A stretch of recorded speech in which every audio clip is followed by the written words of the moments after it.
Will Pope John Paul II be forced to resign? Opposing forces battle for power over pivotal issues. Will there be a Mr. and Mrs. Pope? Will women be ordained Catholic priests? Are traditional Christians on the way back to the catacombs? Will homosexual marriages be sanctioned? The long-running covert warfare against Pope John Paul II, led by powerful members of his own hierarchy, including cardinals and bishops in Rome, in the U.S. and around the world, has broken into the open over the past 5 months. It's going to end within the next 12. The prize is control of one of the world's most powerful positions. So predicts former Vatican insider and best-selling author Dr. Malachi Martin in his latest national bestseller, Windswept House. It's a double-day book, already recognized as, quote, one of the most powerful books of the decade, end quote. As in his earlier bestsellers, Vatican and the Final Conclave, Father Martin again draws aside the thick veil of secrecy that surrounds the world's oldest political power and vast financial empire known as the Vatican. This time he unveils a deadly global war, a winner-take-all campaign aimed at the target of targets, control of the power cockpit of the world, a war for control of the papacy itself as a nerve center of the only up-and-running, self-sustaining, worldwide governing structure. And this evening, I think what I'm going to do is let Dr. Martin speak for himself. But before he does, Doctor, welcome to the program. How would you prefer to be addressed? Malachi, Dr. Martin, Father Martin? I think under the circumstances, seeing that I'm known to you and you're known to me and your listeners, I think I'd better be called Malachi Martin. Everybody knows that I'm a Roman Catholic priest, a practicing one, and that I have several doctorates. And let's not emphasize either aspect. Just call me by my name, Malachi Martin. Malachi, welcome to the show. Thank you very much, Art. It's such a pleasure and an honor. And it is to have you as well. Let me tell you, after the last program we did, I don't want to say all hell broke loose. I guess yes, that would be in context all right, but I know what you mean. It may give the wrong impression. It may. Might we have you, for the audience, describe your own background? Yes, my own background is this: that I was born 76 years ago in a remote corner of Kerry, Ireland, on the Atlantic, in a stone house.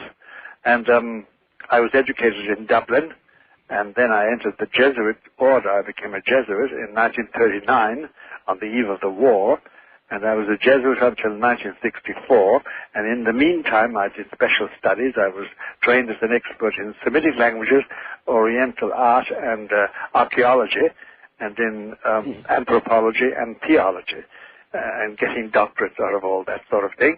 And I ended up as an expert, first of all, on Middle East questions, and gradually I was co-opted into helping a pope called John the 23rd, the roly-poly pope, Angelo Roncalli, as he was called, and then his successor, Paul VI, who died in 1978, to be succeeded by John Paul II, with an interim Pope of 34 days old, John Paul I. But in the year 1963-64, I went to Paul VI, whom I knew very well, and asked him for permission to leave the Jesuits, to keep my vow of celibacy, but to forsake my vow of poverty so I could earn my own living, and also forsake my vow of obedience so that I wouldn't have to obey people whose policies I did not like and whose theology I suspected. Not being orthodox enough for my mind anyway, whatever, because one must finally rely on one's own judgment, because you'll be judged only on your own judgment, not on what anybody else says. And I came to New York in that year, 1965, and I've been here ever since, for my sins and my happiness. I became an American citizen, the ritual time 5 years later. Well, I hope it has been well for you. Are you comfortable with the decisions that you have made in your life? This isn't going to work. I can't call you Malachi. That's somebody with this many doctorates. I'm going to have to call you doctor, so I guess we'll have to live really, if I should call you Dr. Hart. No, no doctorates. Anyway, doctor, are you pleased with the decisions that you have made in your life? Would you change any? No. Life has been good to me. God has been good to me. No, I would not. I would leave it as it is. I might change a little thing here. You know, when you look at the old machine, you change a nut and put a little oil into this crank and polish up that little flywheel. But the overall machinery has served its purpose, I think, in my human judgment. God be my judge. All right. Well, I have a lot of new listeners in Chicago, and sadly in Chicago, Cardinal Joseph Bernardine has passed away. Yes. And I was wondering if you knew the Cardinal, if you ever met him, and if you had anything to say to those folks in Chicago who surely are going to miss him. Well, I'll tell you, all death is sort of a symbol of human defeat. You know, a life ends, and this life ended rather abruptly. We did know that the Cardinal was ill for quite a while, and I think they said pancreatic cancer. That's right. The ultimate identified cause. But it was a quick end because we did not expect it to be so sudden. And as in many cases like that, it's overnight almost that he disappears into the cold of eternity, as the French says, le froid éternel, into the cold eternal, although eternity itself needn't be so cold as all that if it's lit up by the love of God or the fires of hell, whichever really one ends up with. So it's always a defeat. It's always a sense of loss, and that's what Cardinal Bernardine was a very distinguished cleric.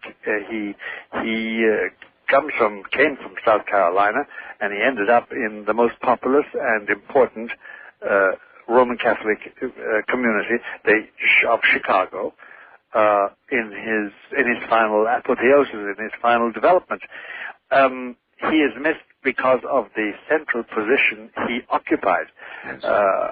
And that position should be summed up, frankly and honestly, as being the man in charge of a huge machine. Many thought that he might have been the first American pope.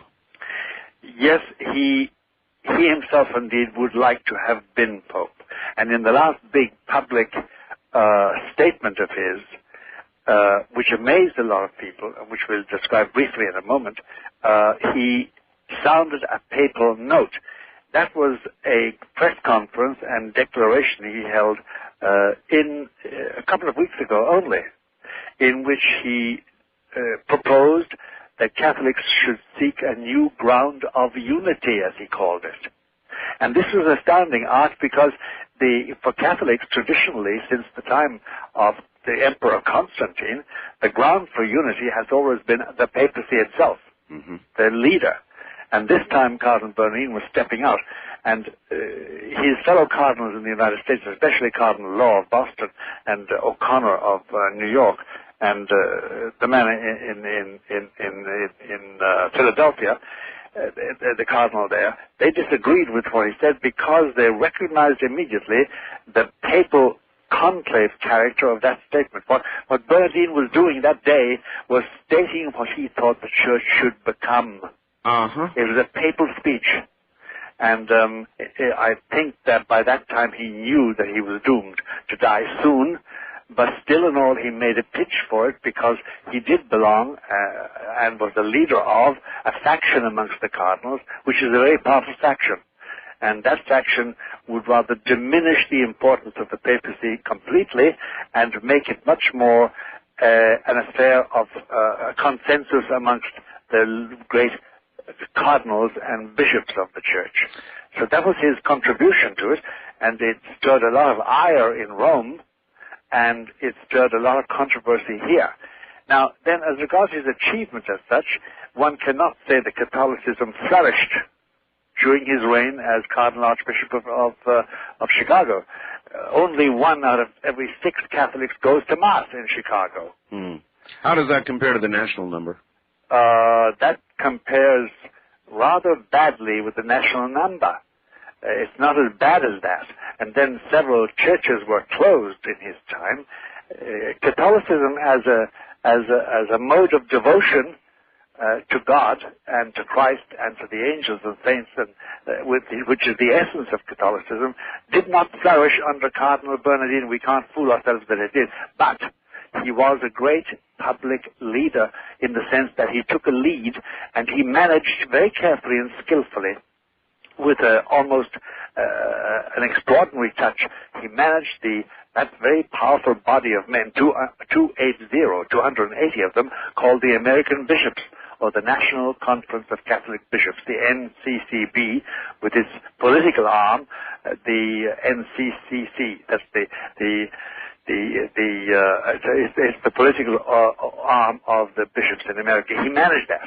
And he also, during his time, he forced the hand of John Paul II in several points. And he forced them by using skillfully the Vatican's dependence on American money, American contributions from the bishops, to keep the Vatican out of the red. So even for the Vatican money talks? I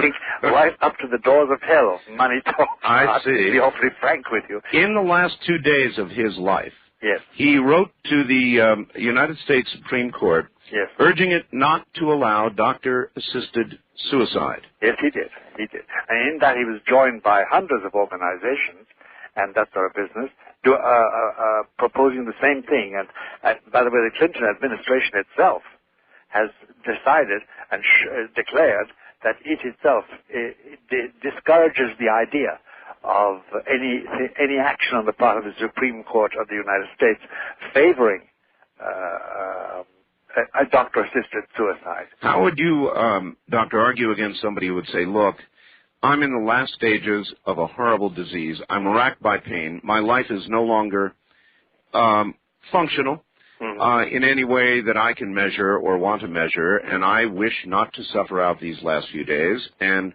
wish to take my own life or have somebody assist me in that process, whatever the case may be. In other words, the argument of it's my life, whose life is it anyway? Yes. The difficulty in answering a question like that, which is to be answered finally, in all honesty, is that this cannot be regarded isolatedly as a personal problem, because unless one is totally an atheist and one does not believe in any sense that God has any right or just has a say in anything, or that God even exists.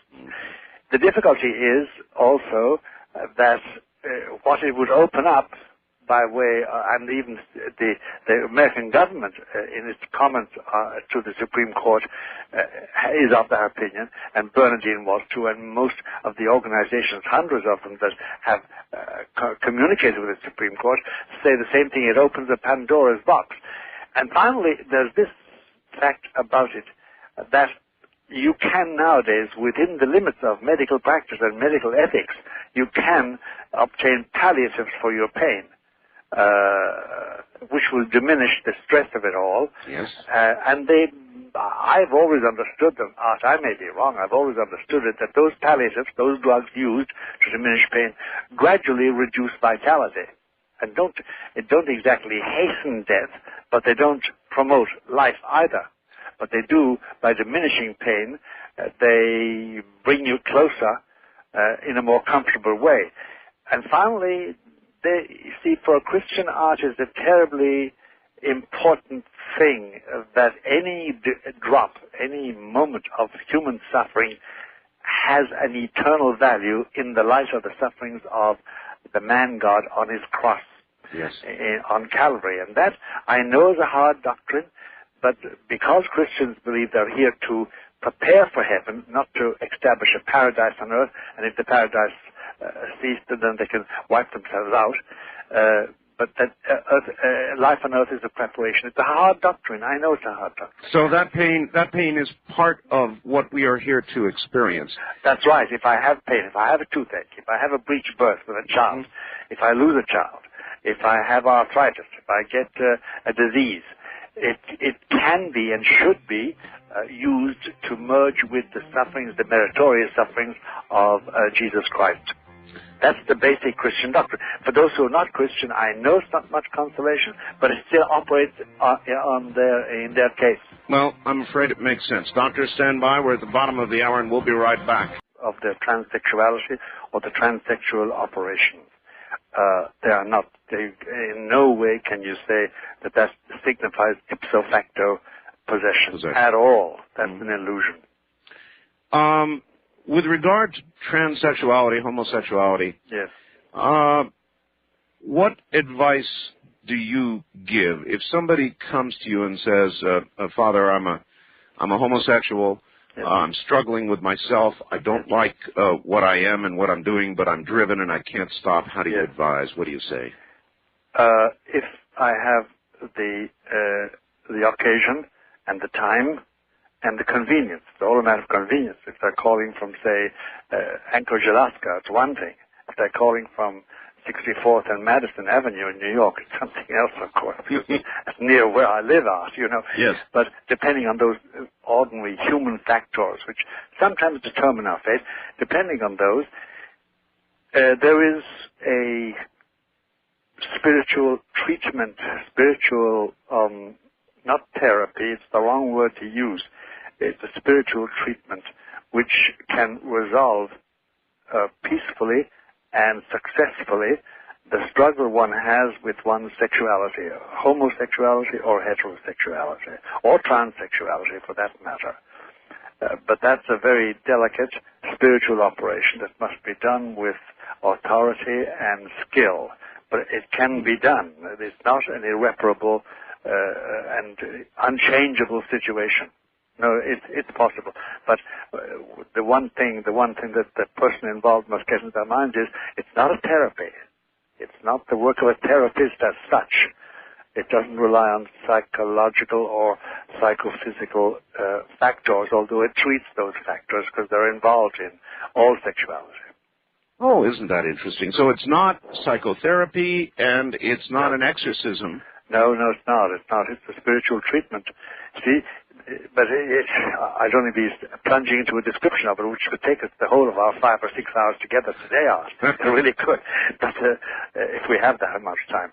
But I don't think you require that, or the questioner requires that. But no, there's more than hope. There are concrete steps to be taken. But as I say, it's a treatment. It takes time and money and take convenience of location. You understand me? Yes, of course I do. Mm-hmm. Of course I do. So it's not an impossible situation at all. But the nature of the treatment is of a spiritual understanding. That's right. It's spiritual understanding, but it's also this, that there is no doubt in my mind at all as a priest. And now I've been priesting since 1954 steadily. Before that I was in training. There's no doubt about it. There is aid, help. There is aid, succor, in the shape of what is called in Christian theology the grace of God, the special supernatural help which does repair any damage that our faculties have suffered through living. And our faculties do suffer, unfortunately. Mm-hmm. The way we live and what is done to us, If I'm reared by, I say, a father who is a drug addict and a mother who's a lush, I'm going to be damaged. That's correct, yes. So, anything like that can be repaired, but the chief factor doing that is a special help from God called grace. It's supernatural. It's not a dimension. It's not something you put in your pocket. It's not something you measure. But boy, is it powerful. It's all right. Yours. On to another question. On the last program, yes, you said during the next 3.5 years or so, keep your eyes to the sky. Yes. That something, and Doctor, I must tell you, with the program I did last night, yes, with so many other programs, yes, with the remote viewers, all these different people, American natives, yes, they're all saying roughly the same thing. Something's coming. Something big. Something's coming, but that sums it up, really. Sums up our mentality. And, if I could break into you, of course, that betrays my Irish blood. We Irish are always interrupting each other. Quite all right. To improve for the person is saying. If I could say this much to you, no matter what, along the entire spectrum of belief, from a fuddy-duddy Roman Catholic priest like me over to something radically different in belief. There's a common sensation today Yes. That we are passing through a window, as people have the expression, from one era, from one condition, human condition, to another condition. And half of our confusion and our squabbling and our impatience today and our fears, above all our fears are, because fear is a very dominant factor today in public and private life and personal life, that is due to the fact that we all sense, without being able to pin it down authoritatively, that we are indeed passing through a window of opportunity. A kind of quickening is going on. Yes, there is a thing going on, and it cannot be laughed at. I remember Freud in 1938 publishing a statement in Vienna. I followed it because my daddy was a doctor. I was a young man of 17, but I was engrossed in studies like this. And he's saying that, why is it, he said it at one of these psychoanalytic meetings that was held in Vienna, just pre-war Vienna. And by that time, Vienna was under the grip of Hitler with the Anschluss and the Nazis. Why is it, he said, that the majority of you, addressing his fellow psychiatrists, are reporting that a vast majority of your patients are tortured by dreams of barbed wire and bloody bodies? Why? Why now? And of course, they knew nothing about the horrible things that were going to be transpire for the next 5 or 6 years. But there is and it does go back to something which was true about Carl Jung. I don't like Carl Jung at all. I don't like his personal life, and I don't like his theories. But he did talk about this sort of universal consciousness. Yes. And, of course, he made it into something else. Like a lot of other people, having found something valuable in nature, he proceeded to imagine what it was, and that was not scientific. And he went beyond the data. But there is a consciousness amongst us all, in spite of our differences, due to everything, from sex to color to shape to race to education, that there is something big taking place. The phrase is, we're passing through a window of opportunity into what we do not know, and that is confusing, because the old world, the one we knew, has passed away. There's no doubt about it. We're constructing something, or something is being constructed of us. We're the living stones in this new temple. I felt as though we're past the point of no return. That doesn't mean the end of everything. It just means we're going to go on to whatever is next. That's right. We can't go back. There's no going back. And we know that. And that's confusing, first of all, because, there are two things that are very frightening for a human being. The first is to be in a land he doesn't or she doesn't know. Totally alien. Yes. But one of the most disturbing things is to be persuaded that there's an alien being you don't know now in your presence or in your area. That would do it. It's very disturbing, because that arouses up the good old territorial imperative, as Robert Ardrey used to call it, but it also rouses up this fear of the alien. We don't like what is alien. We must know it. Could what is coming, Doctor, be spiritual? In other words, something that will affect all of us? Actually, and you've got a source of information that most people haven't got with your marvelous syndication and your own intelligence. There's no doubt about it. We all know that the big change we sense and are afraid of, in that sense, because we don't know what it is in our spirit, in our human spirit as such. We know there are forces molding it, shaping it, as the consensus of a race of people, and not merely as 5 billion different consciousnesses. You understand me? Do you understand what I'm trying to say? Yes, sir. That the change is in our spirit. There's a change being operated. And sometimes we like the result, and sometimes we don't like it. But we know it's in spirit. And by spirit, we mean something other than my flesh. The skin on my hand, and the color of my face, and the length of my hair, and the timbre of my voice, and the look in my eye. and the way I walk, what I do. There's something else. We are something else. We are a soul. We are a spirit. And that is being molded willy-nilly. Well, I certainly believe that. I wonder if I can ask you a sensitive question. Sure. Being a man of God, have you ever, Father, doubted yourself? First of all, I'm a man of God in the sense that I'm supposed to be devoted to God's glory. I'm a sinner like everybody else, but I do belong to God by avocation, by formal profession. Right. I have never yet doubted the divinity of Jesus. I've never doubted the existence of heaven and of hell and of purgatory. I've never doubted the value of his cross to solve life's problems. I've never doubted the creation of the world by God. No, I've never doubted that. What I have had by way of difficulties were the governing of my own passions and my own fears, above all my fears. Because I remember my grandfather saying to me, if I could be personal, he said once when I expressed some fears, I was about 18 at that time, and about to leave home forever and not go back, he said, measure your love of God by the quantum, use that word, the quantum of fear in your heart. And it's been a lesson all my life. And I've been dealing with fears. Anybody has. Should people fear God? Respect in the sense of fear. There are two kinds of fear, Art. Let's distinguish them very carefully.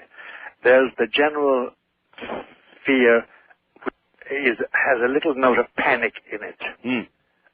And that is something you have to eradicate, because that produces confusion and errors in judgment and mistakes and therefore failure.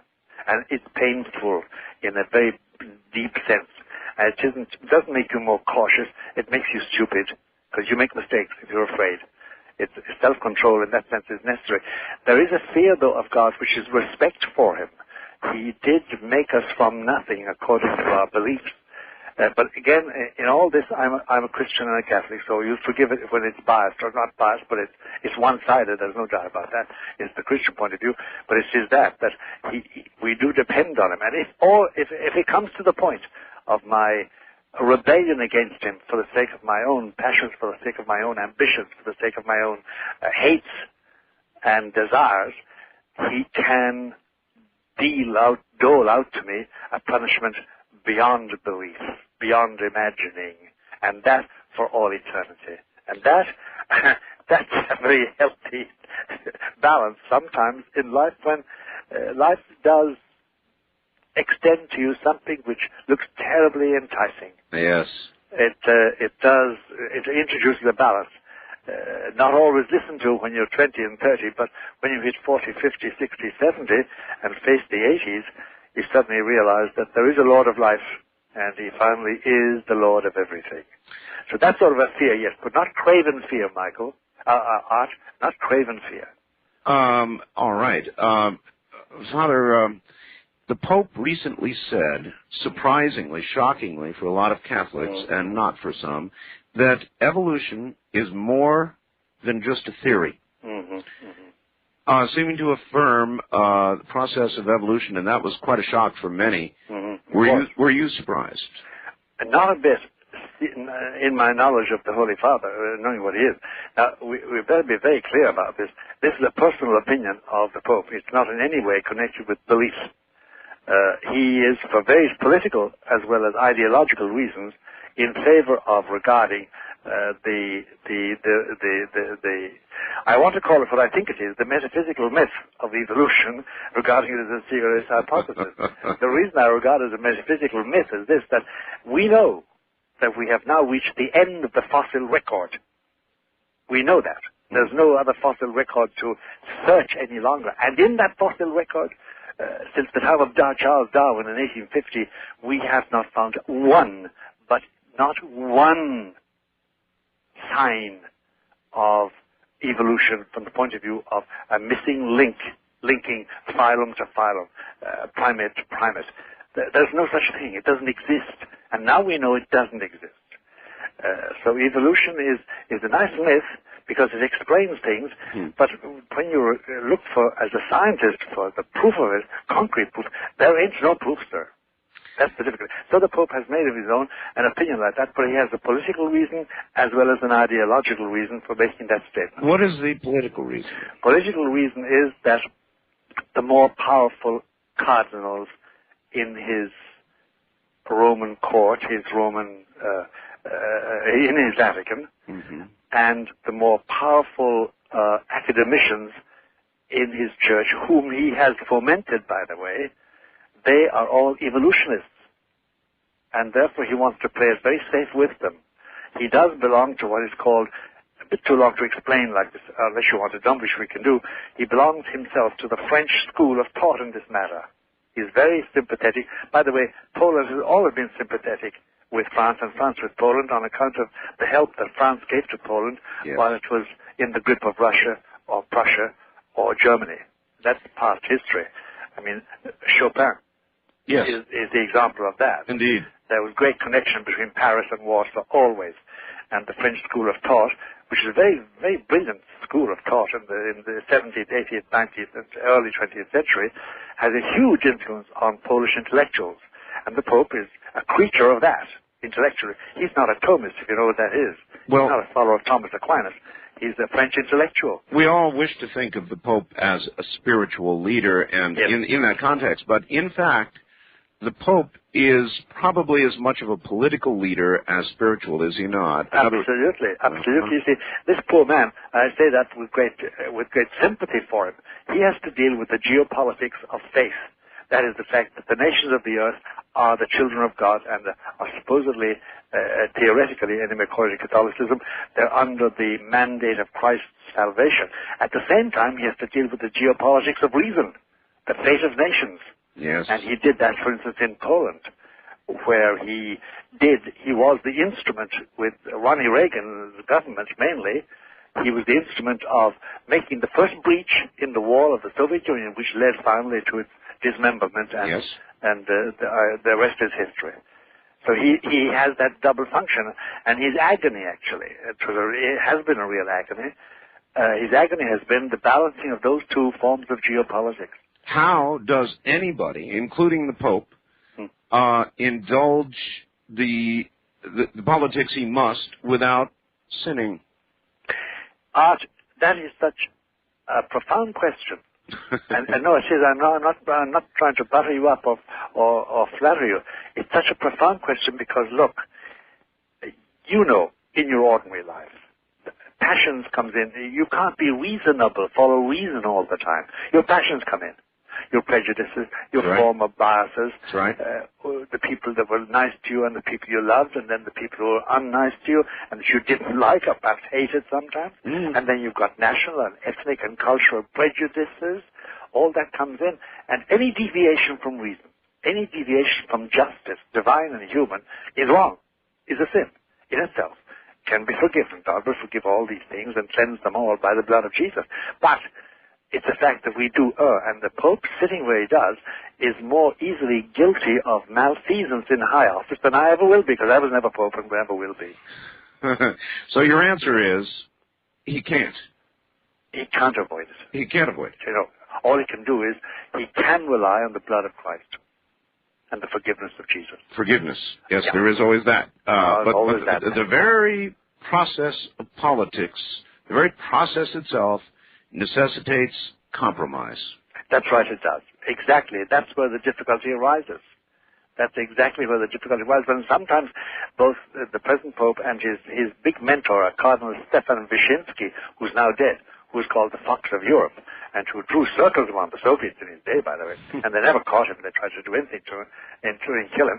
But he and the present Pope, as cardinals in Poland long before he became Pope, had to make compromises with the Marxists. Otherwise, they couldn't have survived. That must have been a very sad personal time for the Pope. It was dreadful, yes, it was. And it was dangerous, and it seared his soul, and it left an indelible mark. Art, I have always wondered all my life, which are deeper? The wounds of reality that scar my body and my mind, or the deeper wounds to my very being from my own errors and sins. I imagine we wonder about these things all the time we are on this earth. I imagine if we're humble at all, if we're realistic, and stop having too many illusions. I suppose the great thing is not to be... Doctor, I've got to halt you there. We'll be right back, and when we come back, Major Dames, to the matter at hand, my guest, Dr. Malachi Martin. Doctor, welcome back. Thank you very much, Art.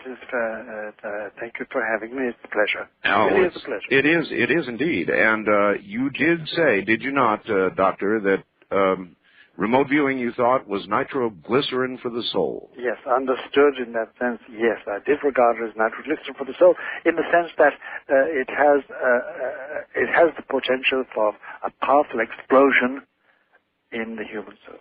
All right. With that in mind, here is a man who did remote viewing for the U.S. military and now does it in civilian life for a company, his company, called SciTech. And he has been a guest on this program many times. Here is Major Ed Dames. Major, welcome to the program. Hello, Art, and Father Martin, it's an honor and a pleasure to be here.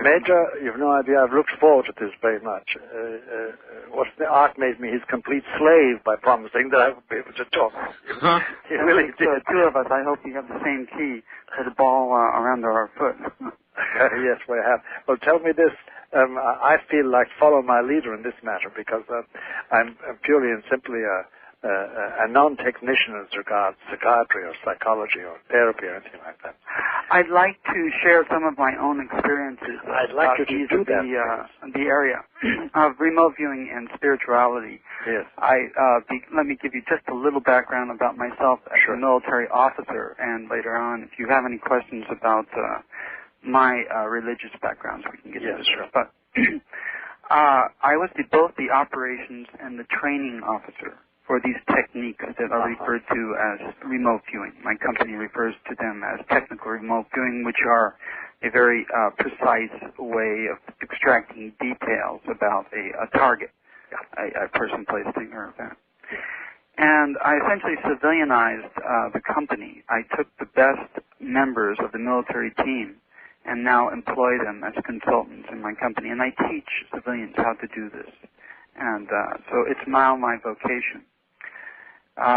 We work as a team against very significant types of targets. For instance, the FBI's Unabomber or the TWA Flight 800 disaster, to attempt to pinpoint the locations of people and things in that regard.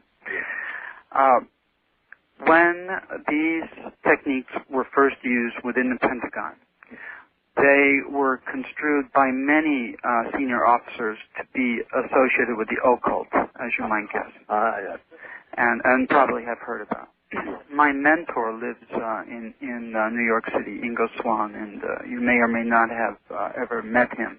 No, not many, but I've heard about it. He himself wondered when he discovered the breakthrough techniques that we use. Prior to the techniques that we use, only natural psychics, very gifted individuals could be utilized for military intelligence collection missions. Prior to his breakthrough, but he himself, when he developed these techniques, wondered aloud to me whether or not these were associated with something that was dark or the shadow. He himself was concerned about this. He was concerned? He was concerned, yes. And so that was the beginning of my concerns also. Yes. And we were a human use team. And there was a board that ostensibly watched us to see if there would be any deleterious effects on our psyches during the use and the application of these techniques. It was an experimental team. Well, the board was not that effective, and in fact, what happened was we found that in cases where individuals were already mentally unbalanced, we did run into some serious problems. We still experience that today. You still experience that? Yes, we do. If I attempt to teach someone how to open one's mind up, I'll use a loose term, then, and they are not balanced individually, emotionally or mentally stable, we do run into serious problems. Yes. And if that is if partially what you are alluding to as nitroglycerin for the soul, Yes. then you are correct in that regard. Yes. However, for individuals that are balanced, Yes. they can perceive many, many things, including turning this light onto the very deepest, darkest, scariest aspect of all, their own minds. Mm. And if they have the courage to look, they can achieve a great leaps in spirituality if they choose. But to get back to the subject at hand, I have noticed on the part of my seniors, including a major general, a 2-star general, and a very high intelligence executive, that remote viewing, these techniques became replacements for religion. Yes. These were people who were in their 50s and 60s who essentially were men without gods. It was a spiritual vacuum in their lives, and when these techniques became available to them, either as utilizers or as practitioners, they completely lost their balance and perspective. In what sense, losing the balance and perspective? Religious?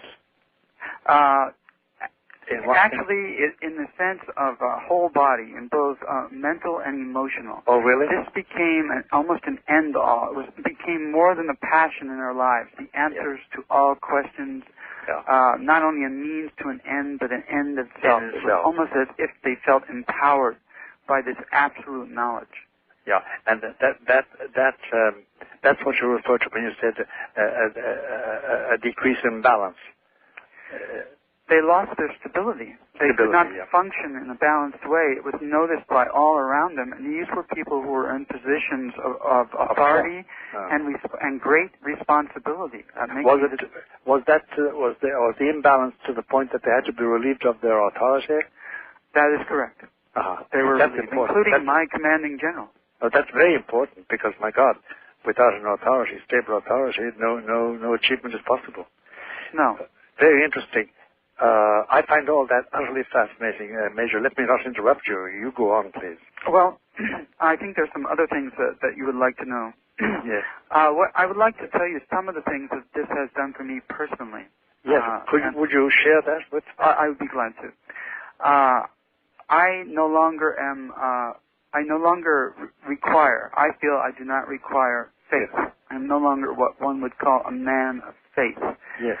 And that is because I don't feel that I need faith anymore. I have absolute trust now. Yes. I've reached the point by looking at certain nooks and crannies spiritually with the techniques that I employ and have learned that I'm so trusting. It's when you can see things around you, perceive things around you that are divine and demonic, and put them in their places, their respective places. Then there are no dark areas. The darkest areas are within our own Therefore, mind. there's no need of faith, you conclude. I'm sorry? Therefore, you conclude there's no need for faith. Personally. Only personally, Father. Of course, I know what you're saying is. And I'm quite sure that you would not only take exception to that, but you could give me some good cases. No, take exception I don't, Ed. I have no sort of horror or sudden say, oh my God. I have no reaction like that. I'm just fascinated by it all for the moment. Well, and some other experiences. Individuals who feel presences around them or ostensibly within them. Yes. What these techniques can do, and they are difficult to work. It takes approximately 45 minutes of pen on paper with a disciplined remote viewer to gain any information whatsoever. And it takes many more hours to gain a good pattern of what we are dealing with, but its patterns are accurate. We're able to take that information and determine if for instance, a presence is angelic, demonic, or somewhere in between, something like a diva or an elemental, all of the various sort and sundries of both religious realities or created beings and material or semi-material beings and their intents. And that is a very, very useful tool for a modern age where there are so much obfuscation. It can make life complex, interesting, but in certain regards quite simple. And can't it also solve a lot of problems that people people go to psychiatrists and psychologists? It can indeed. In fact, I listened to part of one of your programs on Art Show, and I thought if I would be with Father Martin during one of his exorcisms, I could assist greatly by using these methods and techniques, especially employed as a team, because we do medical diagnostics, to determine whether or not you would of course endorse these is another question, endorse these techniques, but to determine what we are dealing with, whether it's a psychological trauma, the source of that trauma. Was it a multiple trauma? Was it trauma over a long period of time, or are we dealing with an attachment or attachments? And what is the nature of that? How affixed are they, and at what point do they depart? These are things that you already know. You can recognize those, I'm sure. Of course. That would be a very interesting collaboration, Ed. It really would. Marvelous collaboration. It really would. Well, itself, objectively, just without considering anything else, because there are other implications also. But anyway, let me not interrupt you. Go on, please. No, I don't have your experience in these matters, but I do have experience in discerning, in shining a light on these dark agencies, and they hate the light. They are very. They do. What I have found is, in fact, many masquerade as angelic beings or angels of light, as Paul would call them. What did Paul call? St. Paul said that Lucifer can transform himself into an angel of light in order to deceive the believer. I see. And it's the phrase, an angel of light. In fact, when in the early days, when I researched many ways that we could use occult, formerly heretofore the appellation was the occult techniques as intelligence collection tools. When I looked directly into the eyes of someone who was channeling something, you could see certain things, and I could see that I was being lied to. I could see that I was being told everything I wanted to be told. And then in subsequent years, it's so accurate. Yes, and in subsequent years, after learning these techniques, I was able to really gain a complete appreciation for what these attachments were, the nature of them, and that became quite fascinating. And they are desperate to maintain that attachment, as you already know. Absolutely. I found that out as attempting to research these phenomena, various occult phenomena, as intelligence collection tools, of all things. No. The connection is an obvious one to make. I can see it immediately. It's useful in the field of intelligence.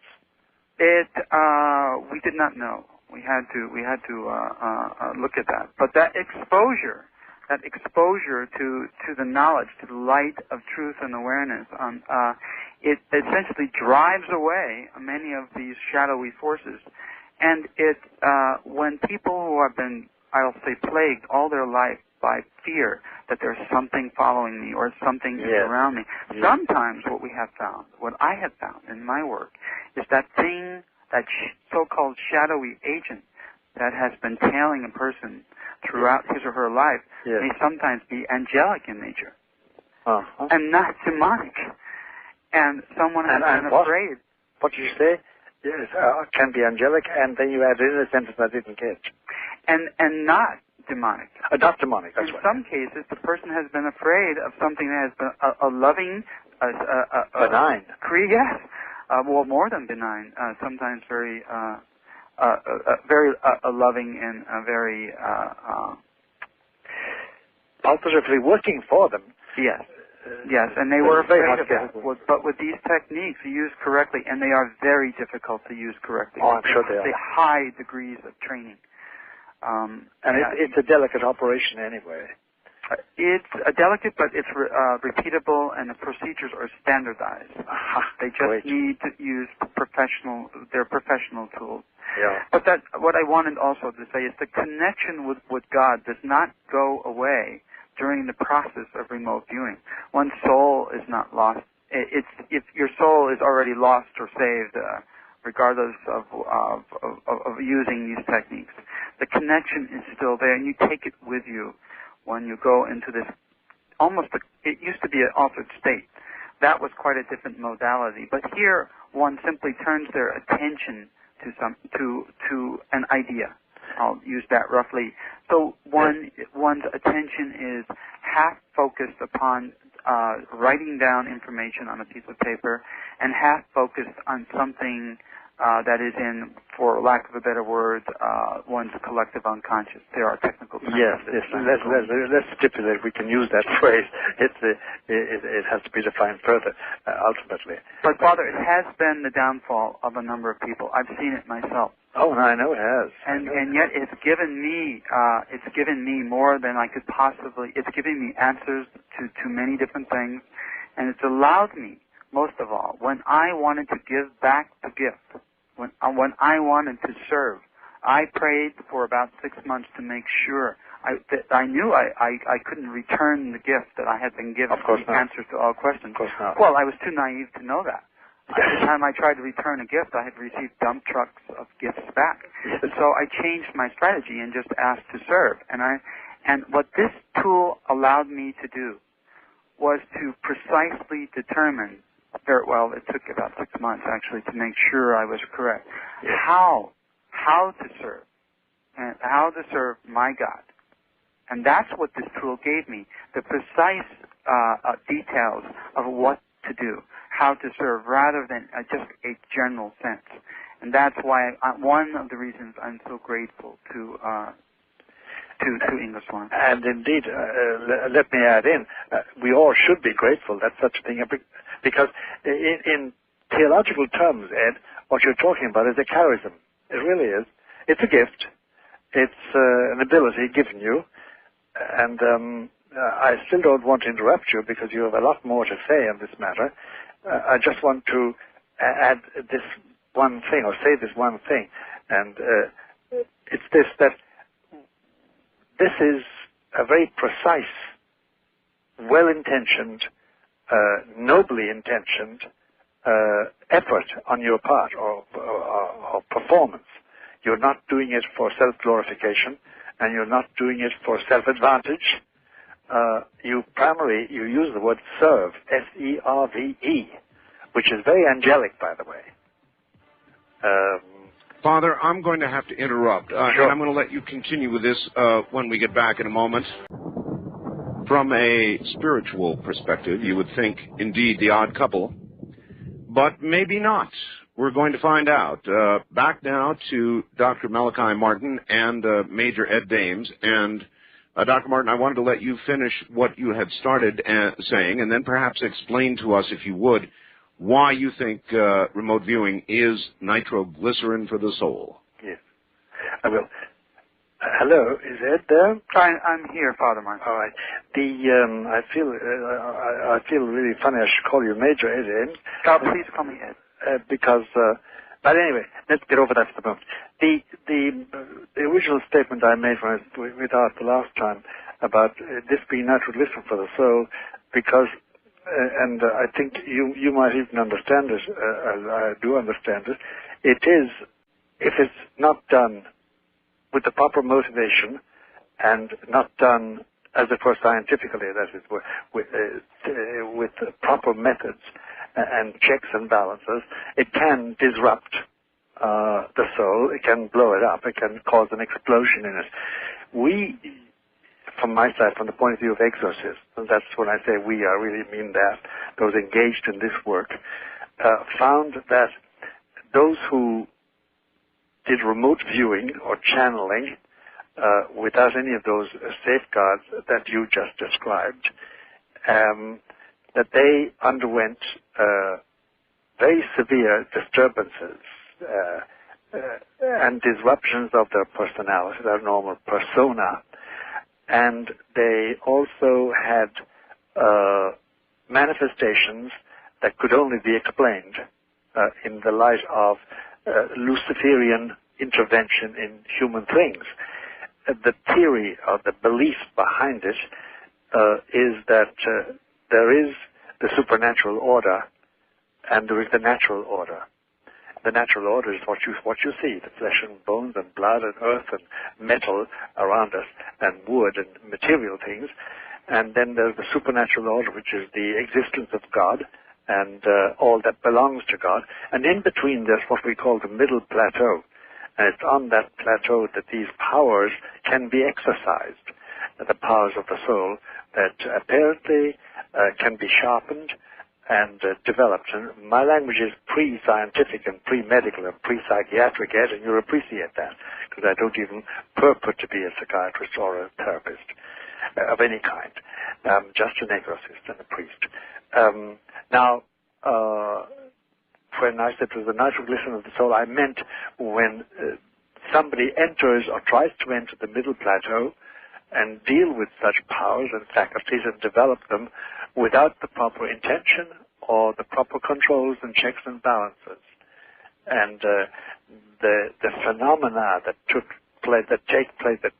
place in people who do that are those that attract us as a group of exorcists, and that demand or require, from our point of view, require the attention that we bestow on it with formal exorcism. As such, now the one more thing I want to add in, just as pabulum, as material for talk, for good discussion, is this: that the difficulty is that the supernatural, as Christians conceive it and still conceive it, is totally unimaginable. There is no human concept, and therefore no human word that can describe it, number one. And number two, it is imperceptible to a man without a special grace from God. He can't even perceive it. So much so that if a man has not got faith, he just can't imagine it. If he loses faith, he does not know he's lost it, because if he knew he lost it, he'd have it back. The mere fact of knowing you've lost it is a perception itself belonging to faith. It's complicated as a concept, but that's the reality we have found. Now, the only practical application outside of religious peace and a calm for people who come for exorcism, the only practical example was, strangely enough, for some army officers, purely as private citizens, who came for help because they had delved into the middle plateau and came away very disturbed. Then there are the normal people who use Ouija boards or who use remote channeling or remote viewing, and they entered an area where they were subject to terrible onslaughts from an angel of light, in that technical sense of the angel of light, and the only succor we could give them was precisely through these ceremonies, which are not therapies at all, because an exorcism is not a therapy; it's a confrontation. That may not throw much light, but it will explain to you why I called it the nitroglycerin of the soul. And everything else is absolutely enlightening for me that you have said, and I presume into the hopper of all those ideas, as the expression goes, would go the entire question of the Greenbaum programming and the summation that somebody like what's his name, Corey Hammond, drew up for the American Psychiatric Association for MPD, the whole idea of the program. Do you understand what I'm trying to say? I do.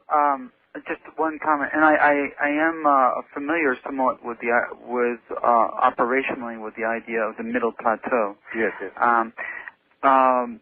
Channeling. There are the more that we have found, one gives up one's own identity. Let me go back to an operational perspective again. And I want to emphasize that this evolved, the techniques I used as a military intelligence gathering tool. And that's important.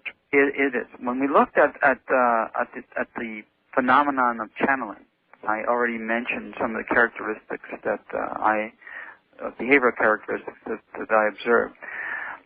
It became very evident to me operationally that channelers never took responsibility for their work or their lack of success or their lack of detail. It was always, well, it was somebody else, Manny, Mo, or Jack, that did that, and it's not my fault that the information is incorrect. That was an interesting thing. Another the most interesting aspect was, of course, that the channeler gives up one's own identity, turns their identity over to something unknown, something that has convinced them that it's benign in most cases. That is very, very, very important. That's where the nitroglycerin aspect comes in. And that is the essence of channeling.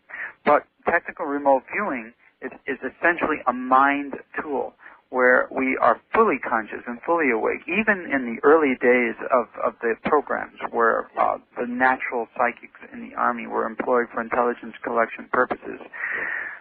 That was an altered state, and there were some dangers in an altered state. When we would send, I use that term loosely, yes, an officer to a remote location, there were instances where in navigating that middle plateau, where these people were subject to great angst because they ran into other entities, so to speak, on the way.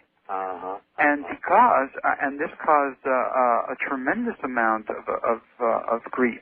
We actually had two individuals have heart attacks. In employing these techniques, and of course, not surprising. It was very nonplussing to I would say so. those of us in the unit. And so we've settled on to these mind techniques rather than mind-body techniques. Yes. It became, indeed, when used correctly, and they became almost a library card to essentially just an endless amount of information. Yes. One can do with that information what one chooses to do, act in any way one chooses to do upon the information, but nevertheless it's there to be downloaded. Sometimes, as in the case of at least one of my former students, and in the case of another Army officer who has recently authored a book, these people started to lean towards association with the very entities that they discovered in the middle plateau. And so it became they began to engage in what one could term a quasi-channeling behavior. Well, quasi-channeling is as good as channeling. Once you have something has its hook in you, it's got its hook in you, and you may be in the shadows, but it's got you. That's right. And that is why one begins to see a behavioral change. Frenetic. These individuals become frenetic, lose their balance, make statements that appear incoherent. Yes. And as you well know, and that kind of behavioral change is a red flag. Something has happened. Yes, that's right. Something has happened. All right. Have you identified what that happening was? What did happen? Or have you any? Yes, we studied it actually, and it's in the terms of basic psychology 101. The hook is in the individual's ego. Ego has completely been hooked, and the psyche is the hook is in the ego, and the psyche is being pulled along, led by the ego. Entailed. Yep, it's entailed, as we say. And that's a very good description of the process. We've had to study it long and hard and use models in order to discern when we're on dangerous turf. And the further we cross over into giving up our own decision-making ability, because that's all we really have is our mind, and our mind is where we begin the basis for the formation of whether or not our soul survives. That's right. If we forsake that, we've forsaken the very essence of us. I agree. And when these individuals start to give up their decision-making ability and turn their minds over to something else, or their minds become completely imbued with ego, we lose them. Well, that's the beginning of what is called, from my point of view, from my side, possession. I'm not familiar that much with possession. I have only seen it once or twice in my career. I do want to reiterate one thing, though. The majority of people who come to me to learn technical remote viewing are commonplace individuals that are balanced. They're very interested and enthusiastic. And we can spot individuals who are, nowadays we have to, because we've had so many disasters, not so many, but when the disasters occurred in the past, whether on the military team or in the case of one or two civilians, yes. Former students, they were real disasters. So that taught you a lesson. It taught us a lesson, and we have to, we really scrutinize the behaviors of individuals that come our way. You have a profile of the people you wouldn't touch. It's not as much a profile as an art, not as much a science as a feeling. And it's art. What would be a red flag to you for somebody that you wouldn't want to deal with? Frenetic behavior is one. That is one red flag. The individual, another thing that we see, if an individual just cannot get away from, for instance, conspiracy theories, that just conspiracy.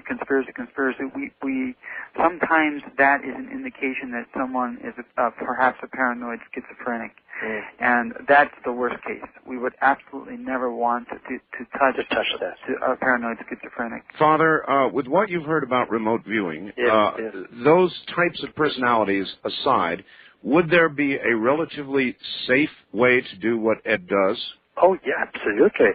You see, he as to sort of, as his ordinary business, he laid out a system of checks and balances from the point of view of intention and method and technique, and an intimate knowledge of the various entities that do people this region in which he enters and works. And that is very different from the loosey-goosey, if I can use that expression, approach to opening my mind and receiving whatever comes into it. May I say one other thing, Father? Yes, of course, Ed. I wish to in terms of experience, point out something else too. Yes. In terms of the what one might call the shadow demons and their ilk, I happen to be very afraid of them. They scare Thank God you are. out of me. Thank God you are. Yes, but I'm not afraid that they will harm me because of my connection with God and with angels. Yes, that's the only reason that I can deal in the areas that I deal in. Ed, could I stop you there and ask you a question which is pertinent? Of course. You said that you no longer need faith. Now, you see where I'm going. Not essentially, but what I said was I feel that I have absolute trust now. That's right. But faith, therefore, on your lips meant something else other than what I mean by faith. Because obviously, if you do depend on angelic protection and divine protection, you have what in classical terms would be called religious faith. Do you understand me? Yes, I do. But it's not so. I have no words to describe this, but it is one. You've made several acts of what we call theological faith throughout your entire discussion of this, and you have a certain almost childlike dependence on their protection, to preserve you, because that's why you venture into this field unafraid. In that sense, you have certain fears, or you take care of certain things out of respect for your enemy, or for the things that could deceive you. What I meant was by that was that I can perceive what these things are. They are, although, and in the past, when I was a young man, before I was exposed and imbued and learned to be a professional in the techniques that I use, I did not know what these were. And then I needed what I called, in my classical terms, faith. I had to rely upon a higher power, my God, to protect me from these from the darkness. But now I can see into the darkness. I can shine this light in there and say, aha, over here is this, over there is that. Yes. That's yes. essentially what I mean. That was enlightenment. You still have that dependence on protection, though. Oh, absolutely. Well, you see, that's the now, I only want to introduce a thing which I've talked about before, which I can never put exactly. It is the supernatural. The supernatural is by essence, in the Christian tradition and in the Jewish tradition too. But since I'm a Christian, I better speak authoritatively only about that. This idea of the supernatural is disturbing in one sense, but consoling in another sense, because the Christian idea is that the supernatural itself is totally alien to human nature, but has come to human nature to elevate it, and therefore to protect it in this field, especially in this field, but in the normal field of human behavior too. But that is alien to it, in the sense that I myself cannot, of myself, just with my human powers, attain the wisdom I need in order to avoid collision and damage and harm. That's the idea of the supernatural in Christianity. Doctor, may I ask you this? Sure. Could Ed's understanding or enlightenment protect him against possession? It could, given merely the words he has used and the phrases he has used and what he has said. I find no trace of the things that betray the innate weakness of vanity or pride or self-reliance.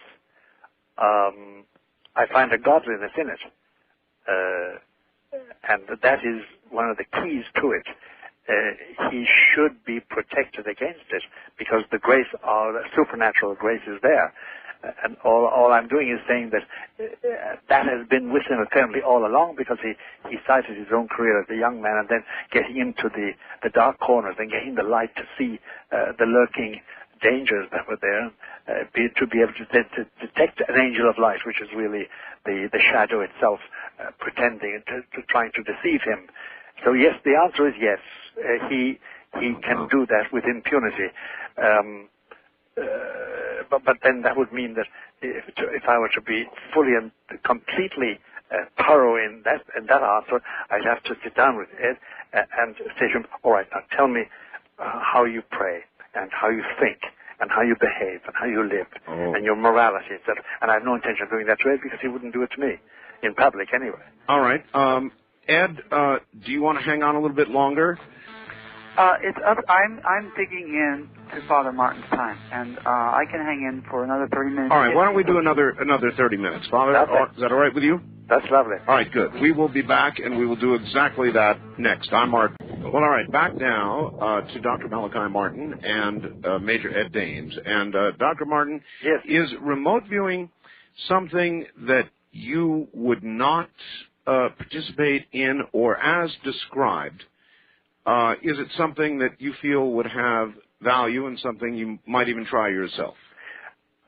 Whatever about trying myself, because I'm not a technician or haven't been trained in this, I don't regard it as essentially dangerous. And in fact, I think at this stage, what we should do is sketch out where the discussion has arrived. Major Ed Dames has outlined a very careful and tried and tested. I was going to use the word technique, but he will forgive me if it's not exactly that, and if that is not the exact word. But it's a method of exploring and remote viewing, especially with view to intelligence, military, and I suppose civilian, and also as regards human behavior. Now, and he has pointed out that they have learned by bitter lessons that certain types of people, certain characters, are simply not fitted to be brought along this way because of the dire results that take place. And he didn't expand on that, and there's no need to. We can imagine what he means by it. The position of the exorcist, where we come in, is somebody who has gone off the rails, as it were. Somebody who has not merely become frenetic, but does seem to be possessed, as the classical term has it, and in his terms, it is that the shadow has become completely all-powerful over a particular individual, and the simple technique we use is a technique of confrontation between the exorcist and the exorcee, the possessed person, the presumably possessed person, and that's the initial problem, to find out, is the person really possessed or is it something else? And the confrontation between the exorcist and the exorcee, and an exercise of authority over the shadow, and forcing the shadow by the authority of God, of Christ, to depart. That's roughly the area we have covered. And by the way, I must ask a simple question of spelling. I don't know how to spell Citex. Is it C-I-T-E-X? Ed? Father Martin, it's a transliteration of the Greek letter C, P-S-I, Psi. Oh, Citex. And T-E-X, is it? T-E-C-H. T-E-C-H, all right. And Ed, is it D-A-M-E-S is the way you spell your name? That's correct. I didn't know that. That's all right. I want to sum up because I would like to correspond or to be in contact with you, if I may. And I suppose I'll find it in California. I'll better find you. I'll make that connection, and Art will be our middleman. I was going to ask you that perhaps we could corroborate in the future, or is there a case that an exorcist case in the past that you found intractable or irresolvable that perhaps my company could turn its attention to perhaps there may well be, and I think we should talk about that between the two of us outside of the public radio. But an answer to Art Bell's question, no, I have no. I'm not even chary about entrusting myself to the methods and the technology of use, because it seems to me, Major Ed, and I'm speaking as a priest here, and as an exorcist, it seems to me that you are overshadowed by a godliness, which I can only ascribe to my Savior. Now, I'm using my Christian language, and you'll forgive that. But no need to forget that. Yeah, but I'm also a simple Christian. Yeah, I know. And basically, it's a great simplicity, and there's a whole elaboration of that about the humanity of our Lord Jesus and what He has done and what He does, and the power that He gives and the authority it gives. But that's simply, those are the details of it all. So, Art, to conclude that, my answer to your question, no. I would have really illimitable trust in the methods that Major Ed Dames uses and the techniques. I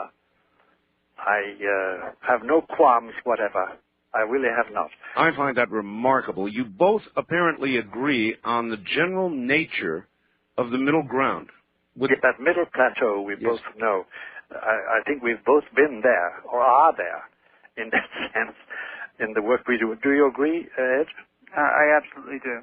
Many Christians, people who would call this program or send me faxes, would say that what Ed is doing is of the devil. They would just make that Art, may I interrupt you and say that the head of the Presidential Foreign Intelligence Board, when briefed on the existence of our program, stated, after he went sheet white, that man should not know these things until he dies.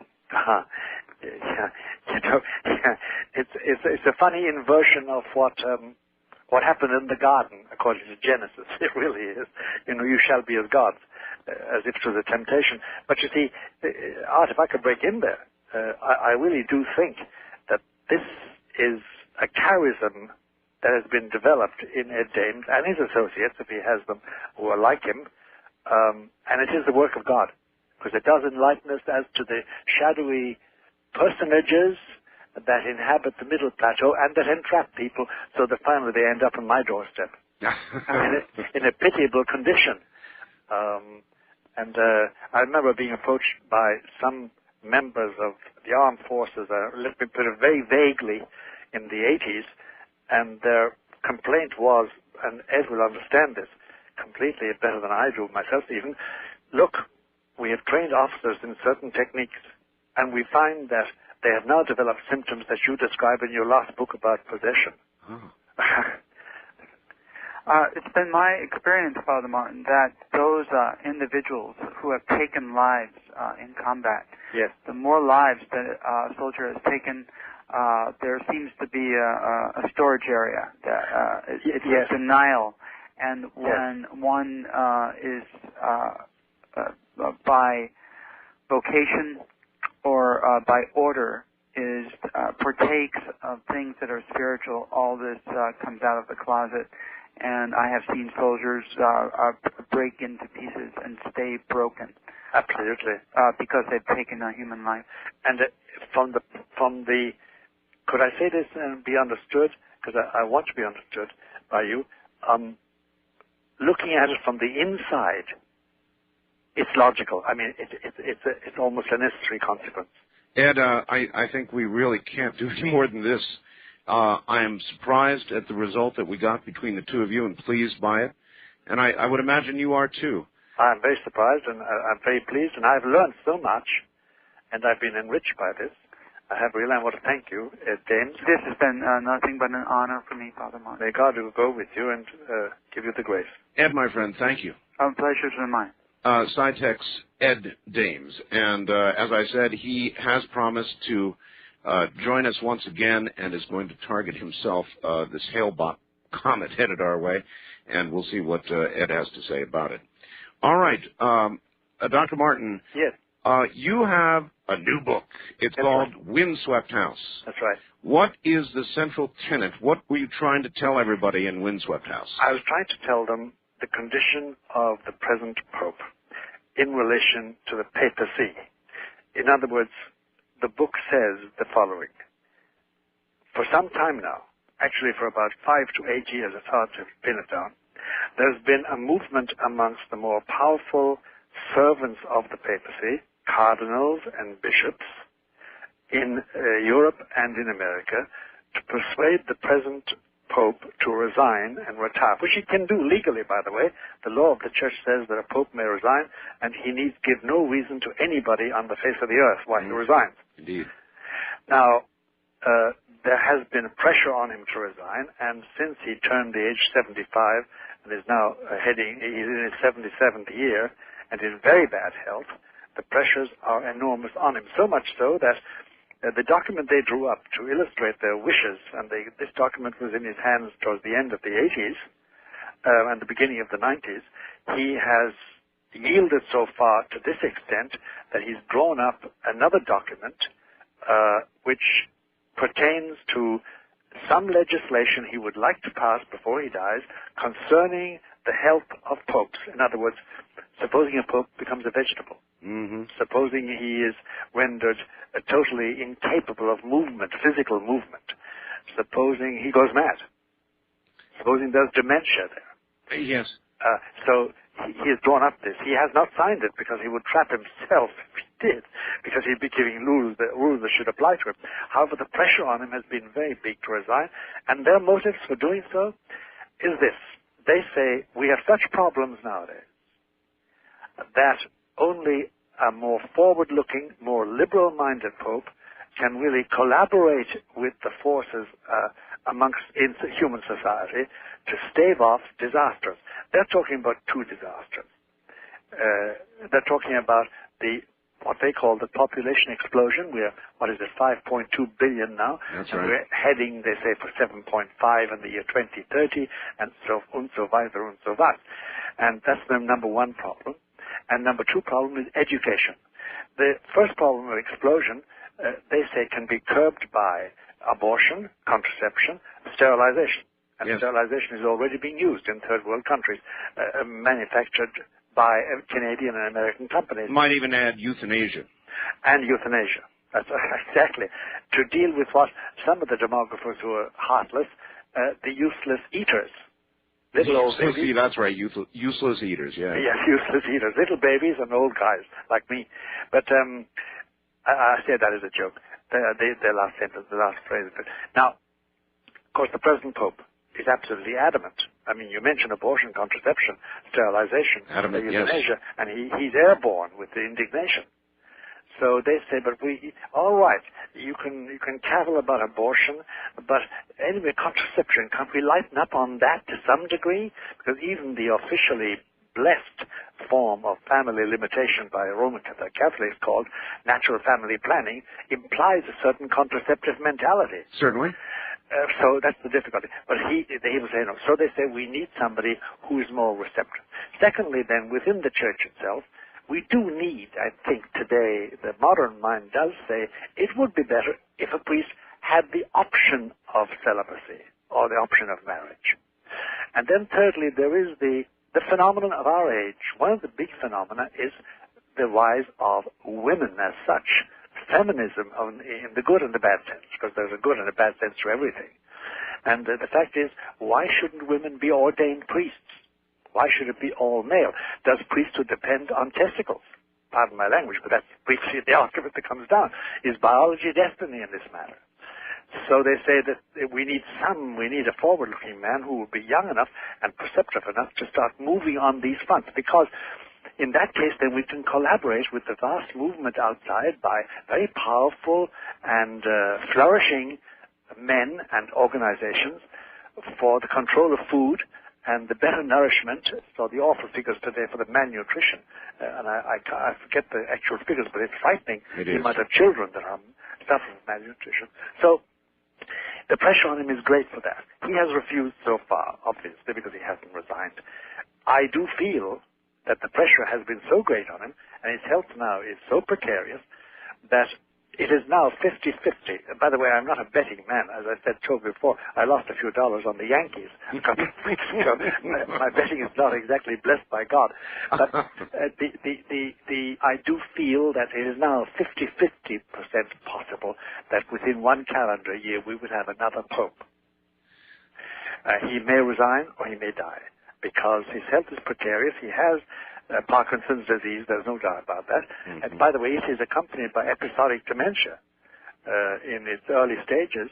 But again, I'm not authoritative in this matter, but I'm told this. He has also an osteoporosis, and he breaks things easily if he falls or hits against things. And then he has been operated for cancer. Father, what you're talking about is sort of a papal version of a living will. That's right. That's really what it is. And you say he will not sign it himself. Well, he may finally sign it and then resign. He may. I see. The pressure on him is very big. Now, by the way, the pressure is big because it comes not merely from his own people, his own colleagues, as it were, bishops and cardinals. It comes from very powerful organizations who share the same opinion as those colleagues, or the colleagues share the same opinion. For instance, there's no doubt about it that the thinking of the World Wildlife Fund in this matter, beginning with Prince Philip of Edinburgh and go on down along, or of the Ford Foundation, the Rockefeller Foundation, the Pew and Draper funds, they all think the same thing. They're all very keen on controlling the population, and they agree with those who would like to see a change of Pope. And everybody acknowledges the Pope's achievements and his work for peace and his compassion. We all know that. But they say we need a younger man now. The book is about that and about the pressures on John Paul. Well, I would like to get your views on it. And to start with, let me ask you, I had no idea such a document existed. Would it not, in a way, for him to hold on in way past the point where this document would have taken effect had it been signed, for him to hold on and then sign it at the very end, would that not be, in essence, morally wrong, if not sinful? Well, it would be, at least put it like this, because I must have some reverence for Martin. You understand that it would be reprehensible. Reprehensible. Reprehensible. What grade of immorality, how far it's venial or mortal, is something else. And I find it very hard to decide that in the person of my Pope. And he is my Pope, and I am a priest of his church, and I'm a practicing one. I say Mass every morning and all that, the usual priest stuff. Priest behavior. You know, I don't want to make a big thing out of it, but it's very sacred for me. It's my essence of my life.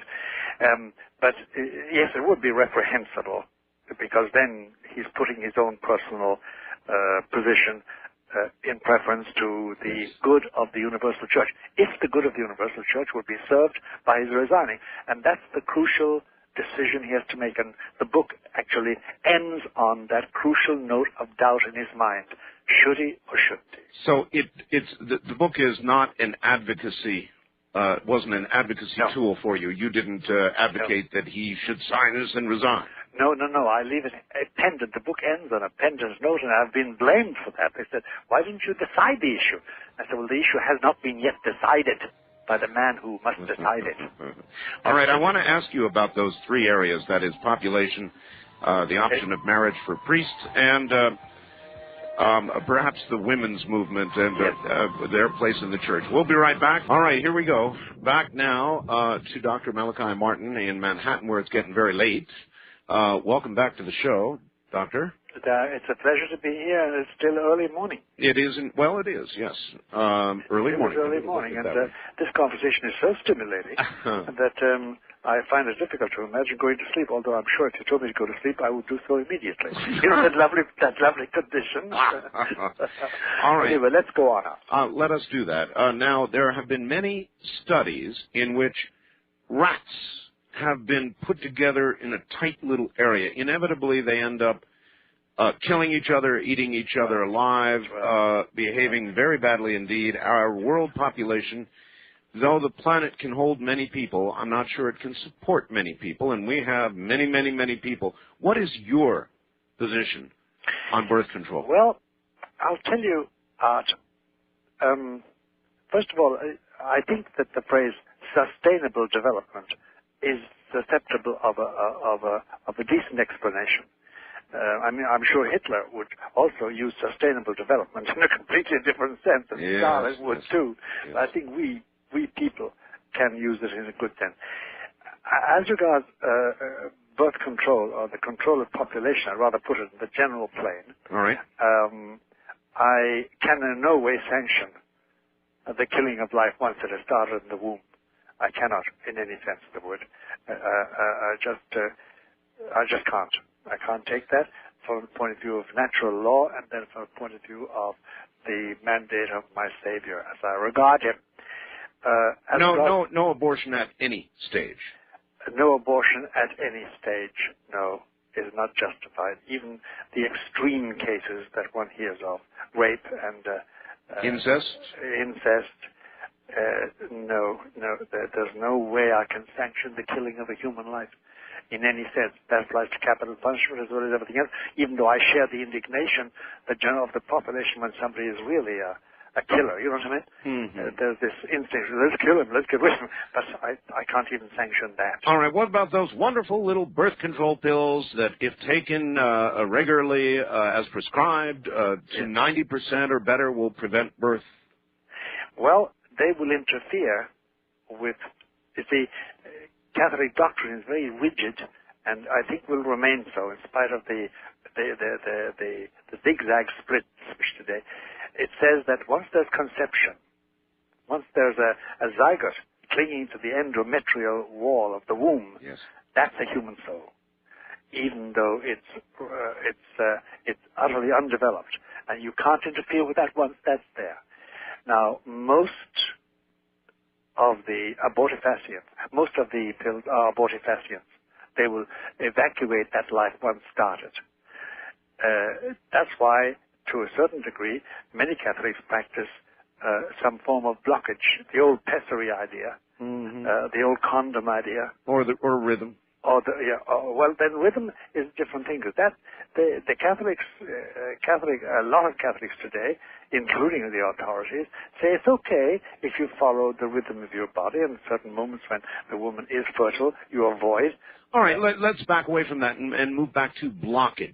Yes. All right, how do you look at that? Well, blockage, you interfere. You see, the difficulty is this, that here's the Catholic difficulty with that. And it's a real difficulty. And many Catholics have changed from this point, but it still is a difficulty. If I block the natural performance of the marital act, let's call it that. Yes. That means that I have a contraceptive mentality. Because the Catholic ideal is to be within the limits of nature, and the dictates of nature to be open to what God sends. Now, for instance, God does send me the power of walking on a precipice and falling down 300 feet to my death on the rocks below if I don't tempt God by doing that, because I may lose my balance. But the point I'm making is that he does give us the power of not coming together with my wife, say, when she is in a fertile period. If she has regular menses, by the way, that's another problem altogether. And many people try to apply the Catholic natural family planning and found out that she was irregular, and therefore they conceived. Oh, yes. I know one family that conceived 6 children already. It is nevertheless, though, still a sort of a blockage, isn't it? It is mentally, yes. It is. And actually, I've always thought of the NFP mentality, natural family planning mentality, as a contraceptive mentality, because de facto, I am avoiding conception. There you are. So, I mean, you know, between that and the actual contraceptive mentality, which says we shall use a condom, or we shall use, the intrauterine apparatus, or the pills, de facto, the intention is the same. However, some moralists and some church authorities would allow you use the natural family planning because it is within the movement of nature. It's within the prescriptions of nature. I don't hold that, but that's merely my personal interpretation. But I'm rather rigid on this matter. So what is the answer? Don't laugh at me when I say it. Don't do it. It's hard. Just don't do it. Abstention. Yeah. All right. There are many fathers who said that the reason that Catholicism has this view is because the Church wants more Catholics. Yes, that was an old shibboleth against the Church. But actually, I've never found a trace of that. Now, I've passed through all the echelons of training, philosophy, theology, and papal service, and that never enters into it. It's never that. It's the horror of interfering with an act which is of itself a natural entity. And then I've never seen any place, by the way, in any of the theoreticians or the theologians or in the books or in the lectures, and I passed through it all. I spent 18 years training before they allowed me to preach a sermon. I've never found a trace of that mentality officially. Now, it may be that somebody said, well, let's have as many babies as we can style. Well, we did talk about politics earlier. Yes, we did. Yes, I know. Well, that's Ben Trovato, as they say. That's a well-chosen remark. But it's never, no pope has ever said that, and therefore we will increase and multiply and have more Catholics that dominate the population of the world. I've not found that, but it's an old shibboleth, chiefly because Catholics used to have orphanages, and with young pregnant women who are unmarried, they would adopt the child. Yes. And there have been many abuses in that regard, by the way. There was a recent 60-minute program on that, which was dreadfully distressing, the lengths to which they went in order to get the babies that were conceived illegitimately, as they used to say in those days. So that's where I stand on the matter. I do not think that any invasion of that serves finally the glory of God. Then if you were Pope, yes, you would resist, as this Pope has, any real change in that area? I would, Ed. I would, Art. I would indeed. I would do something else, though more positive. I would set about a different sex ed program than Catholic bishops have allowed in America and in Canada. In what sense? Well, you see, the sex ed program, if you examine it nakedly, not to pun, by the way, examine it as it is, it's a program that stimulates sexual excitement and interest. Oh? Yeah, it's not educational. And then if you turn to the, Catholic couples today, in most dioceses in America, must go through what they call Cana conferences. They're called Cana because Cana was the marriage feast at which Jesus functioned at the beginning of his preaching in the Gospels. And the Cana conferences are supposed to enlighten the fiancés, the engaged couples, as to their obligations. But again, it has taken in this country, to a large extent, a sexual turn. It doesn't educate, because I think that the one faculty we have, the sexual power, the faculty, requires great education, especially today when we've passed through the swinging 70s and the swinging 80s, and the AIDS-ridden 90s. We need education. So I would change all that. I'd make sure we had another sex ed attitude completely. And I would not ask children to experiment with bananas and carrots, which they do. So your attitude basically boils down to just don't do it. Just don't do it, but educate the human being to know that you haven't got to do it all the time, and when you do it, it must be done within a reasoned existence. You must be able to afford the child, and you must be able to afford the education, and all the other human considerations that make a responsible citizen. That's asking a lot of a person, indeed. It is an awful lot, and there are going to be accidents along the way and violations, but we have remedies for those too. All right. Very traditional indeed. All right. Yes, it is, Art. Yes. All right. Let us see if you are also traditional in the area of marriage for priests. Yes. Now, you've been a priest a very long time, Father. I have, since 1954. Have you found the battle with the flesh to be a difficult one, or did you early on come to an understanding and are at rest with it? Art, I must be awfully frank on this point, because otherwise I wouldn't be happy with myself. Please do. The battle with the flesh stops when the last nail is put in your coffin, as far as I'm concerned. That's when it stops. I'm sure that's correct. Yeah, I know it's that way. Now, difficulty or easement in this matter is, on the one hand, subjective, and on the other hand, objective. It's subjective in the sense that a lot goes into it. Your early background, your nature, your character, the examples you've had around you, your early habits, the way you're trained. For instance, let me tell you this much, that in Ireland of my day, I became a Jesuit at the age of 18. I never dated anybody. I never went to a dance in my life. We had no such thing as co-education at all. We had separation of the sexes, and we didn't look on it as separation of the sexes. It was the natural way we all behaved. It was the ambient in which we lived. We had parties at Christmas and Easter and birthdays in which we all were present, male and female, young boys and young girls.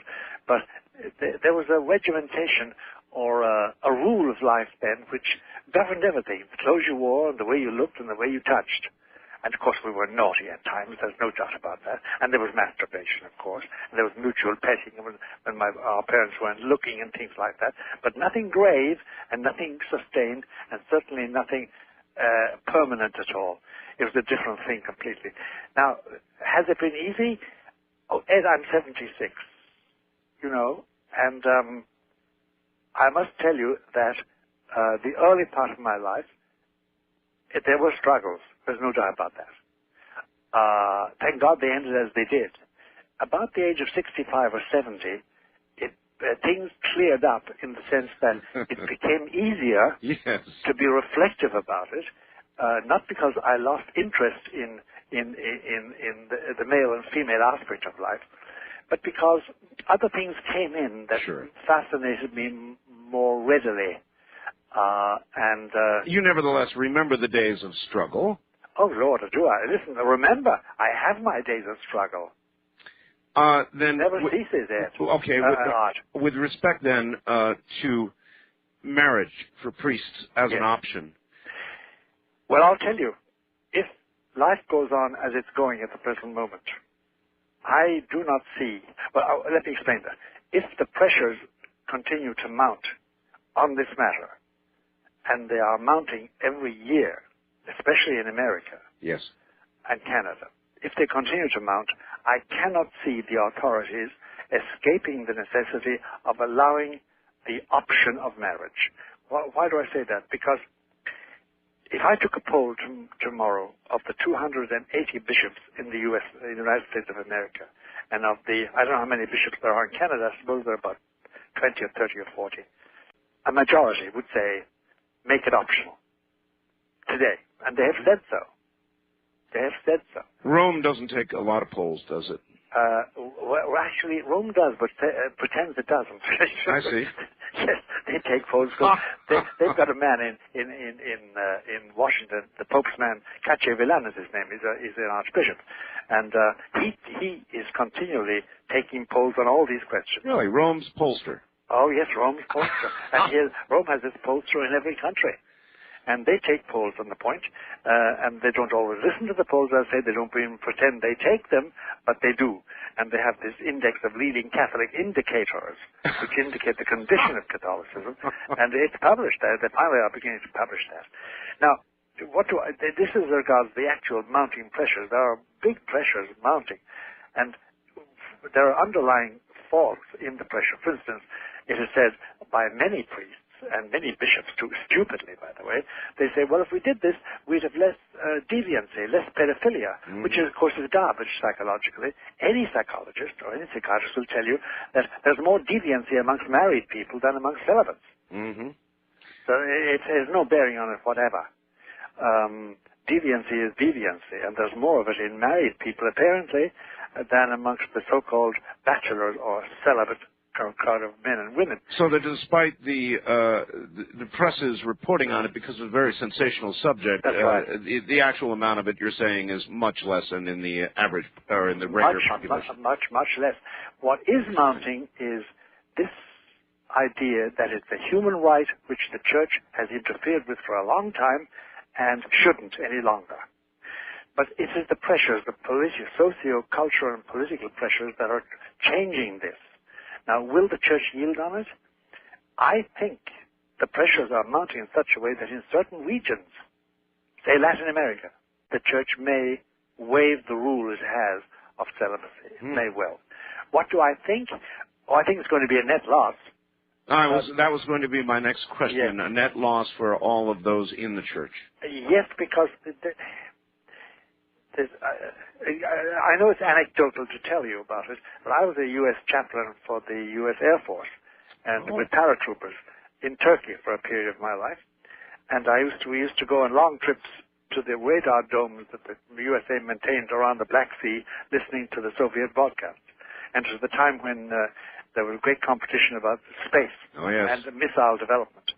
And I remember there were long trips, and the officers who drove me always called it an 18-beer trip or a 30-beer trip. We had 30 cans of beer because Turkey was terribly hot in the summer.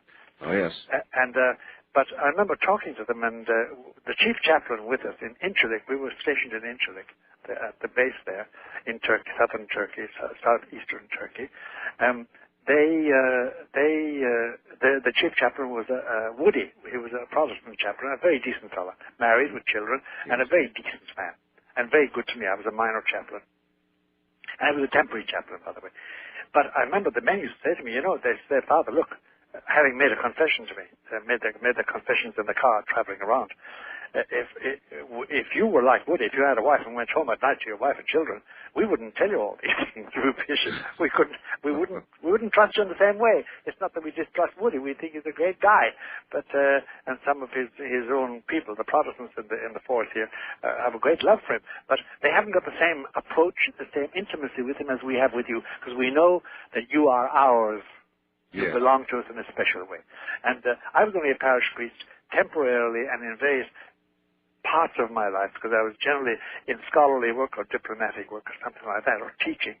But the times I was, the degree of closeness between a pastor and his people, behaving himself, hearing their confessions, serving them, baptizing them, and shriving them when they're sinful, or say they're sinful, and helping them to die in God. The closeness is something unbelievable, Art. It really is. And it's all, I think, influenced by the fact that you are totally at their disposal. So then there would be a degree of loss in that area. There would be a degree of loss in that area. Now, by the way, look, there are certain sections of the Catholic Church, like the Maronite Rite, which is the Catholics of Lebanon, who have always been married. And then there are the Greek Orthodox churches and the Russian Orthodox churches, their priests can be married. Their bishops, no, but they allow their priests marry. And they have a very magnificent priestly tradition, you know?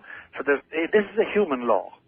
Just has developed in the West to be the universal norm. Doctor, hold it right there. Sure. We'll be right back to you, top of the hour.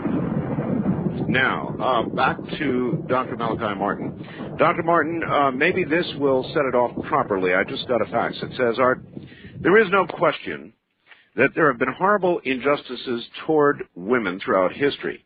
But it seems today as if the feminists are so determined to achieve equality with men that they do not care whether they concurrently bring down the very institutions they are trying to achieve equality in. How do you feel about that? I'll tell you, Art, the first thing that strikes me is this, and I've often asked women, very powerful women I know who are leaders in, say there's a group called the Women's Leadership Forum, and I know all the leaders very well personally. Mm-hmm. I've eaten with them and walked with them and talked with them and discussed things and wobbled with them in a friendly, loving fashion. I've always asked them, when they happen to use the expression, who wants to be equal to a man? If I want to be equal to you, it means that I regard you as superior. Uh-huh. That's right. The mentality I started with, first of all. Then, of course, there comes the fact we must acknowledge the dire effects of male chauvinism. Take medicine alone, Art. I mean, medicine has been created on the male body and for male ailments. And this was brought home to me very, very sharply when I had open heart surgery a couple of years ago. And I said to the doctor, Subramanian, a marvelous Indian doctor in Lenoxville Hospital in New York, is it the same operation for women? And he started laughing. He said, no, this was invented for the male body. Yes. We have to adapt it for the female body.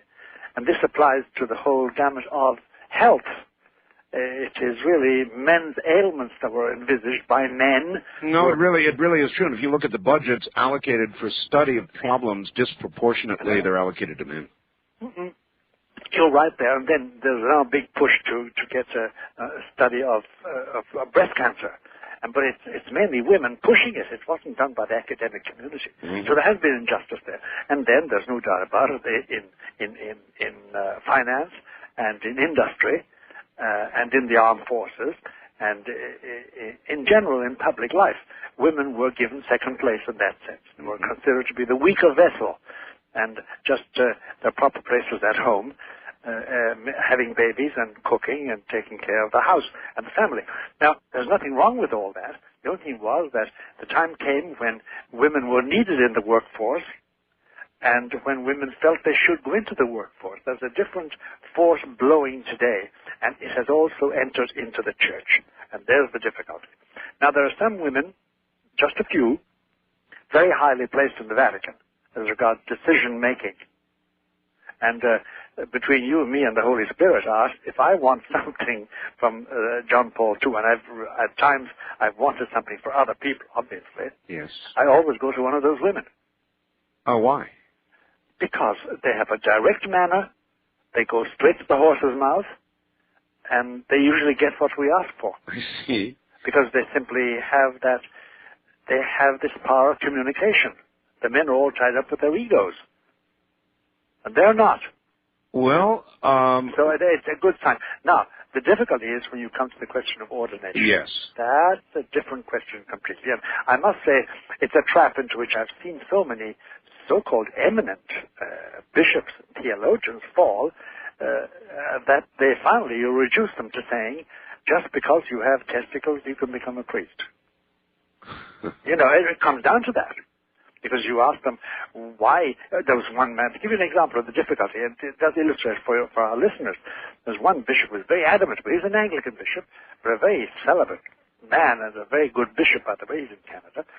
And he finally was splutteringly reduced to saying that no, unless you're male, you can't be a priest. And that determines your ability to become a priest. And of course, which is a dreadful conclusion, because then it reduces the whole question of priesthood to to physical things, and there's nothing wrong with the physical things, except one would have thought it was a higher reason that you became a priest. Well, what is the higher reason? In other words, why may a woman not be a priest? Well, I'll tell you why a woman, a female, God has arranged, as the church says, that women do not become priests. It's for the very same reason, and I'm not really dodging the question, I'm giving you the reason, but it's a very profound reason, and let's hope the time allows us to at least delve into it. Sure. It's this. For instance, Christianity says God the Son became man. Christianity also says, by implication, God the Father could not have become man, and God the Holy Ghost could not have become man. And the reason is this. It's the nature of God, the nature of the Trinity. The Son can be generated, can be born. The Father was never born, and the Holy Ghost was never born. Their natures, their personalities are such that they, being born in any sense, doesn't fit in with their personalities. Whereas it does with the Son. He's the Son. He's generated by his Father and his mother, usually. Now, the basic reason is this, that within creation, as a Catholic sees it, traditionally, only a man pictures, reflects, reproduces the function that Jesus chiefly filled, namely as high priest. Woman does something else. She actually is the source of eternity. She's the source of future generations. She's the source of love and marital bonding. But she doesn't reproduce at all. Her function is not to reproduce the functions that Christ had as high priest. It's as simple as that, and it's as complicated as that. It's a long consideration, and there's a deep theological reason buried there, and it's very hard to give it in a few words, but that's the essence of it, that only a male reproduce, and not because he's a male, but because he's a son, he's generated. And the Son, Jesus himself, was generated by the Father in eternity, and he was generated in Mary's womb by the Holy Spirit. He reproduces that condition, that origin, that personality of the Son, and therefore he can reproduce, therefore, the functions of that Son as high priest. That's the essence of the theology of priesthood, and of course it doesn't apply to women. Women have a greater, in the eyes of Christian theology, they have a more noble function. They conceive. You're a very traditional priest, aren't you? Yes, Art, I am. I'm dyed in the wool in that. It has informed my entire existence and corrected the cannibalism of my nature.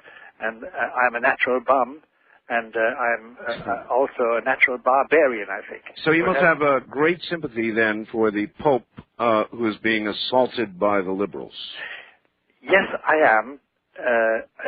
But see, I do know that there's this inconsistency in my Pope, which I regret very much, but he has it, and I have to bow in front of consistencies. Most of our characters are inconsistent, and his inconsistency is as follows. That on questions of, say, abortion, contraception, homosexuality, genetic experiments, anything like that, he is absolutely adamant. Absolutely adamant. Mm-hmm. On everything else, he's liberal. He really is liberal. By the way, if you go to the Holy Father and say to him, Holy Father, may I commit an abortion? He gets airborne. Sparks fly. Sure. And same thing with contraception, same thing with homosexuality, same thing with divorce and remarriage. No, sir, nothing like that. But if you say to him, Holy Father, I would like to see women priests, he becomes pathetic. And he will say to you, I wish I had the power. There's no sudden, he doesn't become airborne. He's not protesting, but he wished he had. And by the way, in the year 1995, there was a meeting of 15,000 altar servers. You know those people that serve the masses in the churches. In St. Peter's Square. 15,000 of them, and the Pope came out to address them. And he came out on the famous balcony of St. Peter's. Now, by the way, there were 4,000 girl servers there amongst the 15,000. And he knew that. And he said to them in his speech, which was a very enthusiastic speech, he said, I hope that some of you, or the majority of you, will one day celebrate Mass at the altar. Oh my. So and he knew what he was talking about. In many areas, then, he is altogether too liberal for you. Well, too liberal, no, I regard liberalism and the way he is liberal as fatal errors. I regard it. But listen, I'm a little man.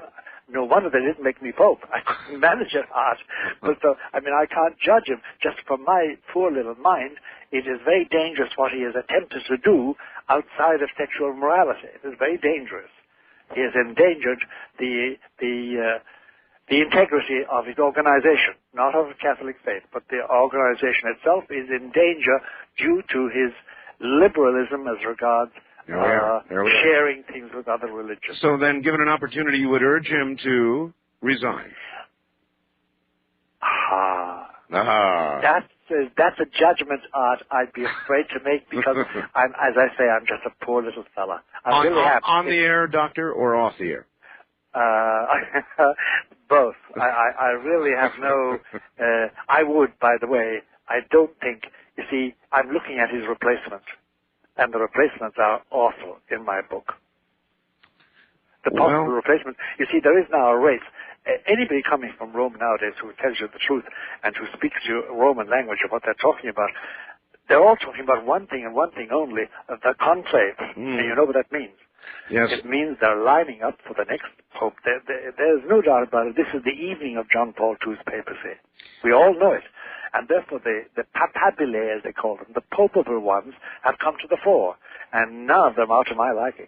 May I run a theory of life by you, Doctor? Please do. Please do. I'd love to hear it. And I bet it applies to your situation as well as mine. And it is that I watched the change. I'm only 51. Good heavens. You're 76. That's great. And I even at 51, I look at the changes that are going on in society, and I have sort of come to the conclusion that as we get older, and society continues to change and change and change, by the time we're ready to go, or near ready to go, we sort of look up and say, Lord, these people are out of their minds. Get me out of here. I'm ready to go. But that is a sentiment that starts as a tiny voice about my age. I'm sure when I get to the end of the 70s, I'll be saying, Lord, look, please give me a ticket. You know, have mercy on us all. I suppose it's inevitable because so many of your friends go, so many things change, that you feel that you're no longer really at home. Do you understand me? Yes, I certainly do. Little pieces of you have departed. My parents are gone. My closest friends are gone. My brothers are gone, 3 of them. And it's not that I go around moaning and groaning. I don't. You know me too well. I understand. But I do feel that a lot of me has departed with them and is waiting for me. Yes. You know what I mean? We'll all get together again. But I agree with you fully about the way life changes. And no doubt up there, the church is the way you recall it. Yes. Of course. All right. I would like to begin to take some calls here, if we might. Lots of people want to talk to you. So, east of the Rockies, you're on the air with Dr. Malachi Martin. Hi. Hello there. No, I guess I didn't push the right button. First time caller line, you're on the air with Dr. Malachi Martin. Hi. Yes. Hello. Hello? Yes, you're on the air. Hello? Yes, I'm on. Am I on the air? Yes, you are. Turn your radio off. Oh, You've got to do that right away. Hold on. That's the difficulty. All right. If you have your radio on, folks, my radio's off. Where are you calling from? San Diego, California, a long way away. KFMB. All right. Yes. First of all, I wanted to say that it's fascinating to. I'm a little nervous here. It's fascinating. Don't be nervous at all. We're all nervous from that point. Thanks. I just wanted to say this is. Dr. Malachi Martin reminds me of some detective story that he's in New York in the middle of the night, and he's mysterious and very fascinating. And I mean that as a compliment, though. Yeah. So it just reminds me of something out of an old detective novel or something. But well, interesting. But what I wanted to ask was, would you guess who you think would be the next pope? And I have ventured to guess or a possible candidate of the Archbishop of Milan, Carlo M. Martini, and I was wondering if you were familiar with him. Yes, I know Carlo Martini. He was rector of the house, the last house in which I lived, although he wasn't rector when I was there. Oh, okay. The Pontifical Biblical Institute. Right. He was a Jesuit, a very brilliant man, by the way, and good at his biblical profession as well as in cardinaling. He has become a front runner for the papacy. Oh, he's on the side of Rome then. Oh, yeah. Well, per se. He's although he's Cardinal Archbishop of Milan, Right. he's one of the front runners. So he could possibly be the next pope? He could possibly be elected the next pope. Wow, that's fascinating. Yeah. And I was wondering, it was interesting to me, you've been talking about feminism. Yes. And it was interesting to me that the new version of the Psalms Yes. for the Catholic Americans Yes. was disapproved by Rome. Is this a sign of what you were talking about? Well, you see, what happened was that the translators of the new version of the Psalms decided to be inclusivist, and therefore they wiped out any his or hers, his or him. Right. That's ridiculous. It goes to extraordinary lengths, and the use of the word man was ruled out. I see. You know, and human even is avoided because the word man is in it. Right. At the demands of many feminists, and really, English becomes emasculated as a language. You know what I mean? Right. Really I understand. Gender neutral. There's no such thing. We're not gender neutral. You know? Right. I know Hungarian is, and Right. my Gaelic, my native tongue Gaelic can be also gender neutral. Right. That doesn't mean they don't cease to be chauvinist. The Irish and the Hungarians are terrible male chauvinists. Right. Well, it was an honor to talk to you, and thank you for your time. Thank you for your call. Okay, bye. And take care. Father, take a rest, a few moments. We'll break here at the bottom of the hour and come back and dive into these phone lines. Lovely. I'll be all ready. right. My guest is Dr. Malachi Martin, and I guess I'm going all over the place here with titles. So be it, I guess. Doctor, our coverage is worldwide. We're heard worldwide, and the following question is from David in New Zealand. Yes. Sent by fax. Dr. Martin, yes. A person whom I trust, while he was, quote, out of his body, end quote, attempted to enter the secret archives of the Vatican. He said he was repelled by two angels at the archives door and was forced to return to his body. Can you comment on it? Can you tell us who is allowed to enter and read these archives? The archives are now under the care of a man called the Bibliovicarius, the papal librarian, or the Vatican librarian. And it's a position similar to the Librarian of Congress. It's a very honorific job, and it's an onerous job. He actually must sign permission for you to enter the secret archives.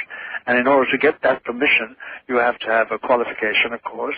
You have to be a historian or a researcher on an authorized mission, and you have to know definitively what you want to get, because there's so much there, and you must know what you're looking for. And you may then get permission to do so. Now, once you get permission, though, it's carte blanche. They give you full facilities and a full easement in your work there. But it's a difficult thing to get just right off. You can't get it by simply showing up one day and say, I'm so-and-so, I'm Malachi Martin, I want to enter the secret archives. No, there must be, and usually if it's a priest, he must have a letter from his bishop or from the rector of the institute to which he belongs, the university, an academy, or whatever it is, or a theologate, or a philosopher, or a seminary of some kind or other. In other words, they insist on very closely monitoring the identity of who enters. And it has to be so because there are invaluable things there, and they've had terrible robberies there. People they did trust and came in and they walked away with very valuable manuscripts, you know, and they were eventually caught one way or the other. You would think that a place you wouldn't want to steal, if there was any place where you wouldn't want to steal, that would be the place. Well, there was a case in my time there where a very, very rich Brazilian wanted a certain document referring back to a papal prescription in the 16th century or the 17th century.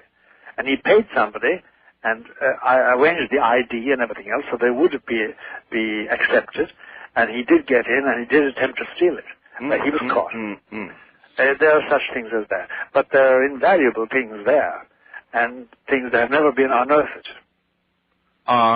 One can only wonder. Yeah, one can only wonder. You wonder, really. And there are 7 miles of archives beneath the Vatican. 7 miles. 7 miles? Yes, actually, it's done. It's a fantastic thing, Art. When you go through it, as according as you go, the light starts and the light behind you dies out. Oh, my. The light follows you wherever you go. That is incredible. It's air conditioned, and it's maintained. Very careful environment. Because yes, because they have papyrus there, they have ancient books that can fall to pieces merely by being handled. I understand. All right, first time caller line. You're on the air with Dr. Martin. Hi. Dr. Martin, yes, Art, it's an honor and a privilege. Thank you. Where are you? Japanese, I'm on my knees. Where are you? Silly. I'm in incorporated Fort Lauderdale, Florida. All right. Yes. I have 6 questions, but I'll narrow it down to 4 if at all possible. Okay. I perceive the way I perceive the world as an apartheid and genocide corporate in America as a corporate American society. How do you perceive this being in the near future? Oh, I'll tell you what I think the structure of the near future of the world. I will not see it. I think unless God prolongs my age to 120 or something like that. A prediction of it. The idea of a national government, of a nation state, is disappearing. Okay. We're going to have regional authorities. And we're already slipping into that with our NAFTA and our European Union. We're slipping into that already. And even within a vast community such as we have in the United States, 250 people, 250 million people, I can foresee the day when, for instance, there'll be certain black or white enclave and accepted by people as such. Because, you see, I think we're coming to the stage, lady, and I hope it doesn't frighten you or shock you. We're coming to the stage that laws will be made affecting our salaries, our vacations, our education, our birth and death, our medicine, our politics. Laws will be made by more than Americans. It won't be Congress. It won't be the Senate, merely. Okay. It'll be foreigners. Okay. I mean, non-Americans. Okay. I think we're at that stage of regionalism. Yeah, I got the point. You got the point? Yeah, I understand it quite clearly. That is very factual. Absolutely. The other question is my ability to predict without the personification of predictions. Yes. Like this plane that just went down. Now they're saying it was a laser. I always had the assumption, I would say, that it was. Am I going into a middle plateau without checks and balances there, or how do I receive? I know. I'll tell you. My advice to you is this. Mm-hmm. My advice to you is this: if you have that ability and it comes up unbidden, do you understand me? Yes. That's one thing. If you were to use it to guide your life or to guide others' lives in a very active, interventionist way, then you need guidance. How do I get that?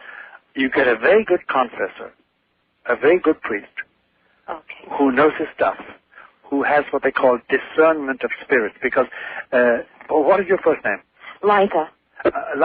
Liza, you have to, you see, it's discernment of spirits, what spirits are moving you.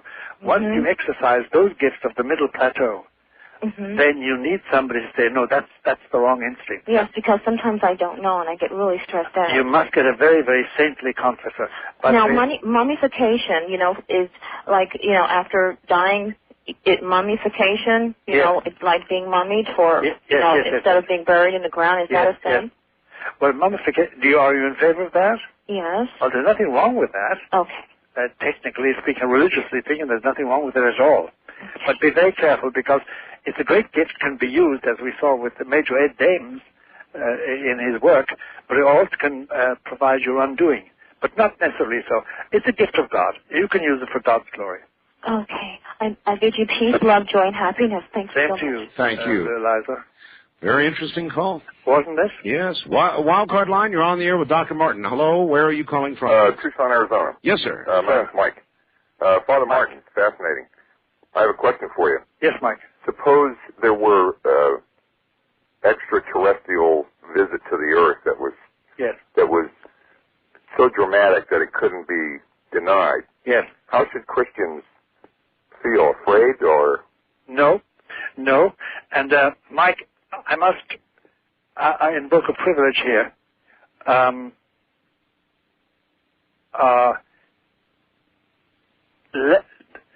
will I put this?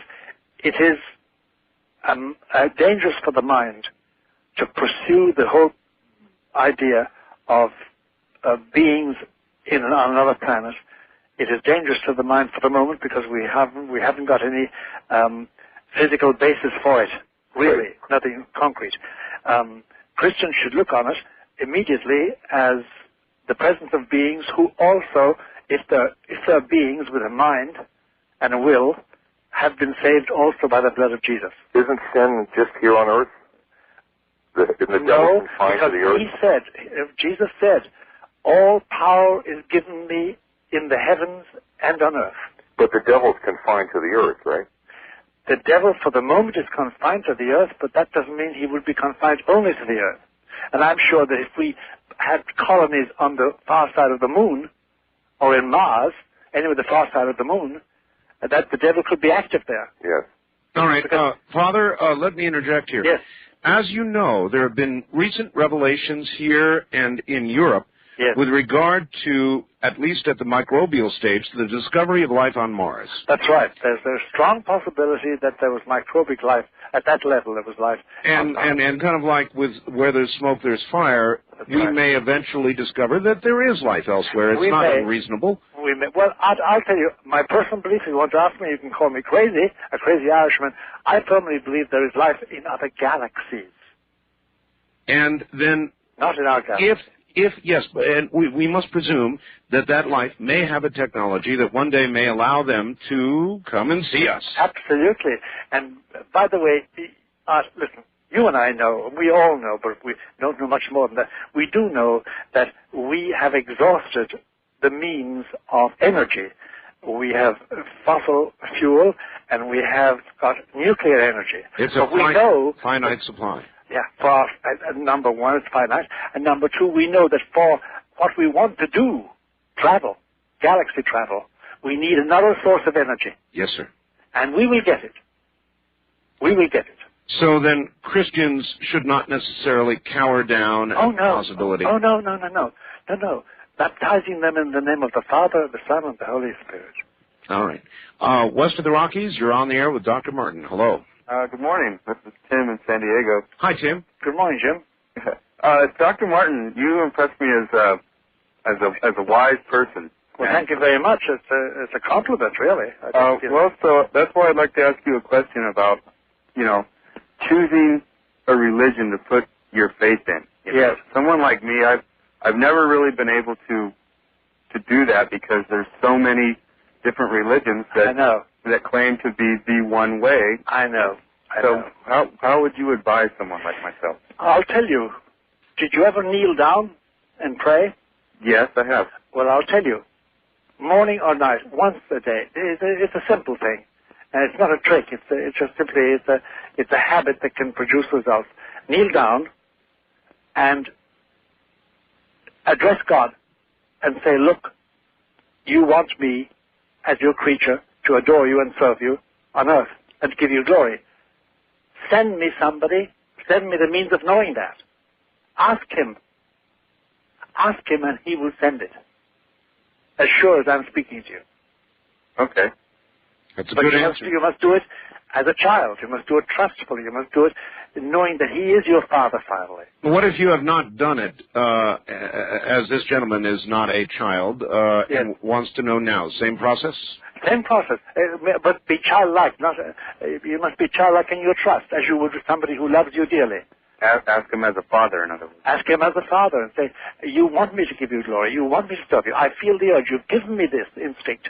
Now show me how, because I do not know how." Okay, thank you very much. Thank you. That's what I would say, Mike. All right. First-time caller line, you're on the air with Dr. Martin. Hi. Fantastic. Great show. Thank you. Where are you, sir? I am in Sacramento. All right. Yes. Father. Yes. Yes, I'm interested in finding out your opinion on the revelations from Father Don Gobby. Yes. I'll tell you what I think. Unless you, I'm sorry, I've interrupted you. Oh, no, I was just also going to ask you about Fatima and some of the other Marian apparitions as well. Yes. Well, let me tell you about Father Gobi, as I call him, Gobby or Gobi. Look, the Virgin Mary, from the Gospels and from what we know of her, is a woman of very little words. She's a woman of a lot of actions, but very little words. And there is no way on the face of God's earth that she could have said all those words that Father Gobi puts on her lips in his books. And I guess if Father Gobi was asked, I'm sure he would say to you, if he were asked, no. What I've done is I have clothed her thoughts in human words to make them more intelligible. Do you understand me? So that not everything is ipsissima verba, as they say in Latin, the very words of Our Lady. You know, it would take a lifetime for her to say all that to Father Gobi. And for him to copy it down, you know, from her lips, number one. Number two, as regards Fatima, he is very sound on Fatima, and the Fatima prediction is being worked out at the present moment to our cost. But in the end, as she said herself to the children, my Immaculate Heart will triumph. Now, I understand that through, I believe his name is Father Fox. He's yes, Matthew Fox. Fatima.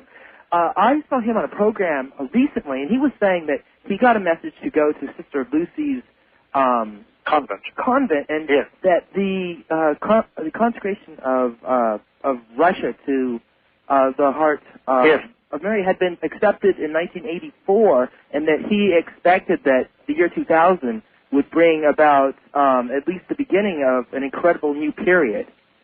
Well, I'll tell you, here's the point, that what Lucy did say, and has said more than once, is this, that although the consecration hasn't been done as she asked it to be done, what the Pope did in 1984 in St. Peter's Square will suffice.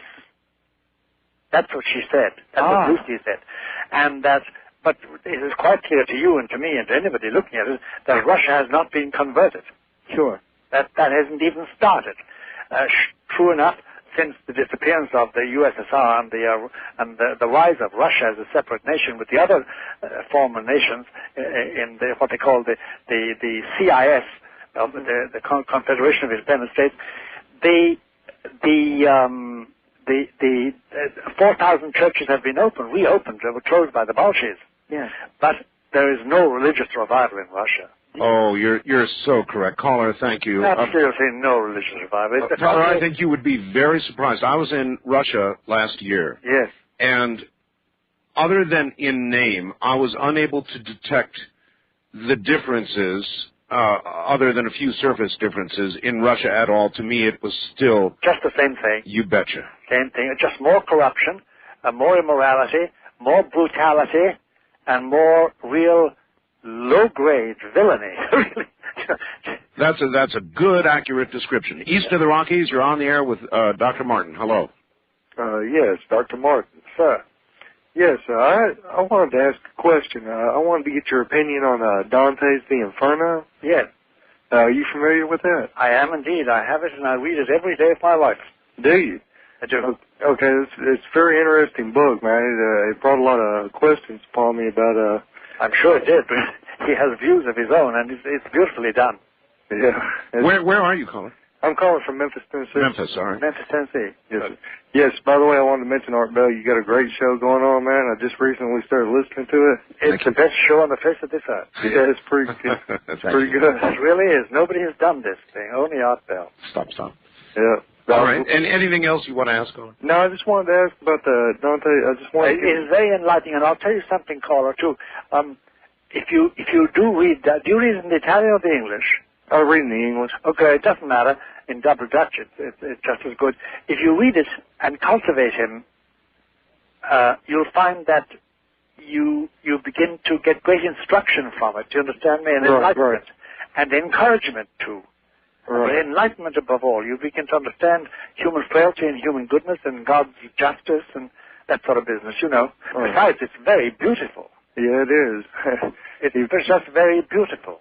Yeah, this guy, he got pretty freaked out there. Oh, yeah. He got pretty freaked out, that's right. I don't know how you would explain something like that. I guess he done the best job he could. Yeah, well, it's terribly hard. I think the thing that always struck me about Dante was his relationship to Beatrice, the woman he fell in love with. Right. He never really got to know. Yeah. And he made her his guide. And there's a famous picture, do you know it, of he meeting her on the Bridge of Sighs? Right, I remember that. And he did meet her on the Bridge of Sighs, holding his heart. Right. And he obviously was smitten deeply with a deep love of her. He was a Republican, by the way. Was he? A very active Republican in his native country. Yeah, it was a pretty great book. I just recently checked it out. It is. All right, caller, I've got to interrupt. We're headed toward the top of the hour here. Well, all right, here we go. Back to Father Martin. A question for you, Father, and then we'll go back to Jones. Is it true, this is a fact, that the greatest collection of astrology manuals are at the Vatican, and why?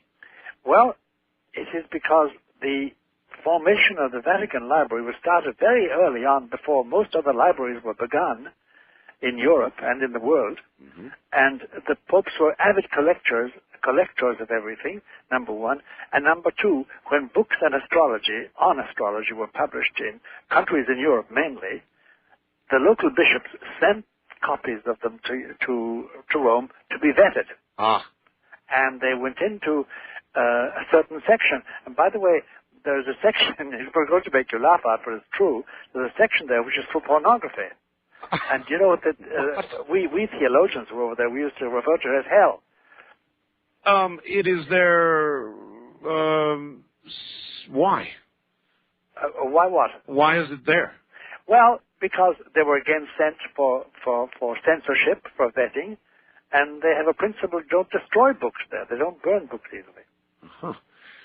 Well, I assume that when one gets permission to visit these areas, it's not the most visited of them. No, it's not. It's not, actually. And it's part of that 7 miles of underground stuff I mentioned. That's remarkable. Yes. First-time caller line, you're on the air with Dr. Martin. Hi. Oh, Father Martin, I'm so glad to talk to you. This is Beverly from Chicago. I met you when you were on your book. Yes, Beverly, I remember. Well, how are you? Beverly, you're going to have to speak up good and loud. You're kind of weak here. Okay. Yes, Father, I wanted to ask you. Yes. They found Caiaphas' tomb in Jerusalem. Does that have anything, do you think, to do with Revelation? Well, it may or may not. It's not very clear as a sign of Revelation, Beverly. It really isn't. They found, you're referring to the tomb of Titus, are you? Caiaphas. Caiaphas. Oh, it does. It's a confirmation that the man existed, because 100 years ago, many scholars were denying that Caiaphas ever existed, and they were denying that he was one of the high priests. Now this comes to confirm it, and it just illustrates something, Beverly, which is very funny, and which is a backward procedure. The older we get, and the further we are removed from the sources of the Bible, the more confirmation we're getting. For instance, it's only nowadays we found out a stone on which the name of Pontius Pilate was written. There were scholars, and their books are still on the shelves, in the last century and the beginning of this century, who denied there was ever such a man. I see. So, I mean, it does. It confirms that, but it doesn't give us much more light about Caiaphas. The only light we have is really from the Gospel. Well, I thought in the Gospel of Christ saying, "And you shall see me, Caiaphas, returning in glory," or whatever they... Yes. Well, what he said was this. When Caiaphas, a Jew, I said to him, "Listen, I impose an oath on you as a Jew, and I'm a priest. Tell me, do you claim to be the Son of God?" Yes. And he said, "Yes, I am the Son of God. And you will see the Son of Man," meaning himself, yes, "returning on the clouds of heaven." That's referring to, he was telling Caiaphas, look, you know from the Bible, from your Bible, from the book of Daniel, you know well, the Son of Man comes in judgment on the nations. I'm telling you, I'm that man. Yes. Do you understand me? Yes. Further, Caiaphas, listened or not is something else. Only God can judge him. Is it true also, Father, there should be a sign in the sky? Oh, I would say so. She said, is it true there would be a sign in the sky? And you certainly alluded to that with keep your eyes on the sky. Of course. There will be a sign in the sky. All right.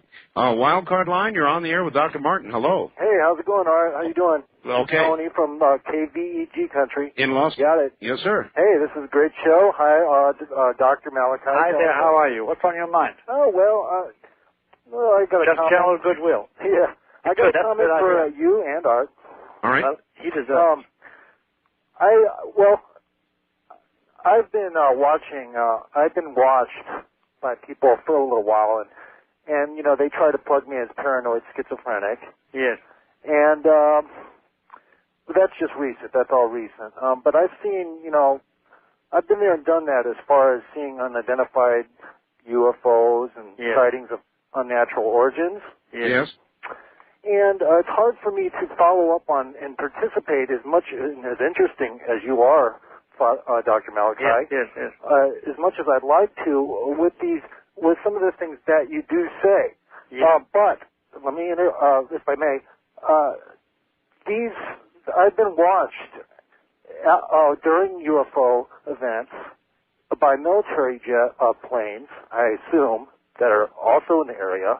Yes. And I can't, for the life of me, describe stuff like this to people without them thinking I'm a paranoid schizophrenic.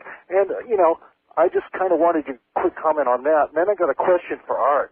All right. Well, I'll tell you, the only comment I've got to make in it is this. Look, put your trust in God, and it doesn't really matter what men say, provided you don't break the law. Then they have to intervene, and I'm sure you do not break the law. But we all find in life that at a certain moment you have to be independent of adversary comments on your life. Otherwise, you wouldn't do a thing. You'd be afraid. East of the Rockies, you're on the air with Dr. Martin. Hi. Hi, Father Malachi Martin. Yes, sir. This is Ed from Madison, Wisconsin calling. Ed, I'm glad to hear your voice. What's on your mind? The Bible says that Jesus fasted for 40 days and for 40 nights, and Moses also before him. That's right. And many saints have done so in the Christian tradition. That's for right. myself in the last year, for 20 days, I've fasted twice. Ah. And I would highly recommend it to anyone. And so I have two questions for you. One, what is your opinion of the spiritual practice of fasting? And two, why has the church shied away from recommending fasting? All right. Well, number one, Christ himself recommended fasting very much, both by his example, as you've alleged, he just fasted for 40 days before he started his work, and also when he spoke about dealing with the devil and dealing with evil. Prayer and fasting he recommended. And we have all found in the past that fasting is a very salutary thing. It does sharpen the wits, and it does make you more attentive to spiritual things.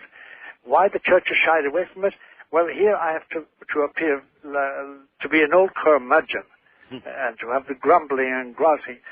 The reason is this, that a lot of clerics, a lot of prelates, a lot of bishops, a lot of cardinals have lost the spirit of Christianity. And they themselves like a good square meal 4 times a day, and they think everybody else should have it if they can afford it. So it's a lack of faith, believe you me, because fasting is a part of salvation. Does it not induce itself in kind of an altered state? Yes, it does. It does, if you exaggerate. But it's a very good thing. All right.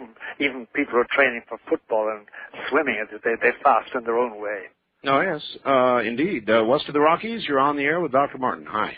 Good morning, Dr. Martin. Good morning, sir. Hello? Hello.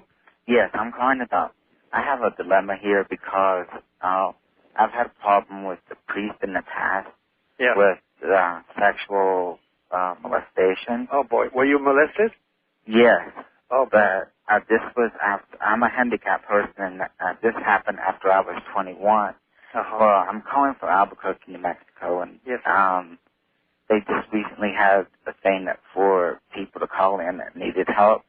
And a friend of mine, he's a pathological liar, and I don't know, he steals, and then he's just really confused. And when I told him about my problem, we used to live together, and then he kicked me out, and he went to the church, and his lover is a lawyer, and they went and sued and won. And he told me, he goes, well, I already know, like, I'm going to go to hell, so it don't matter anyway. And when I tried to convince the sister Casey that he's looking over the case about my situation, she said, well, because you're over 21, when it happened, there's nothing we could do. But yet my friend... She's not correct. You can. By the way, try and contact Father John Fitzgerald at the Queen of Heaven Church on Claremont Avenue. John Fitzgerald. Father John Fitzgerald. Fitz, we call him. He's a very good priest. He's at the Queen of Heaven Church on Claremont Avenue, and he will help you. Tell him that you spoke to Malachi Martin. Okay, well, what do I do about my friend that I can't believe he did this? And when I called to give information about what he had done, they said, well, the case has been settled and closed. Well, has it been settled and closed? Well, I presume so, because he's got a lot of money and he's taken a lot of trips and he's bought a new car. Well, I would check on that fact, but I think Father Fitz will give you very good direction in the matter. He's a very good, just, holy priest. He really is. All right. Okay, and the name again is what? John Fitzgerald at John the Queen Fitzgerald. of Heaven Church. Yes. All right. So there you go. On Claremont Avenue. East of the Rockies, you're on the air with Father Martin. Hi.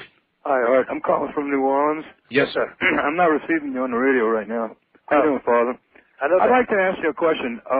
Sure. If I perceive plausible, if I receive plausible, intelligent thoughts, should I perceive that as divine intervention? If you receive plausible what? Intelligent thoughts, Thoughts. Thoughts. Oh, thoughts. Sorry. Yeah. Right. If you do, should I perceive that as divine intervention? Yes, on one or two conditions. First of all, that the thoughts don't recommend you to do something sinful, number one. Mm-hmm. And number two, that they don't bring disturbance to your soul, they bring you peace. Right.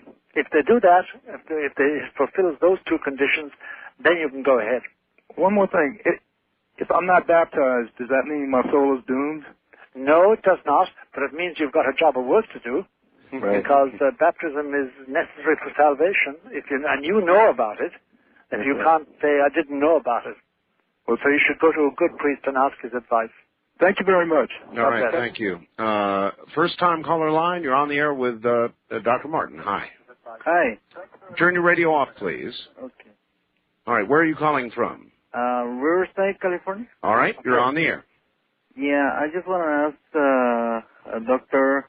Yes, sir. Are you familiar with the 1 Timothy 4:3? What it says about that you was talking about now the church will allow the priest to get married? Well, at the present moment, the church doesn't allow priests to get married, but there is a proposal that they should be allowed. It isn't yet the law. Oh, but are you familiar with 1 Timothy 4:3? With I don't get familiar with what? Are you familiar with 1 Timothy 4? 1 Timothy, yes. Yeah, okay. What about it? What it says that they forbidding the priest to get married. Yes, that is there, all right. But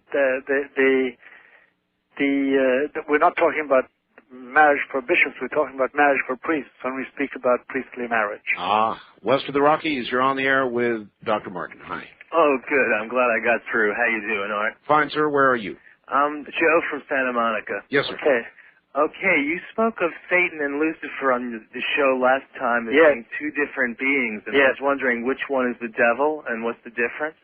Actually, the difference is this. By the way, if you were sitting in a room with your family, how many people in your family? 5? Yes, there are. 5. Okay, there are 5 people in your family, and if you're all sitting in a room, and I say to you, how many people are in this room? You say 1, 2, 3, 4, 5, 6. You count the bodies, isn't that right? Right. Now, with angels and spirits, they haven't got a body, so how do you count them? By their being? Their function. What they do. Okay. Now, the angels were created to function on this earth for man's benefit. 1/3 of them apparently revolted against that and said, we will not serve, and they were condemned to hell. They became demons. Their leader was a being whose name was always called Lucifer, the light bearer. Right. Son of the dawn. His aide-de-camp, his sidekick, was a demon whose name has traditionally been called Satan. And Satan is merely a Hebrew or Semitic term meaning adversary, Satan. Satan is an adversary in modern Hebrew. Oh, just one thing. Don't cut me off. I have one more thing to say, Art, by the way. Keep going. Sorry. Okay. So Lucifer is the chief angel, and his sign is the scorpion. Uh-huh. The sign of Satan is the serpent. Okay. That's the distinction. But we know, as in exorcisms, there are two very distinct beings. Very distinct beings. In fact, every demon is distinct from every other demon, but it's by their functions, you know. So Lucifer sent his sidekick to bring the apple to Eve. Yes, he did. He directed all that. First-time caller line, you're on the air with Dr. Martin. Hi. Hello. Good day, Art. Good day, Dr. Martin. Good My day, name is Joan. Where are you, Joan? I'm in San Fernando Valley outside Los Angeles. Very good. Dr. Martin? Yes. With that lovely name, Malachi, yes, pronounced in the Gaelic, you obviously have heard of the prophecies of St. Malachi. I'm sure I have. Art, the prophecies of St. Malachi are a little like Nostradamus, but not quite. That's right. They're always sufficiently clear to interest you, but sufficiently vague to puzzle you. Yes, and they're only on the popes. That's right. Yes. Well, I understand that there's, according to the reading of them, there's only room for 2 more popes. But the prophecies themselves don't exclude the fact that there might be popes in between. That's again the hazardous character of predictions like this. Uh-huh. It doesn't mean there couldn't be 2 more popes, 3 more popes in between. But the last 2 popes will be called Gloria or Levi and Petrus Romanus. Uh-huh. We don't know in between, unfortunately. That's the terrible thing about oracles and predictions, that they tell you a lot, but they leave you puzzled. Now, can I get a copy of those anywhere, Doctor? Oh, yes. If I had an address, I'd send you a copy. They've been published in ordinary pamphlet form. Okay, both of you, I'm sorry, I've got to interrupt. Think about that one. We'll pick it up after the break. Back now to Dr. Martin. And, Doctor, are you there? Sure. Let me ask you a little bit about your constitution. For 76 years old, I'd like to know how you do it. First of all, I like doing it. That's a lot. That's important. That's important. Very important because it makes it so much easier. Otherwise, you could be very tired and bored and you could fall asleep or want some food or. Yeah, but are you sure that you're not sent a little secret potion from the Vatican that keeps you going like this? No. I wish there were such a secret potion. It would make my creaking bones, much less creaky than they are. No, I think it's sheer interest, and I have a good constitution. I've only had really one bad illness. Well, I've had open heart surgery when the old heart started giving trouble and saying, hey, I need some help. And otherwise, though, life has been uneventful. I still have my hair and my teeth, and that's our business, you know. No big secret, then? No big secret at all. No big secret at all. Really, I wish I could find something and say, oh, it was this, it was that. No, I have nothing, Art, I can communicate at all, except good luck with my health and God's blessing. Well, you certainly have that. First-time caller line, you're on the air with Dr. Martin. Good morning. This is me, Joan, again? Yes, it is. Uh-huh. Well, I've one up on the doctor. I'm 81. Oh, you are? Oh, good.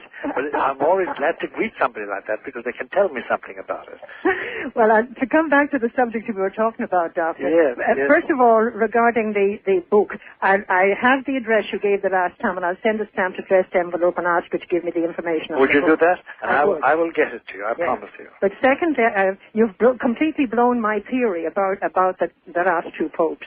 What I came to the conclusion of some time ago, it was considered that it was going to be the end of the world. I know, they thought that. But then they thought it was going to be the end of the Catholic Church. That's right.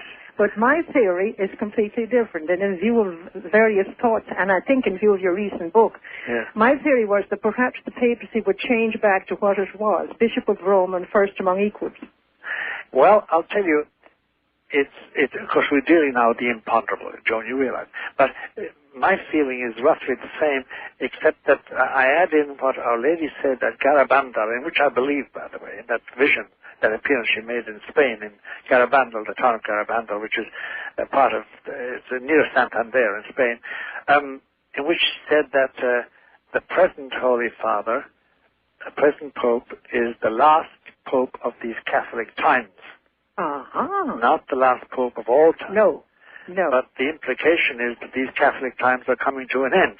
Yes. And Catholic times meant a period of time, roughly since the year 400 AD, 325 to be exact, but 400 AD, when Catholicism grew to be very important and integral to Western civilization. In fact, it created a Western civilization. Mm-hmm. That period is coming to an end because this civilization is no longer Christian, and the church itself is being marginalized and sent into a new form of the catacombs.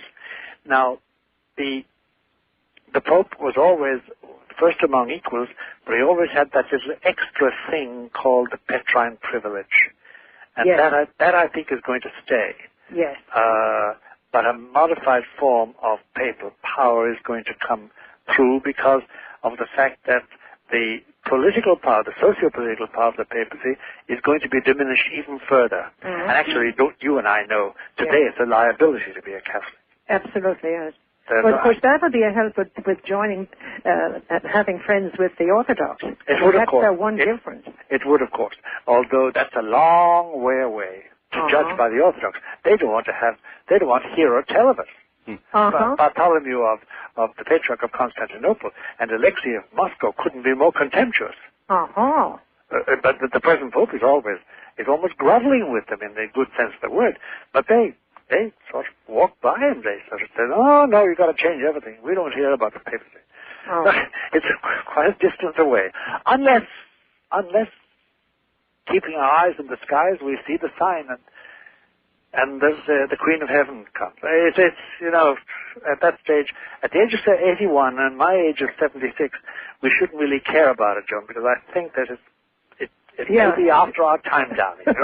We'll be playing harps, looking down. I hope. Dear lady, thank you. We've got to leave you. Thank you. Bye-bye, and thank you, Doctor. God bless you. Take care. Before I forget it, before it gets away from me, you've got a lot of books out, latest being Windswept House. That's right. A double-day book. People can get that. Any normal bookstore. Any normal bookstore, huh? And if they want to order it, they can order it at 1-800-323-9872. Wait a minute. 1-800-72. 1-800-323? 9872. 9872. Now, everybody's going to be driving me crazy to have a way to contact you. Well, I'll tell you, let them write to the following address, Art. All right. 217 East 66th Street, New York, 10021. All right, say it again slower. 217 East 66th Street, right. New York, 10021. 021. That will get me. If I can get it, they can get it. So they got it. All right, wildcard line. You're on the air with Dr. Martin. Hi. Hi, Dr. Martin. Yes, my question is: Do you feel that the Ark of the Covenant is contained somewhere 7 miles beneath the Vatican? Well, I'll tell you, the Ark of the Covenant did disappear when Jerusalem was captured by the Romans in 132 A.D. Now, and it appears there's an arch. The Romans had a habit when they had a big victory, they built an archway, and the Arch of Titus is in Rome, and on the Arch of Titus there is a picture, a drawing of the Ark of the Covenant. So far, so good. There is now a story, a legend, an idea, and in fact somebody has written a novel about it, that actually the Ark survived into Christian times and is now finally in the possession of the Vatican down in the secret archives. Now, I've never been through all the archives, but I know the Vatican very well. And if there was such a thing as the Ark of the Covenant there, I would know about it. I really would, because I was one of the privileged scholars of Judaism in the Vatican itself. Yes. So it is not there. I don't think it is. And the Ark of the Covenant was made of wood anyway. And, of course, it can always last that amount of time. And it may well be there. There's another legend, or not legend, but a tradition, which says that it was tied up and bound carefully and then buried beneath the Tiber itself. We don't know. I'll tell you one thing. If God wants us to find the Ark of the Covenant, we will find it. Yes. Do you understand me? Yes, sir. But it probably did go to Rome if it's on the Arch of Titus. It's pictured there as amongst the spoils of war. Do you understand me? Yes, sir. Can I ask you one more question? Yes. Is this a false report that the Vatican is surrounded by Masonic lodges and the Vatican officials are actually controlled by the Freemasonry doctrine? That is false. That is really false. It's no such thing. There are Masons, members of the lodge are members of the Vatican. There's no doubt about that. Just as several bishops in the United States are Freemasons. Doctor, let me ask you about something, and that is Egypt and the pyramids and the Sphinx. Yes. Many people feel we are on the verge of discovery with regard to chambers below the Sphinx. Yes, I'm told this, yes.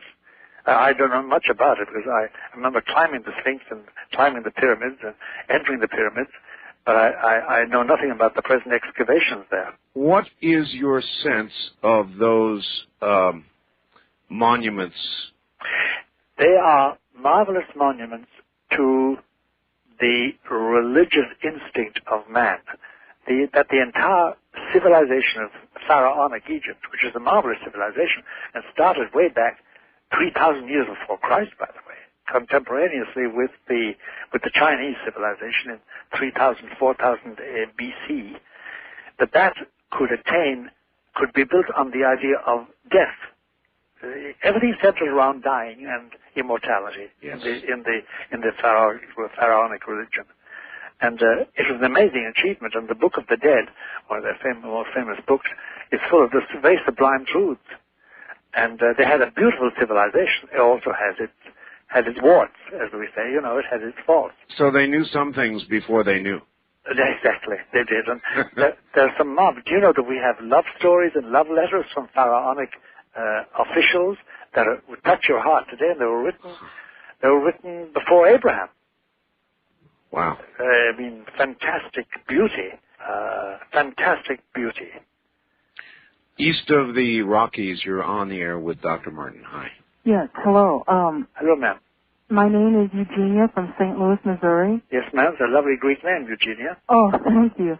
Well, I'm Irish, and as a matter of fact, my father took our family on a 2-week trip to Ireland, and he died at the airport. Oh, no. Yes, but it was a big 12-hour delay, and he died after the 12 hours right there at the airport. And Shannon Airport? Yeah, and a priest was right there to give him a blessing and everything. So. Well, ma'am, that's where God, from the time that he was conceived, that's where God destined him to die. Yeah, I believe it. Yeah. I wanted to ask you, I also believe in Garabandal. Yes, ma'am. And so do I. The warning and the miracle. Yes. The warning, I study about it, but I cannot quite figure out what it really is going to be.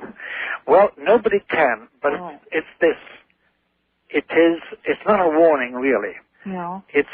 There's no English word for it, but it's putting on notice. You know, when you say, I'll put you on notice that your rent will have to be paid by Monday or something. To put somebody on notice. That's what it means by the warning.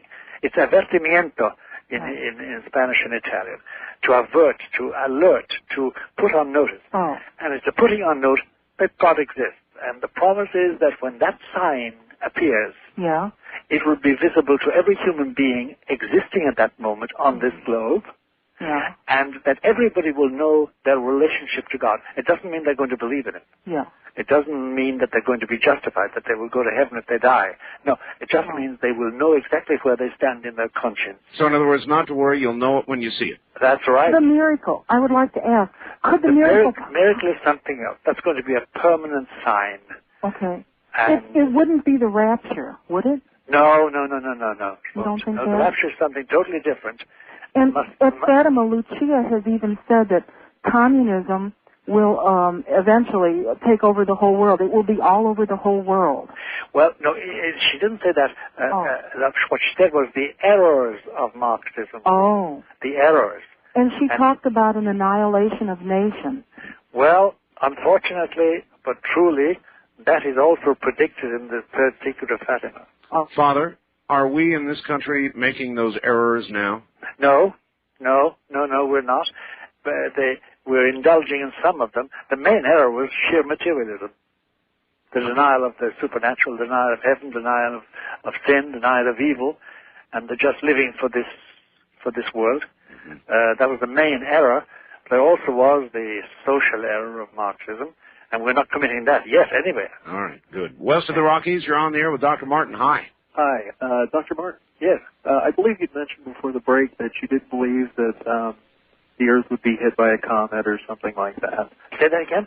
That the Earth would not be hit by a comet, you would say. Yes. I don't believe that God is going to destroy it with a comet like that. No. Okay. My question is, in Revelations it states that the Earth would be impacted by a star and that a mountain would fall into the sea. I was wondering what your belief on those might be and well, if they might be associated with that could happen. It wouldn't necessarily destroy the Earth as we know it. I think that several predictions, which I trust, but who am I? Several predictions I trust speak about a part of the continent being washed away by the sea, by a tsunami. Uh-huh. And I don't like to think about that because of the people that would suffer and the loss of lives and the children and the animals and the destruction and the pain. But it's within the realm. It's within the realm, yes. It is within the realm.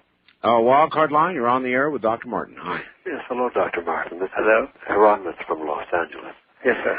Yes, could you speak specifically about the role that the Vatican is going to play in the emerging New World Order? That's a very interesting question. It'll take a longer time than we have at our disposal, but the essentials can be said very briefly. The New World Order finally, essentially, and as it is now is and will be increasingly, is a new arrangement of global finances. And it's a new control and direction of the flow of capital and the flow of capital goods. Have you noticed, for instance, that Russia and China have both been invited by the President of the United States, President Clinton, to join the World Trade Organization? And both Russia and China have recently become members of the Bureau of International Settlements, which is in Basel, and which is in membership. Members are always just the heads of the central banks in every big industrial country. And in other words, the world, the church in Europe, based in Europe and spread all over the world, is going to be involved in an economic and a financial and a monetary and fiscal system where it has very little liberty. And therefore the ancient liberty of the Roman Church to finance itself, to have its own bank, and to have its own funds is going to be severely restricted.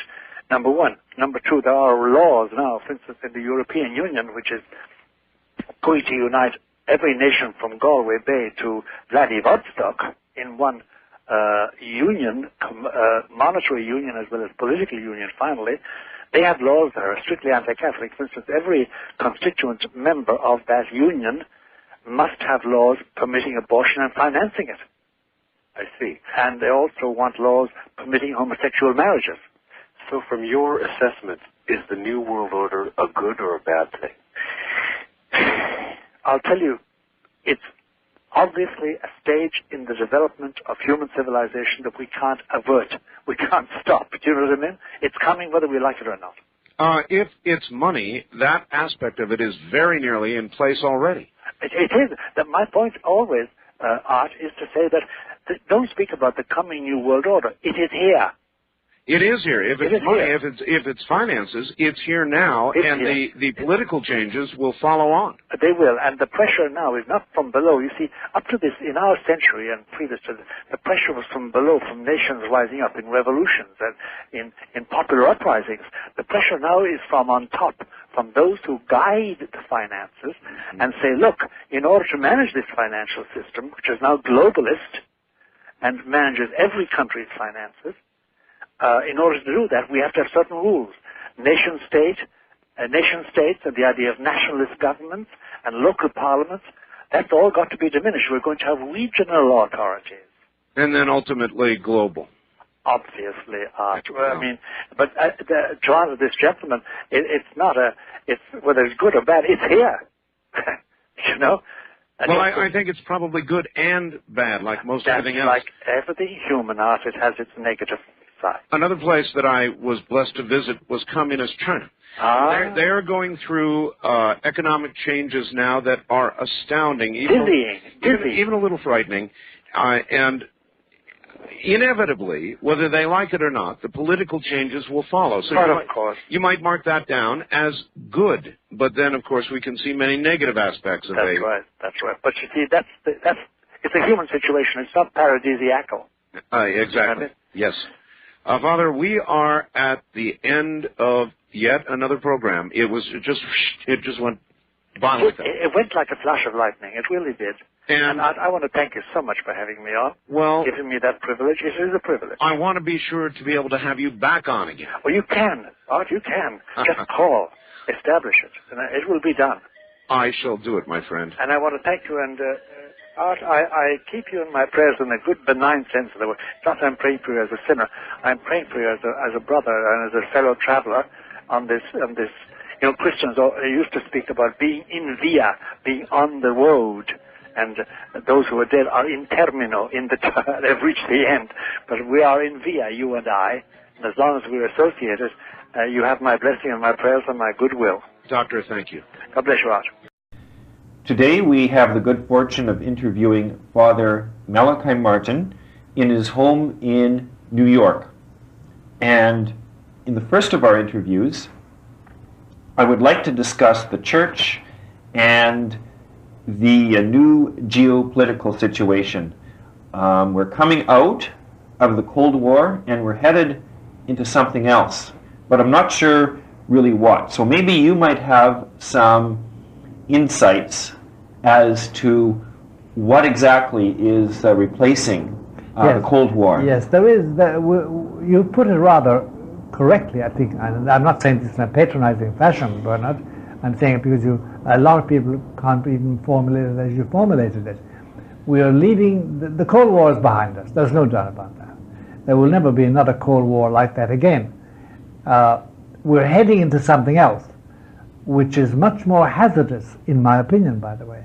But we're in the transition period, and therefore all we can do is give educated guesses and outline the dim shape of what is taking place. And this new world is geopolitical. That is, it is a world which is dominated by trends that involve several nations at the same time, the same trend. For instance, we had a small example there recently about nuclear development. Hitherto, we've had this tidy little club of England, Britain, France, the United States, China, and Russia, and Israel, because Israel is a member of the nuclear club. They have their missiles tipped with nuclear warheads, and they have the power of delivery. We don't speak about that in public because the Israelis have never admitted it, but we all know it. So there was this tidy club, and lo and behold, the Indians suddenly break loose, and they explode bombs, and they're on their way to thermonuclear power. And remember, the India is shortly going to be 1 billion people. It's a huge populous country. And then immediately afterwards, the Pakistanis exploded their bombs, and they're on their way to being fully fledged members, and they have the means of delivery. They both India and Pakistan have the means of delivery. Unfortunately, they don't like each other an awful lot, these two countries. They're fighting a continuous war in Kashmir, and one of them is a great friend of China. Pakistan is a great friend of communist China. India is not. India has lost land to China, and it resents and fears China's grip on Tibet. Tibet, as you know, is being extinguished with our connivance.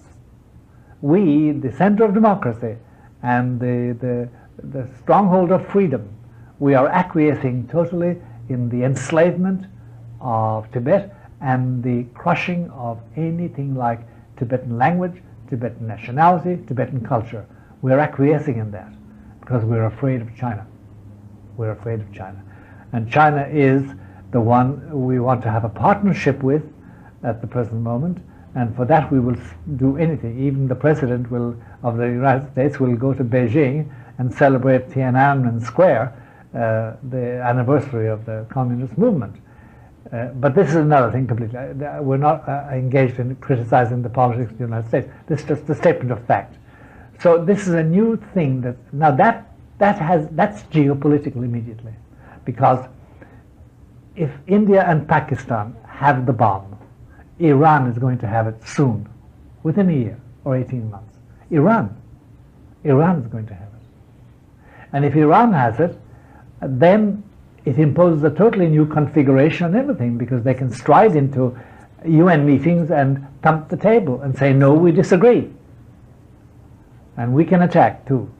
And that means that, for instance, the geopolitical, the policy of the United States in the Middle East is changed forever.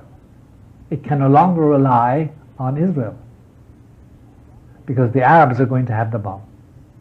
Now, in this new geopolitical world, since the Cold War, there have been some attempts to make sense of it.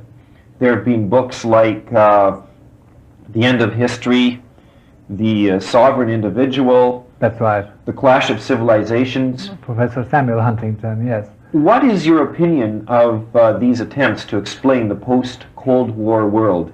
I'll tell you, Bernard, they are not solutions or explanations. They're exposés of the facts. They admit themselves they have no answer. They describe things. They're purely descriptive, because the authors of those books you've just mentioned fight completely shy of anything to touching human spirit and religion. They will not bring in the religious question. As you know, today the fashion is explain everything, examine everything, analyze everything, describe everything, but without any reference to religion. Any reference whatever. That's the law. And that's why the United States Supreme Court in Planned Parenthood versus Casey, this famous case, came out with a statement that anybody who enters the public square in America with a religious point of view has no place in the public square.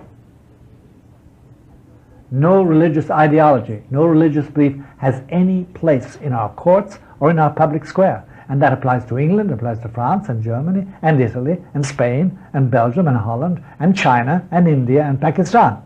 The same thing. Except you have large bodies like Islam and large bodies like the Catholic Church, which is nominally 1 billion members, and then there is another 500 million Christians between all the Protestant churches and the sects. But they have no longer any say, because this geopolitical situation is dominated by one thing and one thing only. That is the flow of capital and the flow of capital goods on a daily basis. No country can stand outside that. Witness what happened to Albania.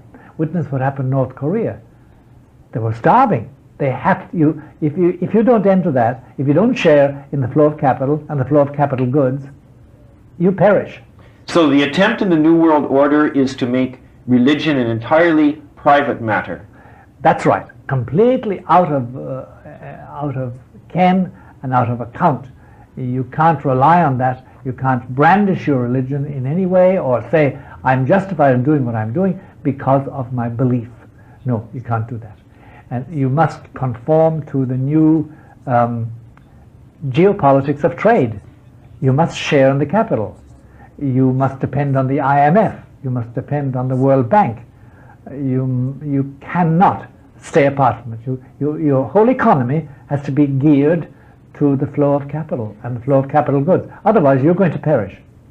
Does this influence the moral order? For example, could your home country of Ireland, let's say, have its own divorce and abortion laws, and even if it participates, let's say, in the commerce, on the moral question, stand aside, let's say, from the rest of Europe?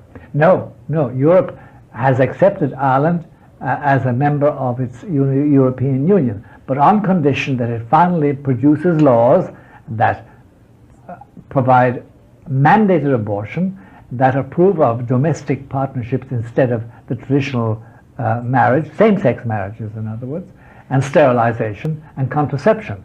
Those are now considered to be human rights.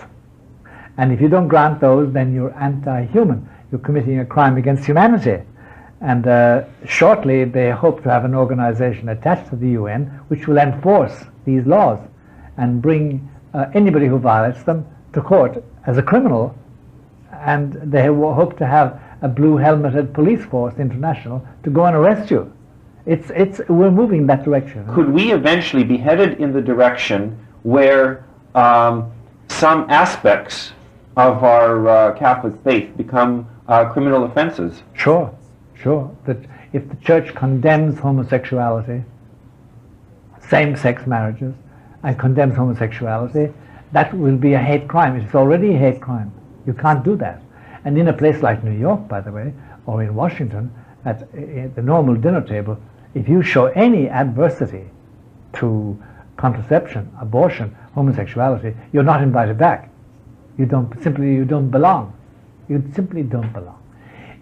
I thought the question you were going to ask me at that point was very near it, but it's not quite it. It's this, that what's going to happen? Will the church make a compromise? Or will it go underground?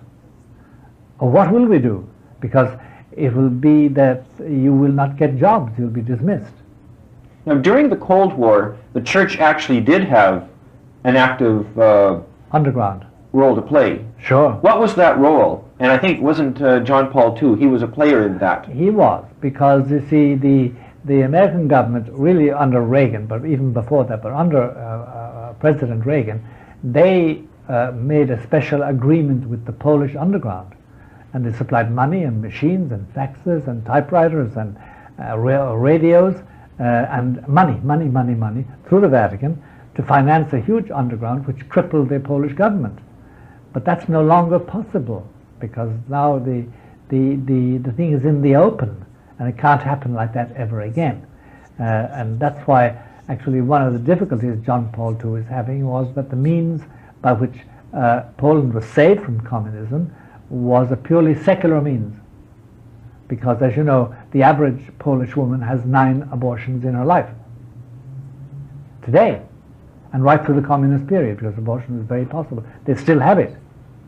And so that it was a purely human organization called Solidarity, Solidarność, which has nothing to do with the church. But the church used it to cripple the government economically, so that finally the communist government had to appeal for help, and finally collapsed, and then went into a troika, 3 people governing, and finally then the communist government in Poland, like the communist government in all the Eastern European countries, collapsed economically, and they were beaten economically. Capitalism beat communism economically, and that's why they finally collapsed. But the church did collaborate. However, this is different, because if you can't school your children, if you can't go to the university, if your views are unacceptable in any faculty of the university, whether it's medicine or science or biology or whatever it is, or history or literature, you will be downgraded. You won't get your degree. You'll become an outcast. You become and we become outcasts. And that's what we are facing. There's a further development, though, Bernard, which is far more significant in our geopolitics. It is this. I'm a citizen, I vote. You're a citizen, you vote. The power of my vote is so diminished today, so that the laws passed by my Congress in the United States, and the Senate, for instance, and then signed into law by the President, my vote is of infinitesimally smaller value than it was, because in between me and the legislators, there is now a whole series of layers of foreign interests. And de facto, many decisions made by our Congress in the United States and the Senate are at the bidding of non-Americans. They're at the bidding of non-Americans. So my vote is diluted in its power. And that's what's happening. We're becoming increasingly the American liberty, American activities, American outlook is diluted by non-Americans, completely non-Americans, because anyway the people who make decisions, economic decisions affecting me, are not Americans. And of course the same complaint is made in England, where so many of the decisions now are being made by the European Union. That's right. and not in the Parliament in London. That's right, and that's the big gamble. Can Britain stay out effectively out of the EU, the European Union? Most people think it cannot. I don't know. I can't predict, because there's a time limit on all this, Bernard, this new geopolitics. There's a time limit, which is a very, very ominous time limit. It is this. As things are going, most honest and frank commentators say it's going to fall apart. It's going to fall apart. It can't go on. There's too much explosive material in the hands of people who have no scruples whatever. They're not governed by any religion or morality. It's self-profit. And America, the USA, can dilly-dally and have a dalliance with China for the sake of its exports and for the sake of money. But eventually, something is going to give. They say that something is going to give, because not on bread alone doth man live. They don't add, but on every word that comes from the mouth of God. But they know that human beings need something else. And there is nothing else on the horizon today but bread and food and employment and dollars and prosperity. And if that can hold, which nobody believes it can hold, we can get past the 2000. But nobody believes it's going to. That it's going to collapse and explode. And if it does explode, then we have worldwide depression. And it's not merely the, you know about the Y2K crisis about the computers. It's not merely that. It's simply the internal moral resistance of nations is going to collapse. And that's apparently what the gamble is, that it won't collapse. And most of the commentators say it must collapse, it can't go on as it's going. So this geopolitical situation can't last. Unfortunately, the steps now being taken are being taken by people who believe strongly in world government. And the day may come when we have to yield 2/3 of our sovereignty in the United States to the United Nations. That may come. And forget the other nations, they're already at the beck and call of the UN. Now what we need to discuss is, what is the Vatican's role in all of this? Well, that Vatican role is very important, and it must be understood very clearly, and has to be understood in terms of John Paul II, this present, Papa Wojtyla, as we call him, Papa John Paul II. He is primarily a geopolitician. That's his beef. That's his trade. That's what he's interested in. And he has, over the period of almost 20 years, he's gone around, he's met anybody worth meeting in government. He's sat down with them in private as well as in public. He's been acclaimed by nations. I think it's 82 nations he's visited. That's a lot of nations. And received officially every time. And he has been enormously successful, attracted huge crowds everywhere. I mean, he is charismatic in that sense. And he has established relationships with all the governments, every one of them, even the most oppositional ones, except the one place he has not succeeded is Russia and China, those two places. Because their tradition is that he is an enemy. And that's why he has failed to be able to go to Russia, which is one of his dearest dreams, by the way, to go to Moscow and to present an icon, a famous icon, Our Lady of Kazan, which he has in Rome, which belongs in Moscow. But they won't allow him in. Now, John Paul II, as we've mentioned earlier, has been a very effective geopolitical player in the Cold War. Has he been successful in making the transition to the post-Cold War world? No, he has not. He has not. For the simple reason that he was nurtured in the Cold War.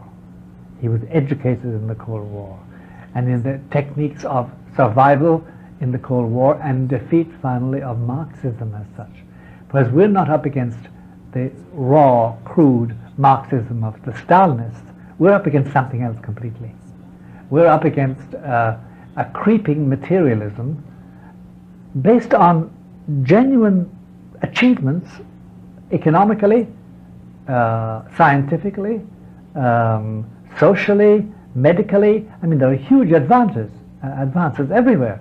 And he's not used to that at all.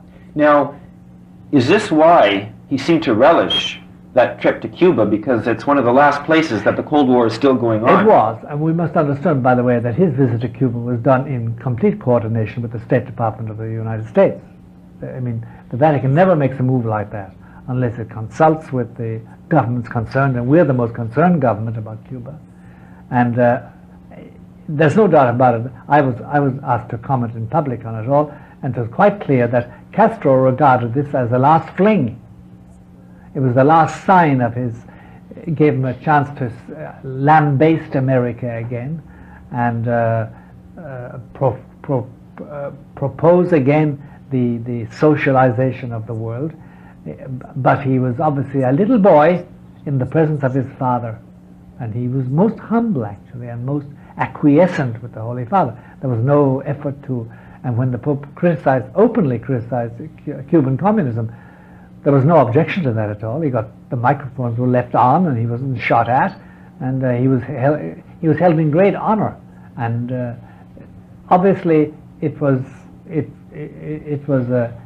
Do you know what I think, Bernard? But I know somebody is going to attack me for having said this. I think it was a waste of time, because anything that the Pope could have effected, he could have effected from Rome in Cuba. But it was again another magnificent appanage of papal power and papal influence. But that's all it was. It hasn't increased the membership in the Church. It hasn't eased things. Right enough, at the Pope's request, Castro has let loose about 300 prisoners, I think. There are many more languishing in the island of Pines, where it is the infamous Cuban prison that he runs, which is a torture chamber. But nothing great was effected by it at all, except that the Cubans suddenly found out that somebody could come in and speak against this system, against the regime, and get away with it. But you know, they had to teach the Cubans how to make the sign of the cross. They had to teach the Cubans the Our Father and the Hail Mary. It was completely de-Christianized, de-Romanized, de-Catholicized by Castro's people. And Castro himself had to put all his communist cadres in sacks and keep them quiet, because they didn't want the Pope at all. But Castro saw a great advantage in it. And the advantage was the pulpit. The pulpit. And then one more thing.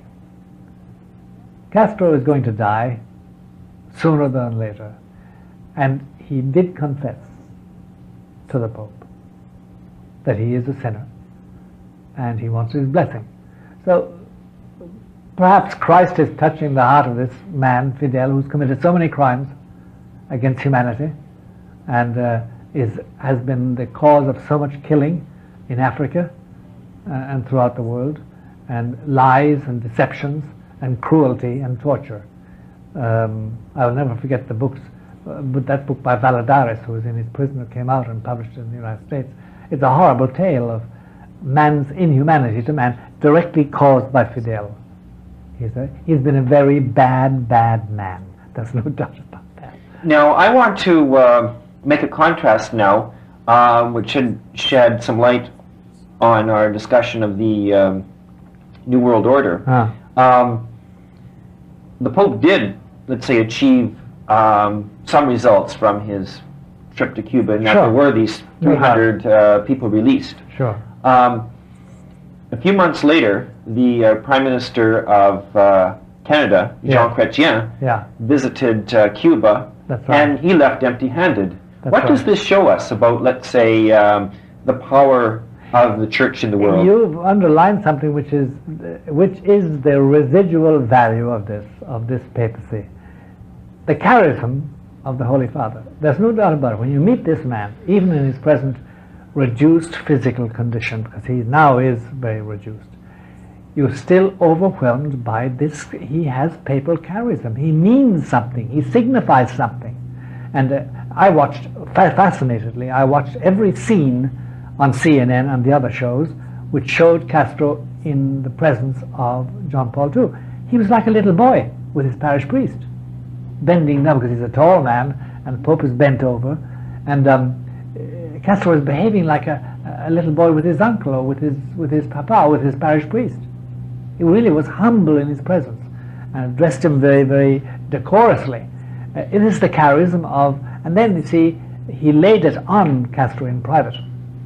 He laid the obligation on him to exercise some mercy, reminding Castro that you too will need mercy at the throne of God when you die. I mean, somehow he touched the religious chord with Castro, and that brings up the whole point. if your Prime Minister, Chrétien is his name, isn't it? Yes. If he could speak religious language, perhaps he could touch Castro's heart. But he went there as a geopolitician and a Prime Minister. And Castro has eaten them by the dozen. Now, doesn't this contrast or series of incidents show that perhaps the architects of the New World Order are going to have a problem with the Catholic religion? Yes, they are. They're going to have a big problem. We must be very perceptive about that problem, though, Bernard. There's no doubt about that the level of corruption amongst Catholics, and there's 1 billion nominal Catholics in the world today, the level of corruption has risen. From the point of view of contraception and sterilization and homosexuality and neglect of the sacraments and neglect of prayer, and that's really chiefly, in my opinion, the fault of the bishops and the priests. But whatever is the cause, there is this level of corruption. But there is this extraordinary resource of Catholicism that can evoke in somebody who hasn't practiced the religion, suddenly inspire him and her. And they come forth and they say, no, we don't want that. We're Christians, we're Catholics, we don't like it. We revolt against it. We go back in our decision. We want to recall you from Parliament or wherever we've elected you. So there is this resource. The only thing is that this Holy Father is incapable of evoking it in the established nations of the world.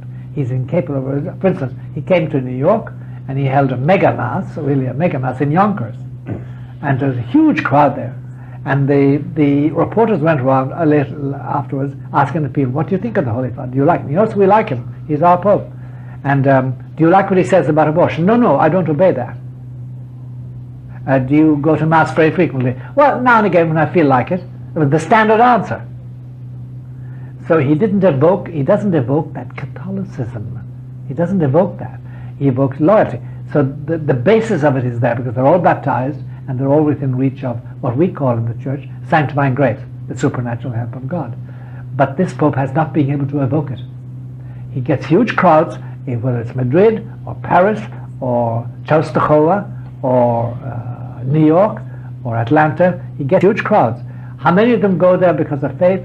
Probably most of them because of some splink of faith in them, some splink of faith, but not because they're fervent practicing Catholics. No. And you know that demographers of religion have a ready figure.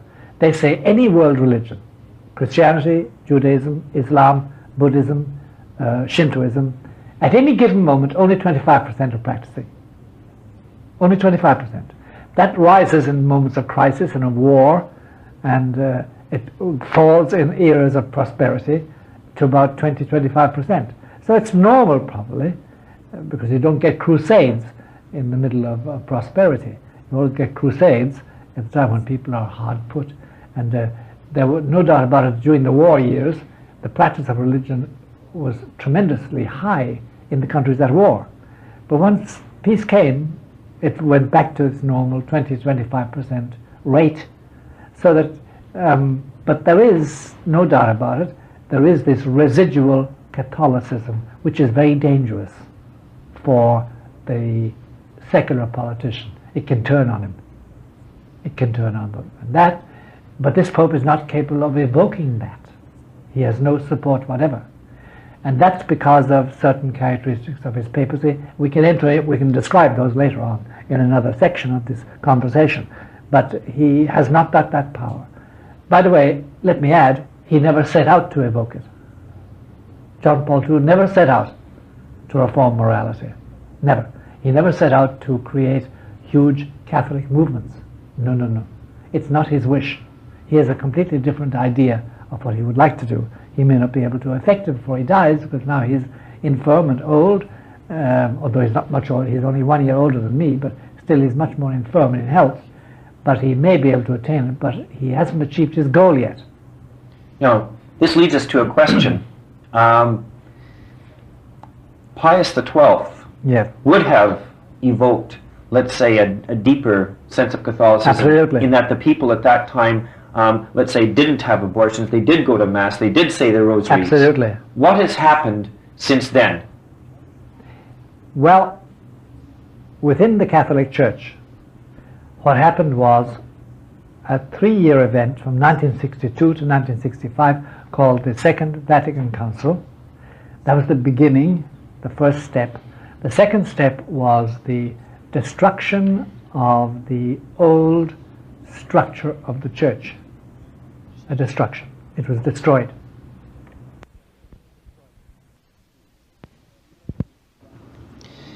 You mentioned Vatican II, and you have recently written an endorsement of a book called In the Murky Waters of Vatican II. Yes. What are the major themes of this book? The major themes of that book are simple and stark and can be stated in the short sentences. It is this, that by one means or another, for one cause or another, through the instrumentality of one man or another man, the Second Vatican Council succeeded in liquidating any traditional, official Catholic resistance to modernism. And this book, In the Murky Waters of the Vatican II, by this young Brazilian, which will finally consist of 11 volumes, we only have 1 volume now, takes everything said and done at the Vatican Council and analyzes it, and shows very clearly that it goes against what the Church used to hold up to the year 1962. And he doesn't say it anywhere particular, but we've all been talking with him, and he agrees with the general formulation today that Vatican Council provoked an apostasy, the apostasy. Now, apostasy is a word that really dates, it was used before him, but it dates from the time of a man called Athanasius, Saint Athanasius, way back in the 3rd and 4th century of this millennium. And the apostasy is a Greek word meaning to stand away from, and was used for those, to describe the attitude of those who renounced basic Catholic dogmas. And this work, In the Murky Waters of the Vatican II, by Guimarães, this brilliant Brazilian young man, shows that on basic doctrines, Vatican stepped away from traditional doctrine. And I can name to you, for instance, marriage, human liberty, the papacy, the nature of the Church, the Blessed Sacrament, Mass. Basic things were abandoned in favor of modernist positions, backed by the present Holy Father. Could you perhaps give one example of where a traditional position was abandoned? I think the one which would touch most people would be marriage. It was the traditional belief and teaching of the Church always until Vatican II, the year 1964 actually, to be specific, that the purpose of marriage was the procreation of children. Period. That was the purpose of marriage. I got married to you, my beloved husband, because I wanted to live with you and have children with you. In addition to that, there was the fact that we would console each other. We would love each other, and we would make love, and we would have a happy marriage. But that's a secondary cause, a secondary result. And it was really consolation for us. Because having and rearing children, as you probably know by now, better than I do, because I've never had and reared children, is a tough proposition, and you need some support. Adjumentum, as the Latin was. So the marriage, therefore, was instituted for the procreation of children and to provide the partners with adjumentum, with the consolation and help, and something to help them along the road. Vatican II said, no, sorry, marriage has 2 purposes: the love of the spouses and the procreation of children under certain conditions. Now, does this change in doctrine perhaps explain why, even in some Catholic countries like Italy, Spain, Poland, birth rates are now below replacement level? Of course it does.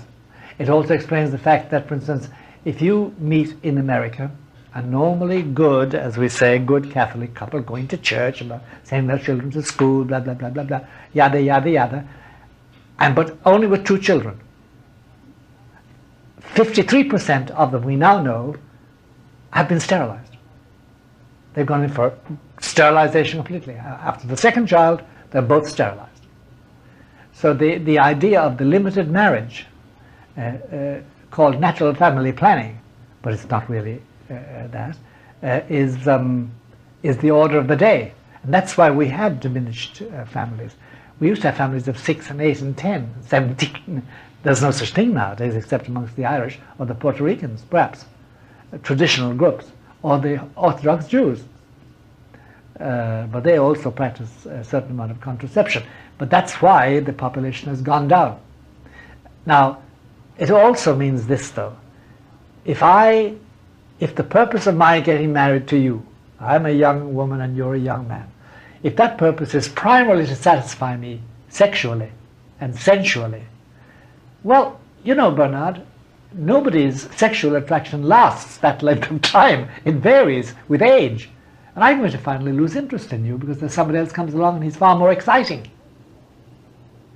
So if my purpose was to enjoy myself as a wife or as a husband, that's a sandy foundation, because I'm going to meet somebody who's far better than you, especially when we're both over 35 heading into 40, and I need extra stimulation, especially men. And that's why you find that men towards about 40, 45 start divorcing and getting remarried, and women too, but men chiefly, because they haven't got the tie that women have to a marriage. So this is direct. Remember that Pius XII declared it to be de fide, that is, of faith, that the purpose of marriage was only procreation, with the proviso of the adjumentum, the help, but only as a secondary thing. The primary purpose was procreation. Now it's a question of love, and therefore love, if I don't love you anymore, then I go to a marriage council in the diocese and they say, well, your marriage wasn't sacramental, you weren't mature, and they give me an annulment. And a far worse thing people don't realize, in the year 1968, there were just over 300 marriage annulments in the entire world. In 1997, as of date, do you know how many annulments there were in the United States alone? Over 58,000. 58,000 annulments. And we all know that this is merely divorce Catholic style. So that's you asked for an example of one thing changed by Vatican II. That's it. So the difficulty with Vatican II is more than a problem of misinterpretation. The problem is right with the documents. Right with the documents. For instance, take another one, very simple one, which is very important. The Catholic Church has always taught, and by the way, there's no major religion that hasn't taught the same thing. It has always taught that you have no right to be in error. You can't go around proclaiming your error as perfectly legitimate. That's the law of the Church. If you're in error, period. Vatican II said no. In its Doctrine on Liberty, you're totally free. And nobody can say you're wrong in supporting error about anything. The human liberty is such that it covers everything. That's against Doctrine of the Church, because that means that I can be erroneous and say, well, the Catholic Church is not the true church, or the priesthood is not the true priesthood, or this bread and wine is not the body and blood of our Lord after Mass, and I have a right to believe that. The Catholic Church says no, but the Doctrine on Liberty says yes, you have a right. And therefore that affects one big law. Outside the Church there's no salvation. That now is a hate crime. Now, has this change perhaps led to the great inroads that Protestantism seems to be making in Latin America? Yeah, of course. Of course it has. That's exactly what they're preaching. That's exactly what the Protestant churches and sects preach. They say, well, we're going to give you freedom. The Catholic Church is narrow and makes you think in one way only, and they only have salvation, and you're free. And you can, if you're, by the way, we both know, you and I as North Americans, we both know that in the Episcopal Church, for instance, it's a small church, it's only 4.5 or 5 million today, but in the Episcopal Church there's only one thing you can't say. You can't say that Episcopal Church is wrong. But you can hold anything else and still be a member in good standing of the Episcopal Church. Everything is permitted because you are free. And Vatican II adopted that also. So that's a very serious thing, because it also applies to governments. It applies, for instance, to the Catholics who voted for Bill Clinton, knowing well that he's an abortionist, knowing well that he has the morality of an alley cat, but they voted 57% of the Catholic vote went to Bill Clinton twice in the 2 presidential elections, because morality doesn't enter into it. He's free, and we're free. But the bishops didn't speak out against him. For the same reason. For the same reason. And it's like the Irish bishops, when they had a vote in Ireland about abortion, you know what the bishops told the people? Make up your own mind. Make up your own mind? But that's the fruit of this doctrine of liberty. That's the fruit. Actually, Bernard, the doctrine of the Church has always been, I am not free to choose error. Not only that, my liberty consists in the ability to choose to do what is right. It's not simply license. And this is the document of license, human liberty. And that's what the Supreme Court said in that case I alleged, Planned Parenthood versus Casey, which I would love to write a book about, but I haven't got the time. In other words, that you are free today, the court said, to make up your own mind about life, death, love, hate, war, peace. You're free. You need have no restrictions from anybody. You make up your own mind. That's human liberty today. And that's not the liberty, by the way, of the founding fathers of America. And it's not the liberty the Church has always proposed. But the Vatican II endorsed that. Now, were you present at the Second Vatican Council? Yes, I was. And were there any events there that disturbed you, even at that time? Yes, there was. In fact, that everything was arranged behind the scenes. We were carefully herded, and any counter movement, for instance, 500 or 600 of the bishops there composed a document for John the 23rd and Paul VI, the Pope who came after John the 23rd, asking him to bless their proposal to condemn Marxism. The Pope crushed that idea. There was no question of that being done. He wouldn't allow that. Why? Because he didn't want to offend Nikita Khrushchev. He didn't want to offend the Soviets.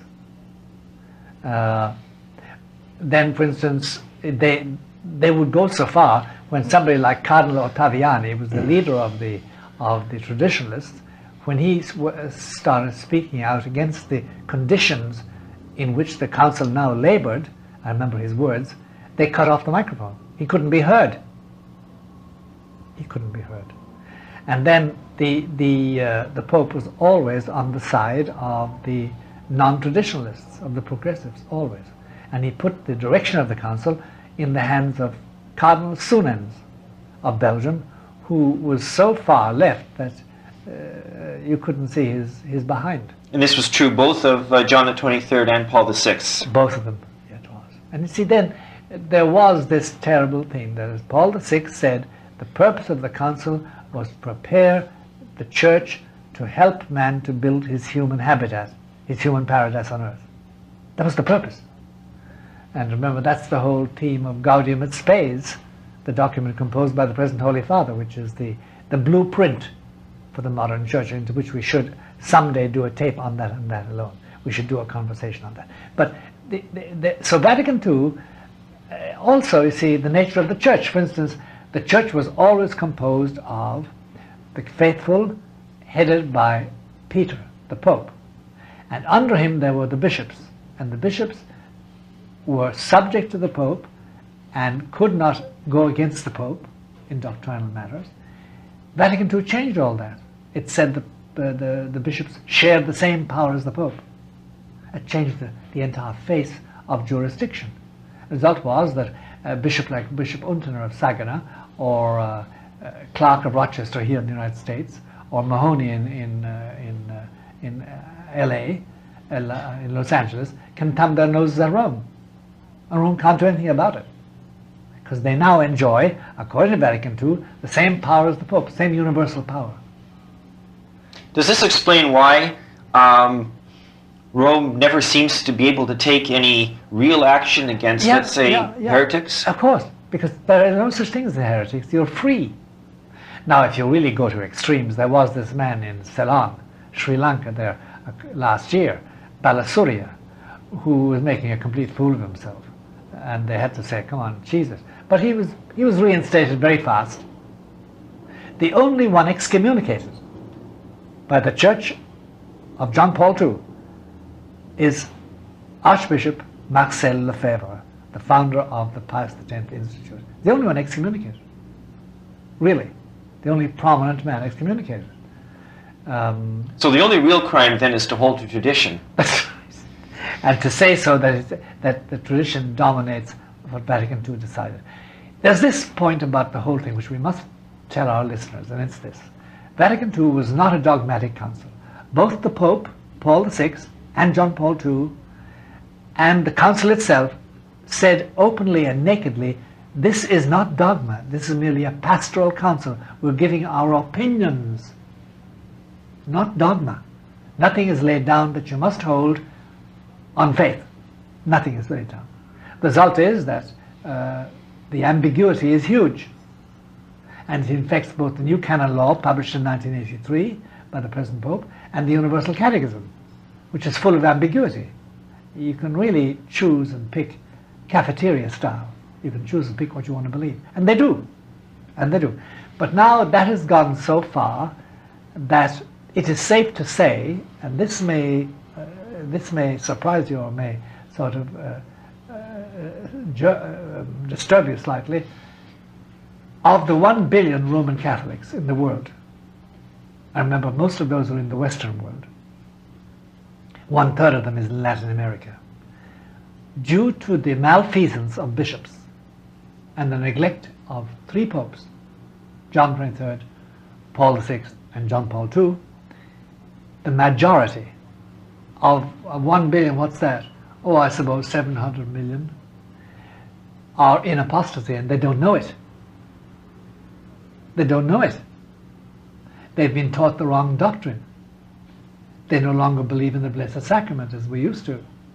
They no longer believe in the sacraments as such, like extreme unction, because the Church doesn't teach that. The bishops don't teach that any longer. They don't believe in hell. They don't believe in the devil. The bishops don't teach that any longer. You take this example in this country here. Do you think that if the 6 cardinals in America and the 270 bishops, if they took to the streets, they couldn't change the abortion law? Of course they could. And the homosexuals could do that and change the law, and the Jews can do that and change the Congress, but Catholics cannot do it because the bishops will not give the leadership. No, we're poorly led by a crowd of bishops who on the whole are terribly ignorant theologically, and who are in it for a good time. And after all, look, Bernard, if you can lift the phone and call for a loan to the local bank and get it, ipso facto, if you've got a limo always at your disposal, if you've got money coming in, the nickels and dimes of the faithful, and you're honored, and somebody kisses your ring, and you're always, people stand aside for the bishop, hey, that's corrupting. That's corrupting. Because you're not really put to the pin of your collar to do anything. So what has happened to the Church since Vatican II is essentially it's like a lion that's had its claws taken out for whatever reason. Yes, and also that it's been de-Catholicized. They no longer believe that. They don't believe in the Blessed Sacrament. They just don't believe in the presence of Christ in the Eucharist. They don't believe that. And they believe that everybody goes to heaven. God is too good. And if you're divorced and remarried, it's okay. The bishops are a bit snotty about that.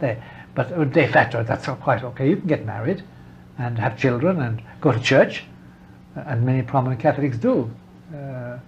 But it's not emphasized any longer, you know. So really, what you've described then is a situation where the Church, the institution of the Church, has become a facade. Become a facade, but it's worse than that, really, because here's the difficulty. John Paul II's geopolitics, one cardinal principle of it was to be a member of the international community, the international political community. And therefore it is very important in his eyes to be a member of the United Nations, to be, at least to have observer status. It's very important that they maintain good relations with governments in the United Nations, like the European governments, who are all pro-abortion and who say there's nothing wrong with homosexual marriages and who support sterilization and who have no scruple whatever about school teaching. They don't want religion in schools, but we must maintain relations with them. But why don't we protest? Why don't we make life very difficult for them? Pius XI did, Pius XII did, continually hammered them through the bishops and themselves directly, the popes. But we don't do that any longer because we want to be along. So we're in it, we go along in order to get along. And that's John Paul II. Now, I want to ask another question that relates to, let's say, John Paul II's geopolitics. Yeah. And we had mentioned Russia earlier. Is it true that Rome has signed some type of agreement where it has said it will not evangelize in Russia? We have signed an agreement. We signed it in a town in Lebanon called Balaband. And the agreement is this, that no Roman missionary, no Roman Catholic missionary will ever try and convert Russian Orthodox or Greek Orthodox. It's a violation of their rights. The movement behind that is that we're all branches of Christianity. Leave them alone, they'll leave us alone. And the Israelis, as you know, have enforced the same law in Israel. There's to be no evangelization. There's no proselytism. If a Catholic priest is found trying to convert a Jew, he's expelled. It's a sin against the state.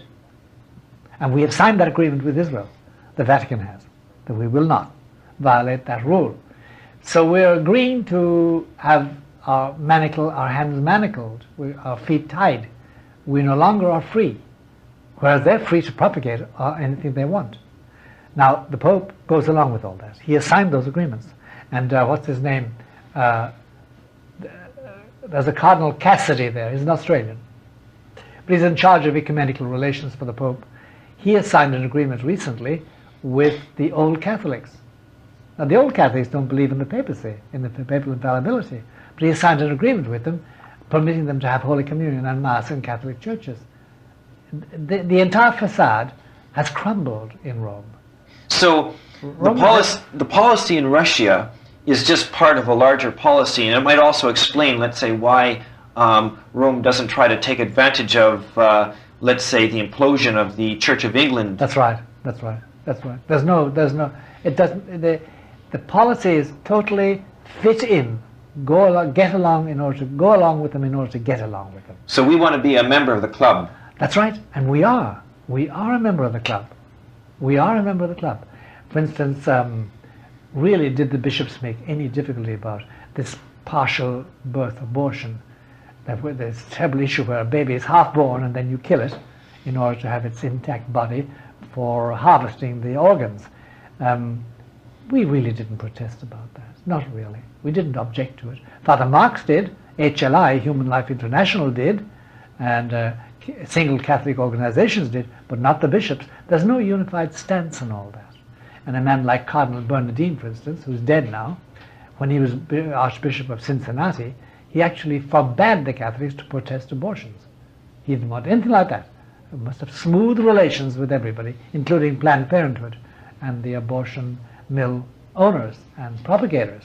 So there's been a total collapse of the church men, not the church itself, the church men. Because, you know, Bernard, in all this, let's remind our listeners of a very basic fact. The church is composed in its essence and its reality of three groups of people. People in purgatory who are in a state of grace but being purged of their sins, their punishment. People in heaven who have attained heaven and are purified and in the sight of God. And then us, poor miserable idiots on earth, the church militant, who are not yet dead and not yet in heaven.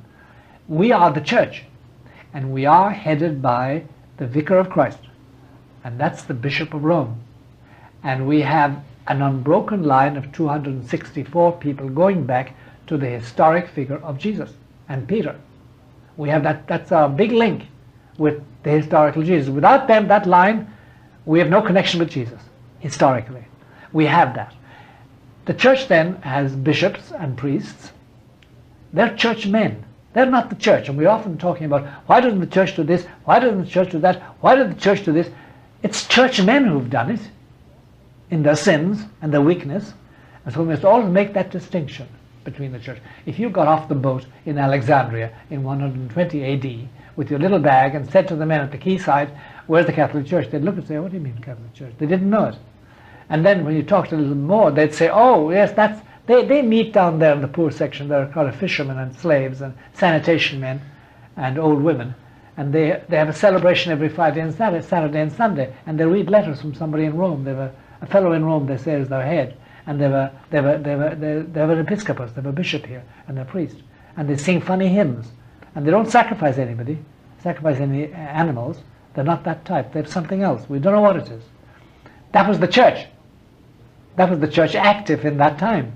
Now, if you move, let's say, 200-300 years ahead, let's say in Alexandria itself. Then you had the establishment of the church by law under Constantine, and then you had churches being built openly, and priests being ordained at a young age, because in those early days they simply took married men and ordained them. They had to have priests. But in that particular area, you had Athanasius, who again had to operate pretty much like the Church of the Catacombs did 300 years before. Yeah, because there was a heresy called Arianism, and it was taking everybody. It took 80% of the bishops. And Arianism said that Christ wasn't God. Only the Father and the Holy Ghost were God. Jesus wasn't. So he had to fight Arianism, which had penetrated 80% of the bishops. But they tossed that off because the people revolted against this doctrine. They knew Jesus was God and is God. And but they contended with that was the beginning of the apostasy. We are in a different apostasy. We're in an apostasy where the basic dogmas are eliminated from normal Catholic life. People do not believe any longer that Christ is the bread and the wine. They don't believe it any longer. Does this explain, let's say, why you have situations in some churches where the blood of Christ is just dumped down the sink without any thought about it? One bishop we know, I can give this document to anybody who wants it, Bishop Weekland, Rembrandt Weekland of Milwaukee, he put out a notice to his parish priests and his diocese saying that when you have any wine left over after Mass, what do you do with it? You go to the cold faucet. You put on the cold faucet, you put the chalice beneath it until it dilutes the wine completely. Now don't tell me that he believed it was the blood of Christ. Don't even think it. He doesn't. He thinks it's sort of holy wine or something, and you should dilute it and send it down the drain. But they don't believe that. They don't believe the Pope is infallible. That's no longer believed. Then the idea of celibacy, well, that's sort of frowned on as being unmanly and inhuman. Everybody should be able to be married according to the modern. This is Catholic. And then once we have 2 children, that's enough. We've done our piece. But there's a breakdown in faith and belief. It's called apostasy, and it means that you're outside the church living, and that's what's happened. Now, unfortunately, we are backing into the international organizations. We insist on being a part of it. We should be fleeing it as a church.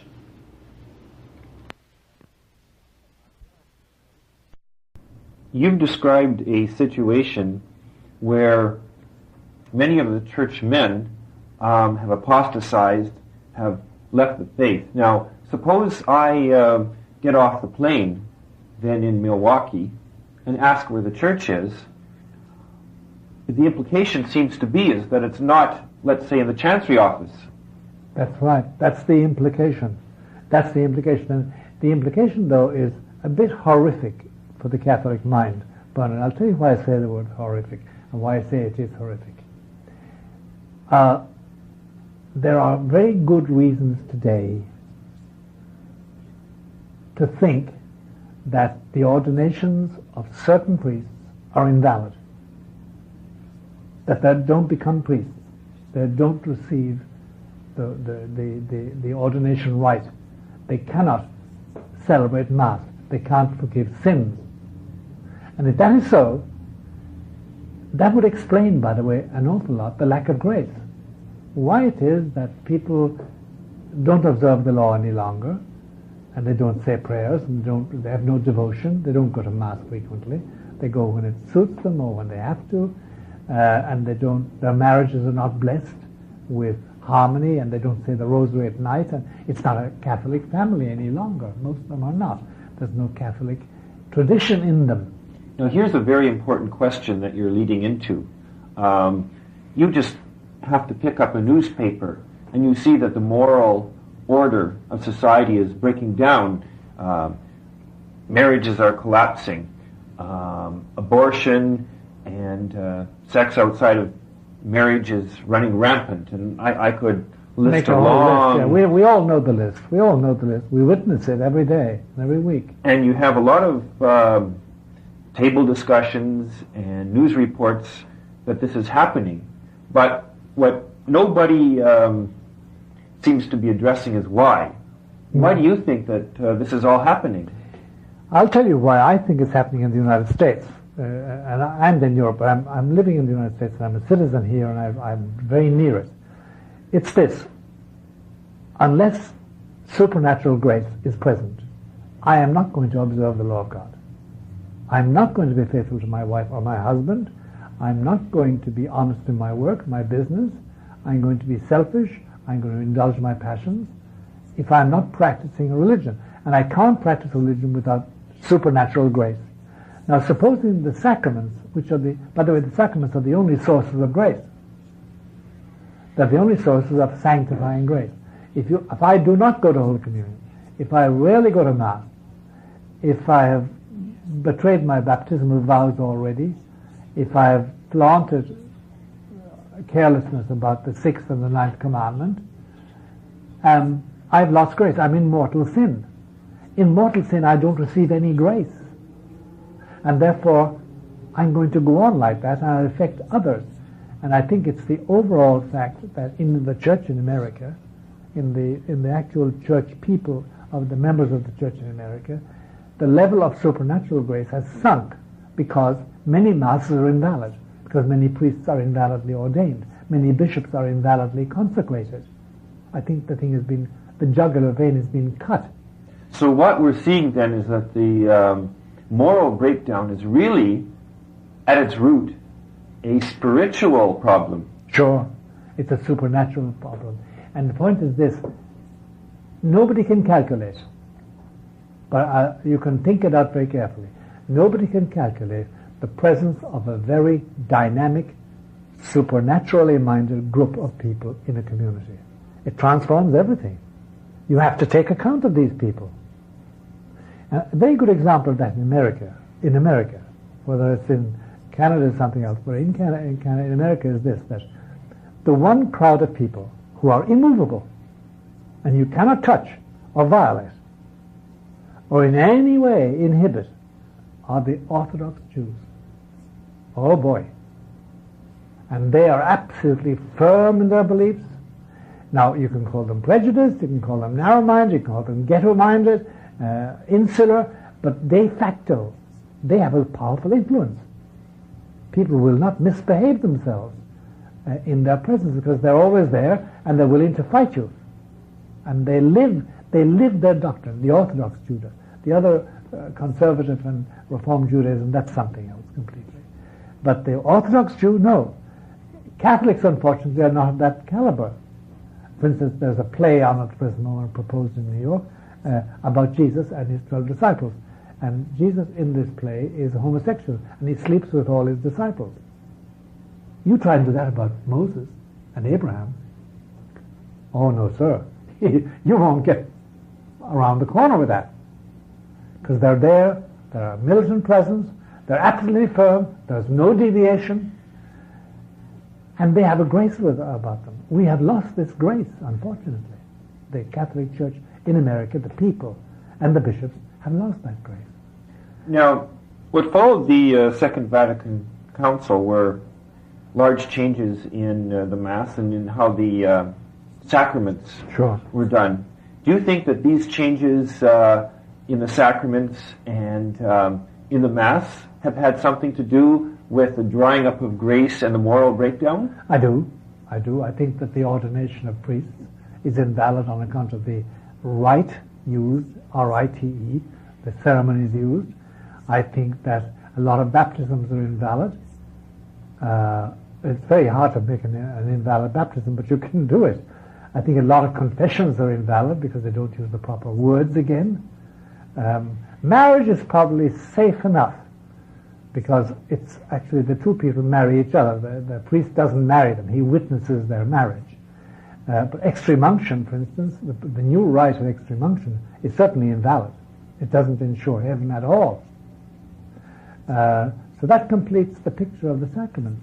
And if grace is lacking, Bernard, you are going to fall into sin. St. Thomas says that even the just man with grace is going to fall into mortal sin. And he can get out of it by confession, by repentance, sure.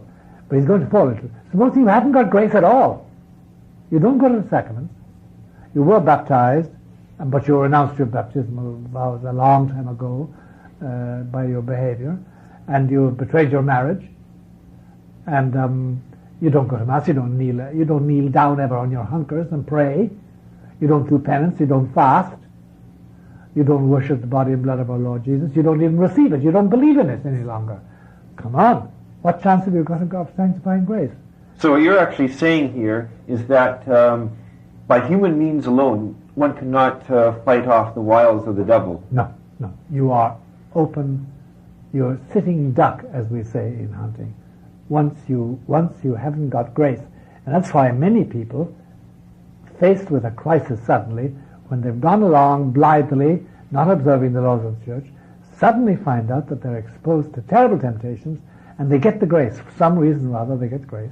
And they run off to a priest, run off to confession, run off to reform their lives, because they know they're on the edge of losing all contact with God. And I, as a priest, I meet that every day of my life. People who once upon a time were baptized, once upon a time were ordained, once upon a time were confirmed by a bishop, once upon a time used to go to Mass at least once a week, and confession once a week, and used to fast. It's all gone. And they don't care. And you see, and the terrible thing about it is this: if you lose your faith, you don't know you've lost it. Remember, it's not that you go around saying, gee, I lost my faith. No, you don't. You don't know you've lost it. Does this explain why, let's say, there being all this falling away and, let's say, all these problems in the church, and you talk to most Catholics and they don't even realize that there is a problem? They don't even realize it because, you see, most Catholics are in apostasy. They're no longer taught what is correct. They're no longer taught about hell, heaven, and purgatory. They're no longer taught about obedience to the Pope. They're not taught about obedience to the bishop because they don't esteem the bishop. They don't esteem the bishops or the priests any longer. And the tale of woe goes on further than that, because then you see the schools, Catholic schools are only Catholic in name. They don't rear Catholics any longer. So the situation almost that we're in, like you could say the same thing about the hospitals. Sure. That many Catholic hospitals have become corrupted too. That virtually any institution you look at now is corrupt. Yes. Is corrupt. You find the odd nun or doctor or assistant who is a good Catholic, but they're not Catholic except in name alone. And in most Catholic hospitals I know, whether it's in the Archdiocese of New York or not, abortions are committed. Abortions are allowed on the QT at weekends and things like that, because it's in their contract. They signed a contract permitting abortions at certain times. So the situation then comes down to this, that this wholesale apostasy affecting more and more people, because apostates bear apostate children. Rarely do they bear children that are observant Catholics. Side by side with a spreading Satanist fashion and vogue, which is going all around through this community in America, all 276 million of them, side by side with that, with the slow demoralization of our politics, where nothing matters except winning, and nothing matters except money. This is really, it's the bell of destiny ringing and saying, you haven't got very long more to go. You can't have long more to go because you've deserted God. Well, what many people find incredible is the lack of reaction let's say, we talk about the lack of reaction to all these wholesale apostasy within the church, or you have a political example where we know that there's been all this immorality at the highest levels, even in the White House in the United States, and almost no reaction. More than that, Bernard, if there's no reaction, that's one thing. There's connivance. The majority of people know about the immorality. There's nobody in the wide world who doesn't believe that O.J. Simpson wasn't guilty. There's nobody in America who doesn't know that President Clinton is guilty, as charged. But there's connivance. The Senate and the Congress and the politicians and the commentators and the pundits, the newspaper writers and the commentators, they're not going to come out in the open because it's very unpopular. It's not American. You're being crabbed and confined and cabined in your outlook. So there's a connivance. There's a real connivance. And that connivance is fatal because it means that the conscience of people is dead or dying. And the last people in the world to come out about it are the bishops or the priests. They're not going to come out about it. They're very happy. Everybody's making money. Everybody's comfortable. Everybody has the necessary loans. Everybody can have good holidays and good food. So leave us alone. Don't make things uncomfortable for us. And if suddenly something happens like Keith Simons, the bishop in Florida, is suddenly found out to have been a pedophiliac, and then you know what he says, and what he says in public now is that he's going away to be cured of his disease. He calls homosexual molestation of boys a disease. So he has a physical disease. It's not a sin. It's a disease that afflicted him. And he's going to correct it now, at the age of 70-something. But it's the whole idea of sin is gone, and that's dead, and you can't mention that word. If you mention sin, you are not mainstream. You're a fanatic. You are a religious nut. Believe me. Once again, it all comes back to the drying up of grace. It comes back to the drying up of grace, and here's where, you see, you have to finally say, all this has happened in the 20 years, in the watch of John Paul II. And as in every organization, the blame must go to the man who heads it.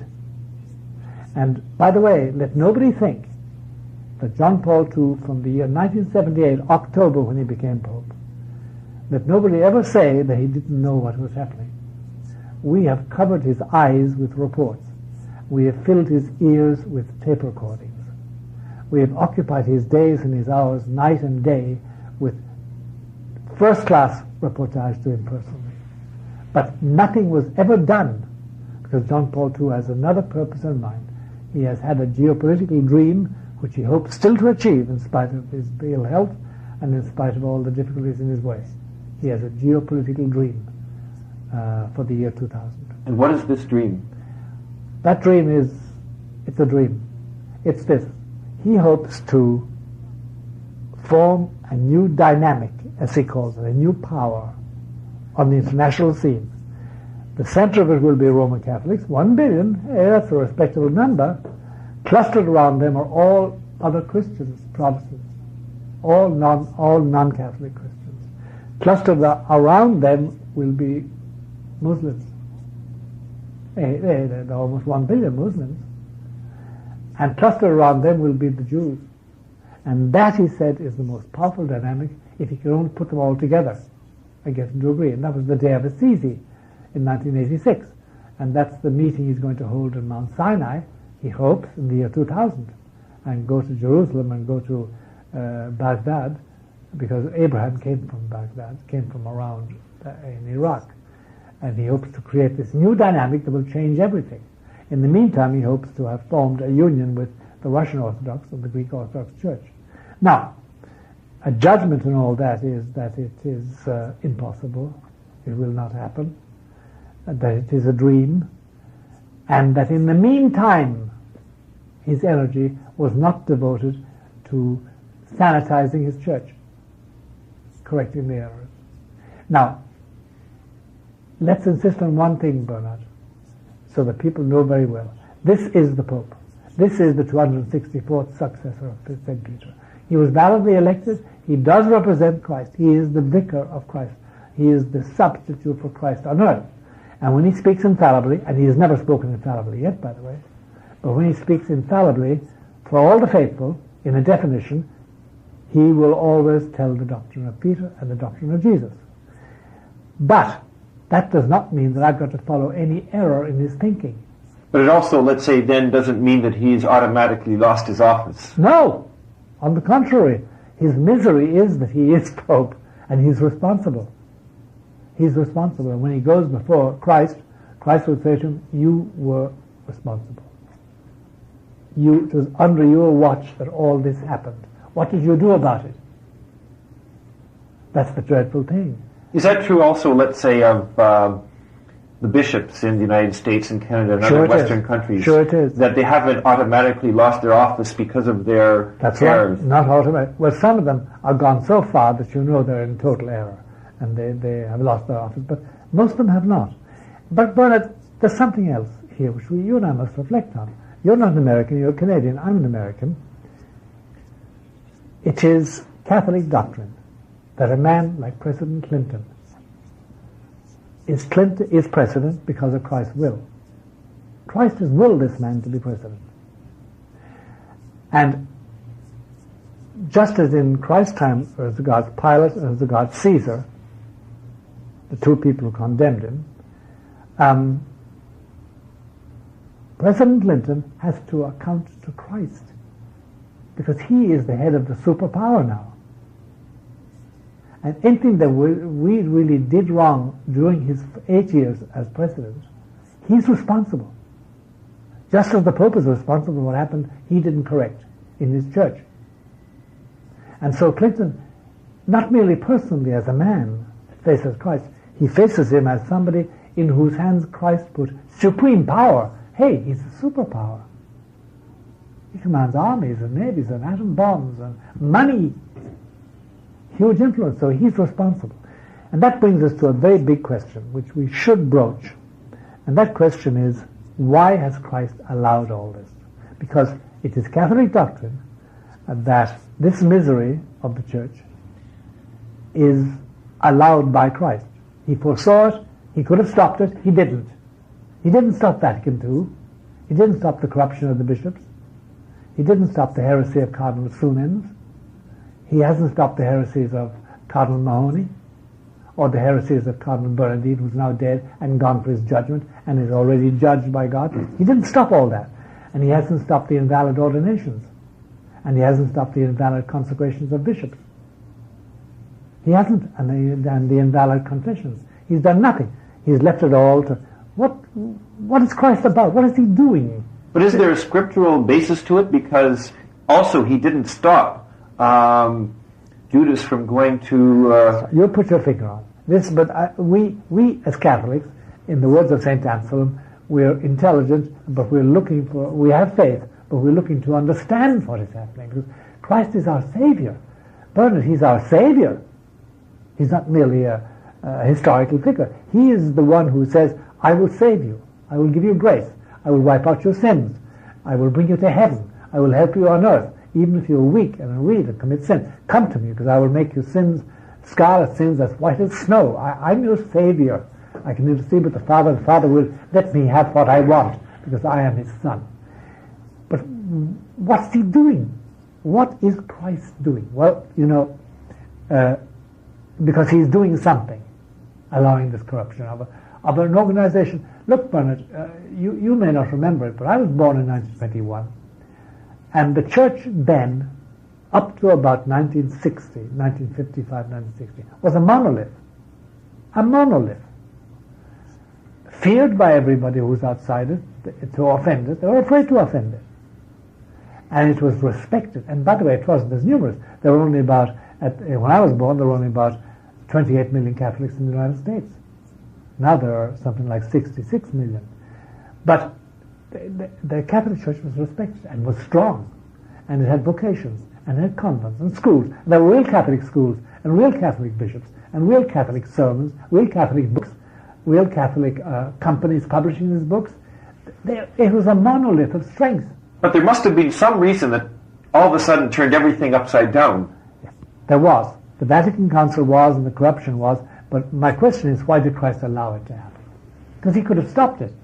By the way, if I'm going to commit a sin, Christ can, in principle, send me a grace to stop me.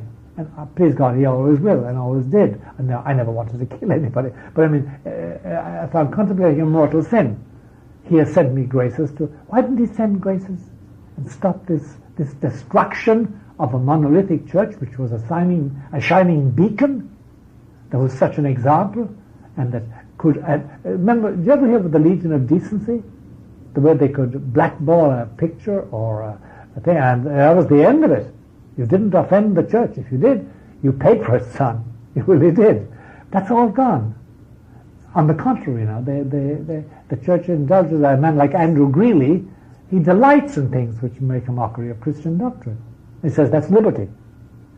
And so the bishops, they don't object to it at all. So there's a big question there. What has happened? What has Christ in mind? And this is the mystery which Catholics find very hard to, especially Catholics of the older type like me, find it difficult to understand. And the only way you can understand it is by, there's a scene in the Gospels where Holy Saturday, when it's all over, and Christ is in his tomb, and the women are going out there with spices to anoint the body, because they think he's going to be permanently in the tomb. And two fellas say to him, two disciples of Christ, say to themselves, let's get out of here. It's all over. We're out of here. And they say, well, let's go to Emmaus. It's a town about 16 miles from Jerusalem. We know the innkeeper there and we're friends, and we'll simply take refuge there because the Jews are going to go after us. The authorities will seek out every disciple of Jesus. So they start walking, and on the way to Emmaus, they meet this man sauntering along as if he was enjoying life. And they say, Shalom, Shalom Lechem. They greet each other. And he says to them, now why are you sad looking? They say, well, why are you happy looking? Don't you know what happened? He said, well, what did happen? So they walked, and they said, well, there was this Jesus of Nazareth who was mighty in word and act, and he cured the sick, and he raised the dead, and he opposed the priests, and everybody hoped that he would finally lead a crusade against the Romans, expel them from the land, and reestablish the tribes of Israel. And he said to them, well, did you ever read Moses? They said, we read it every week in the synagogue on the Shabbat. And he said, well, didn't Moses say that the Messiah had to die? And have you read Jeremiah? Have you read Isaiah? Have you read the Psalms? They all say the Messiah had to die. A horrible death. And that thus he would establish the kingdom. And by that time, it was the evening time, and the Bible says that he pretended to want to go on. They said, no, you come to the inn with us. There's nice wine and bread there, and have a good meal, and we'll talk more. Because their hearts were warming. They still didn't recognize the man. And they sat down at a table, and then they asked for wine and bread, and he blessed the wine and blessed the bread and broke it, and of course then they recognized Jesus. And then they rushed back to Jerusalem to see Peter, and what Peter said to them, forget it. I've seen him already. Peter was always being the boss. But the point was that the lessons Jesus said to them, he said, look, it behooved, it was necessary, it was right, it was meet and fitting, it was the only thing for me to die. I had to die. I had to go under, be humiliated.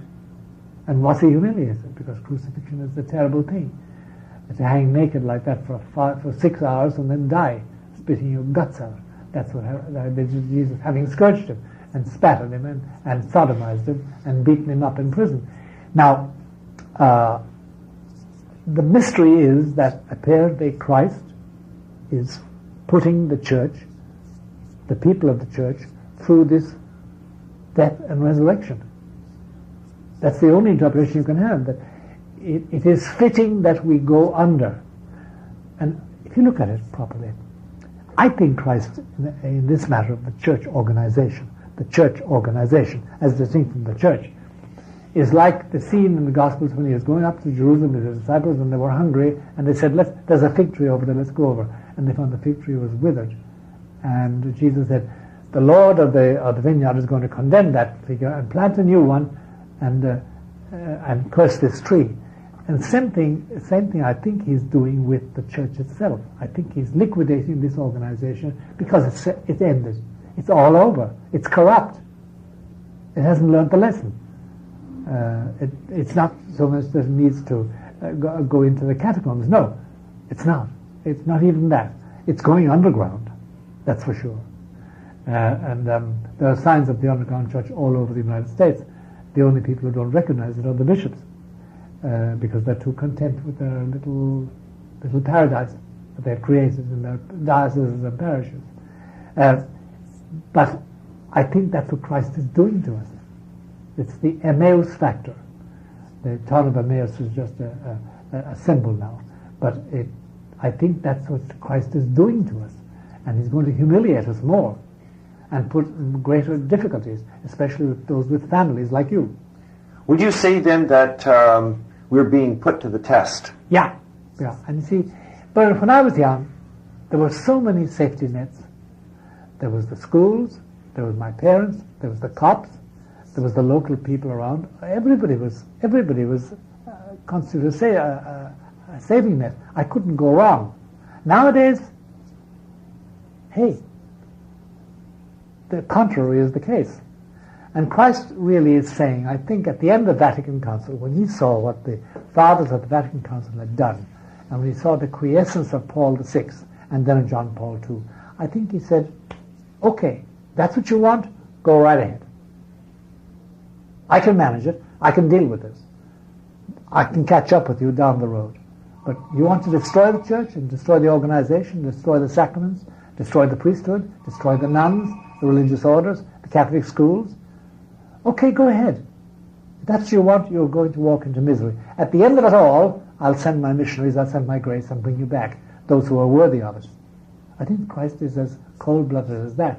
And you see, Bernard, you know today, it's far easier not to be Catholic. It's far easier not to be observant. It's a liability to be a Roman Catholic.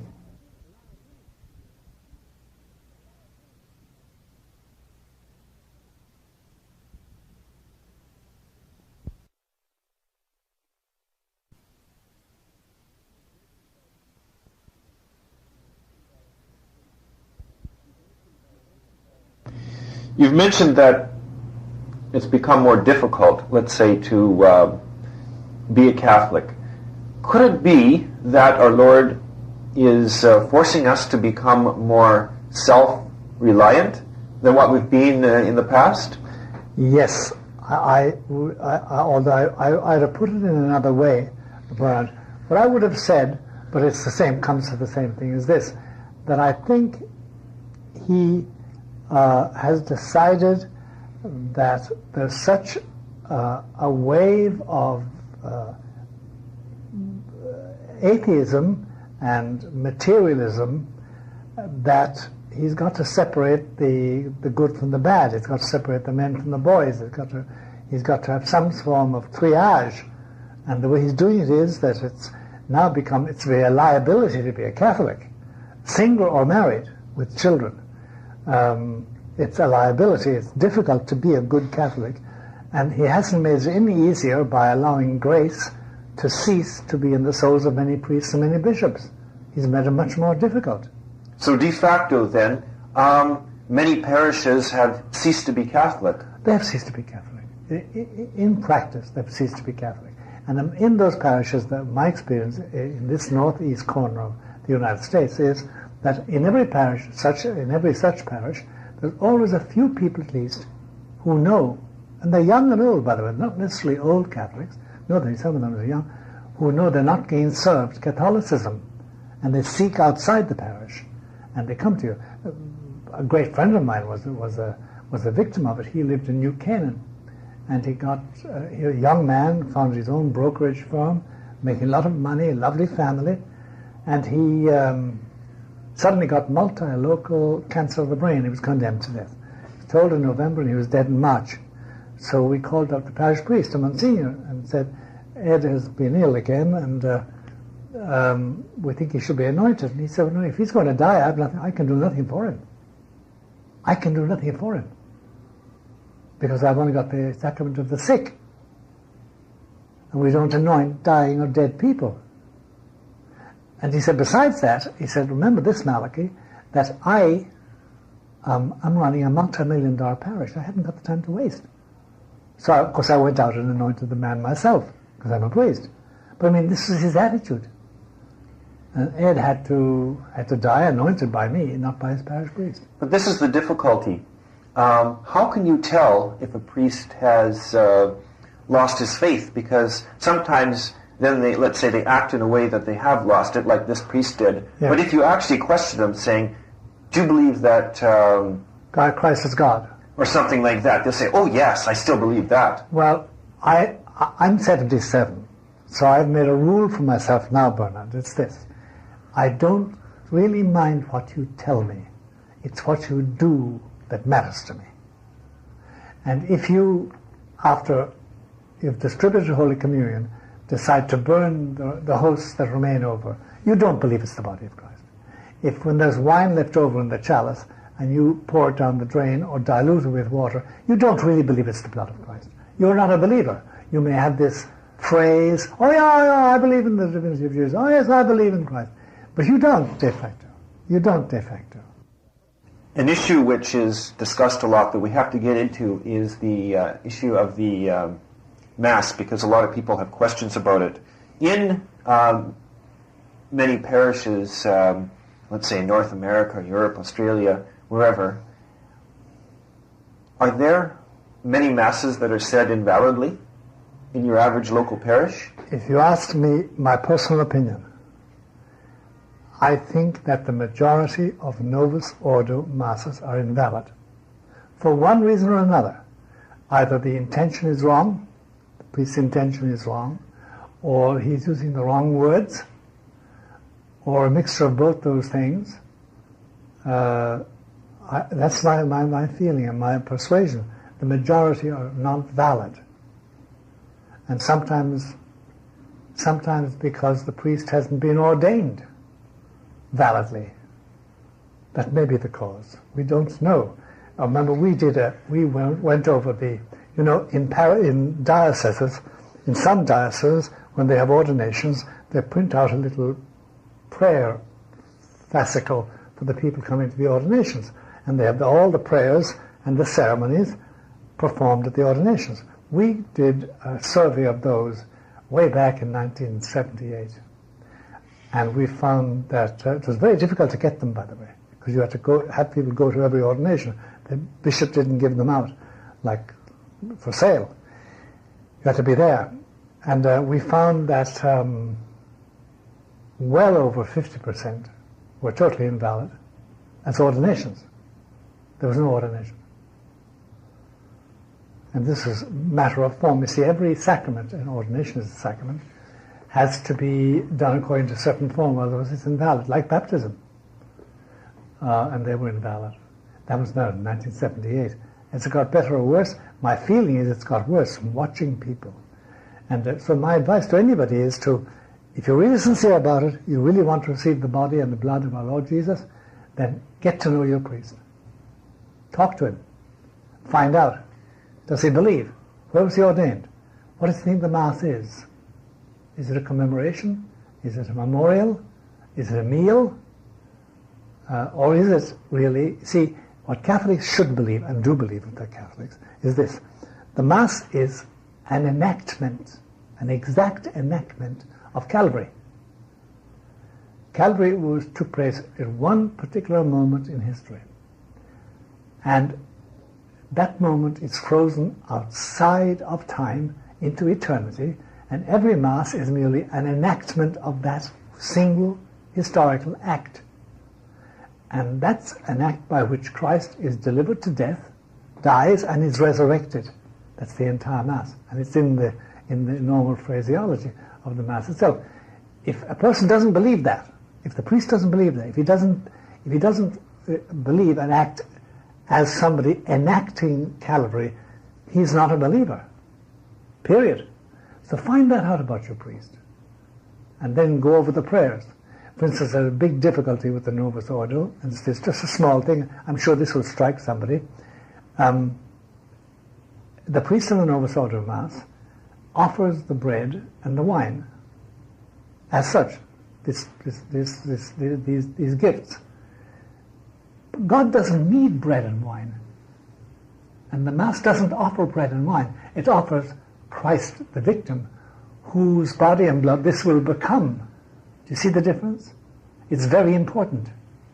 But how many priests are alert to that? Because the Novus Ordo thing says we're offering this bread and wine to you. No, we're not.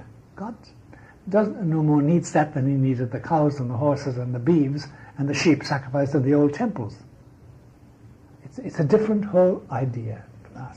I've noticed that on your website you promote the traditional Latin Mass, and you often have referred to it as the Roman Mass. It is the Roman Mass, there's no doubt about that. And it will remain the Roman Mass, or the Gregorian Mass, because it was Gregory really in the 6th century who formalized it more than ever before. But it is the Roman Mass, and there's no other Mass but it, in spite of their back teeth.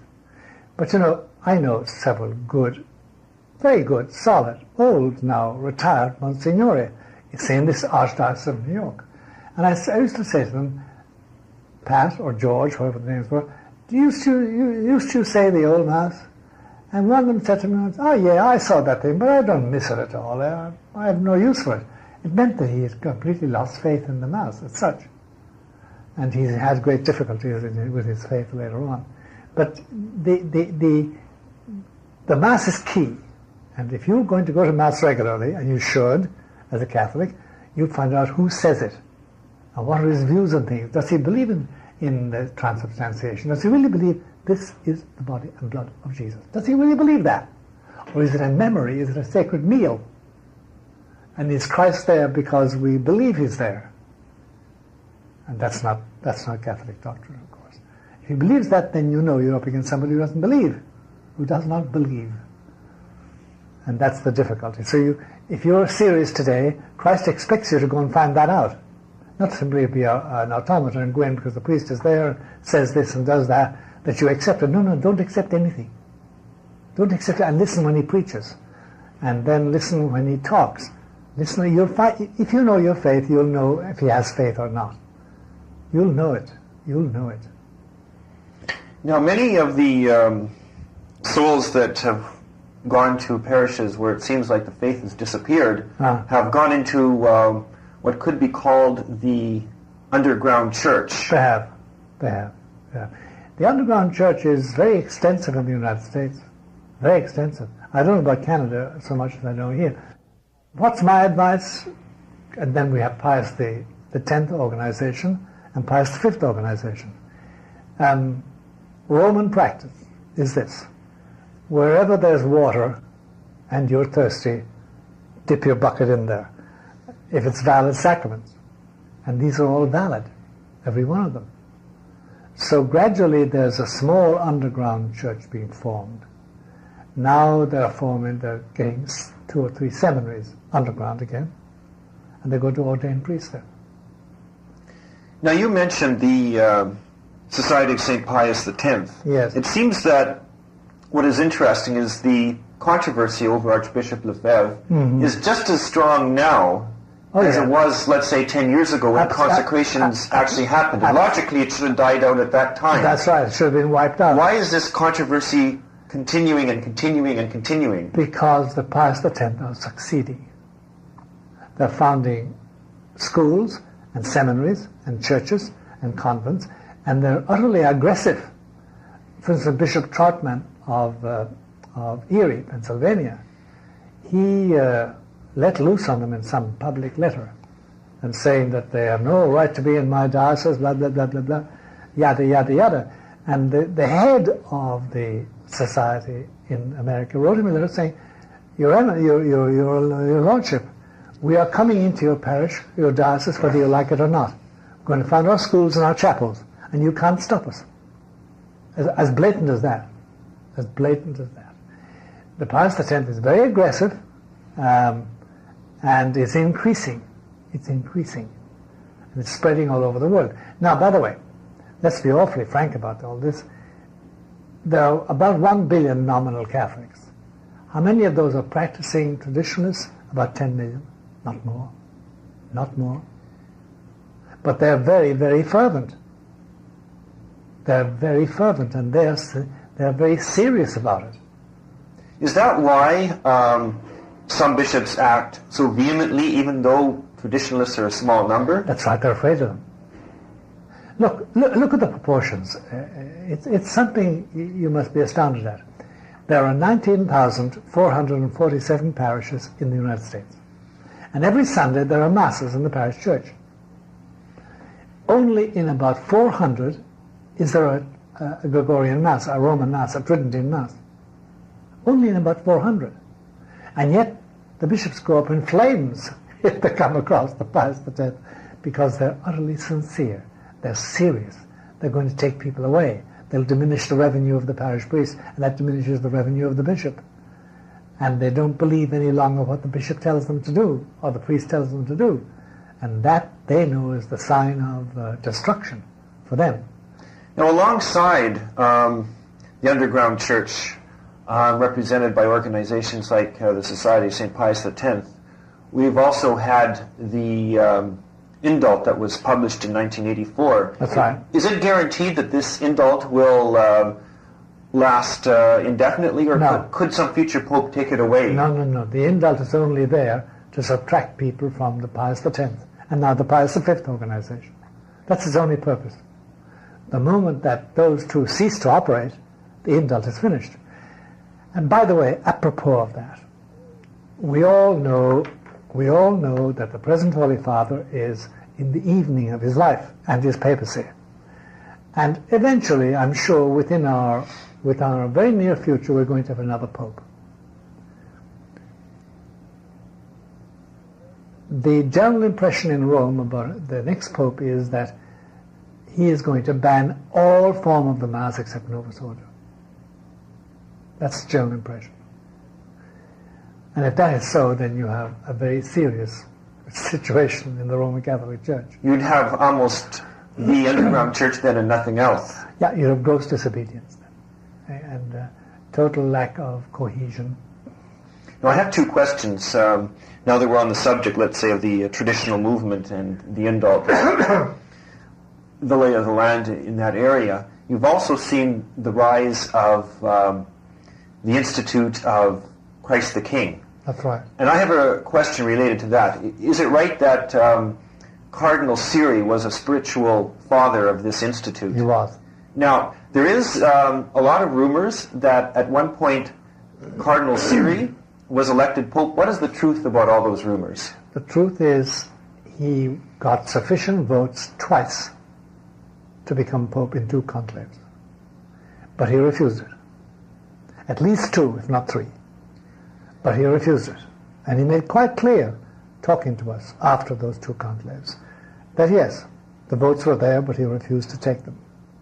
He refused to take them. Why would he refuse? I think mainly out of fear. I think his family was at stake. He was a Genovese family. They were fishermen originally, very extensive family. And he felt that there was too much physical and social danger for his family if he bucked the system. And remember that the two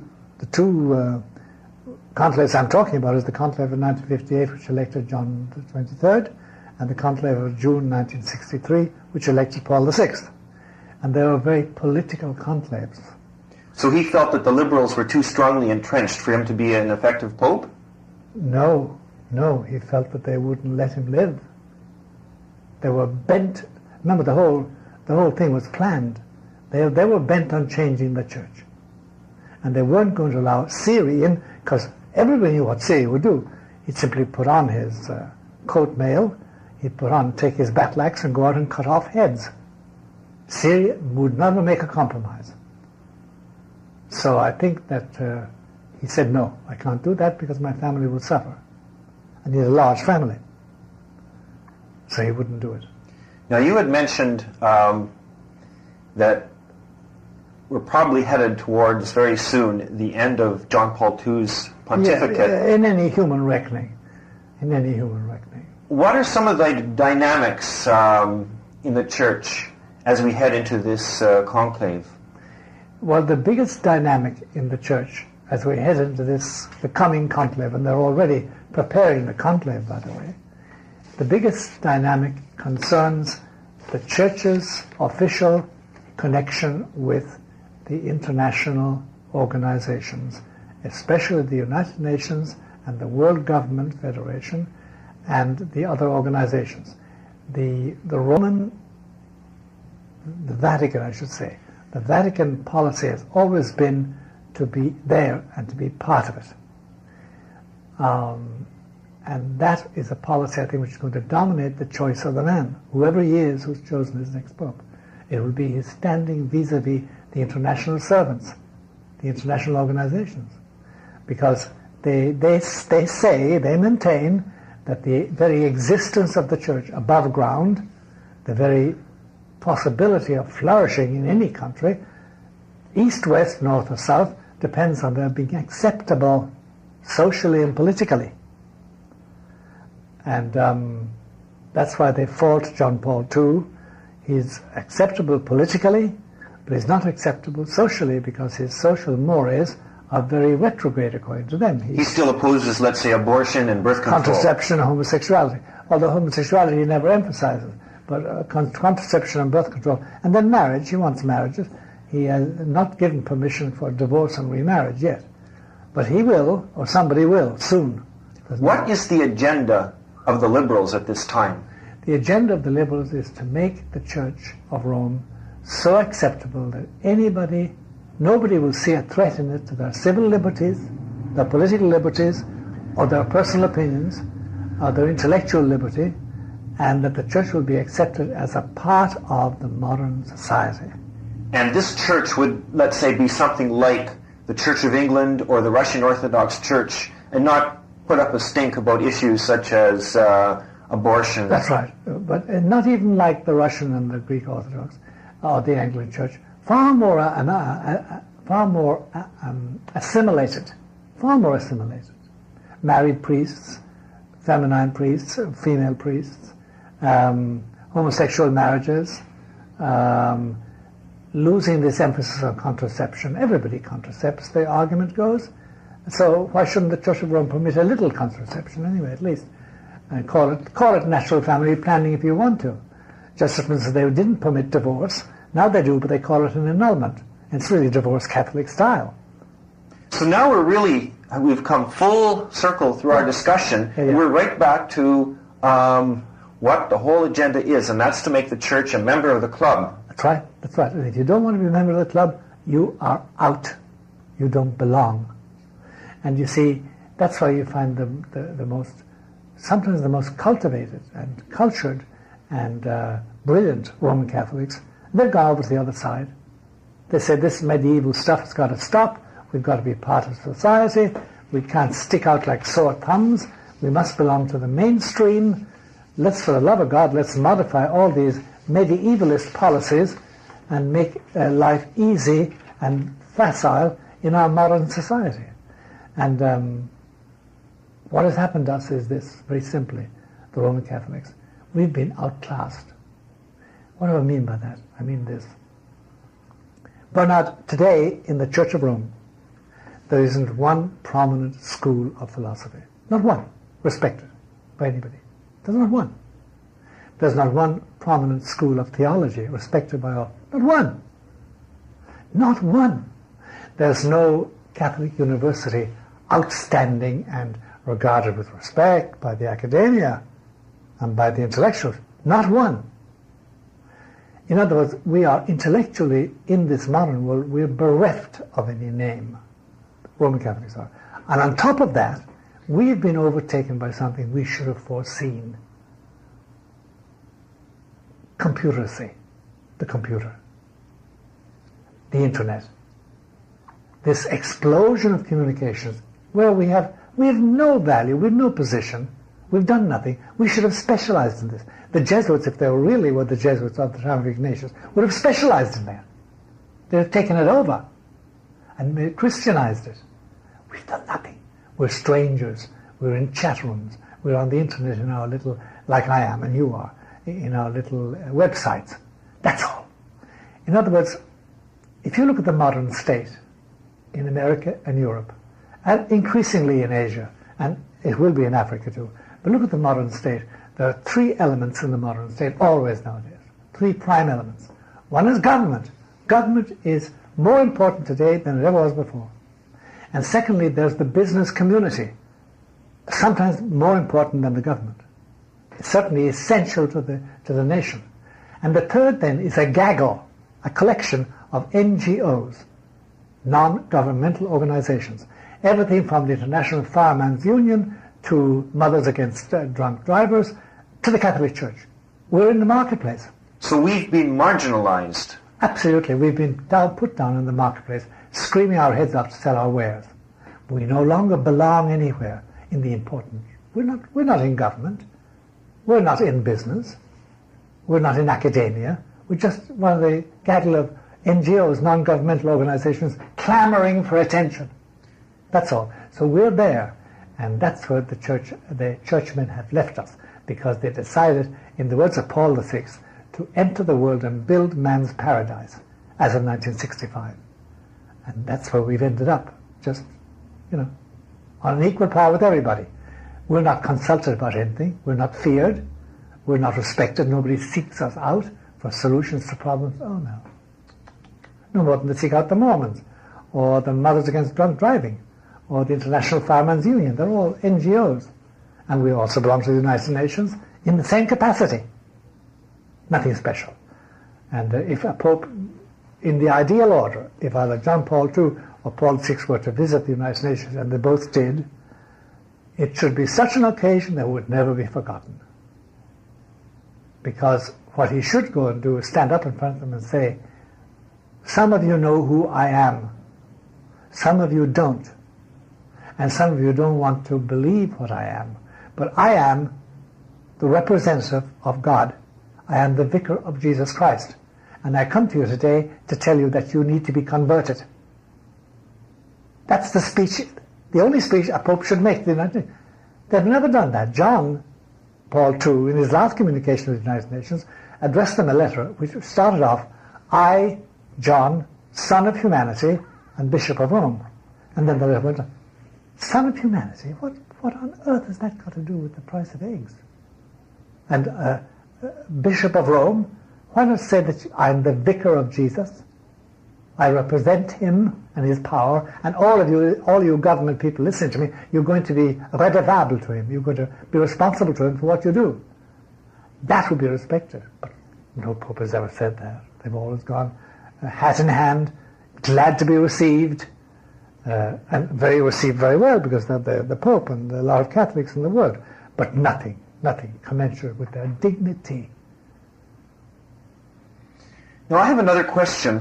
As we head into the next conclave, newspapers love to put labels on people. Oh, that's right. Like this bishop is a conservative, this cardinal is a liberal, and so on. And many Catholics get confused by all these labels, because there was a recent issue of the Latin Mass magazine which pointed out, let's say, that you have liberals making conservative statements and conservatives making liberal statements, and they pointed out, let's say, that Cardinal O'Connor is usually classed as a conservative, yet in many ways he governs as a liberal.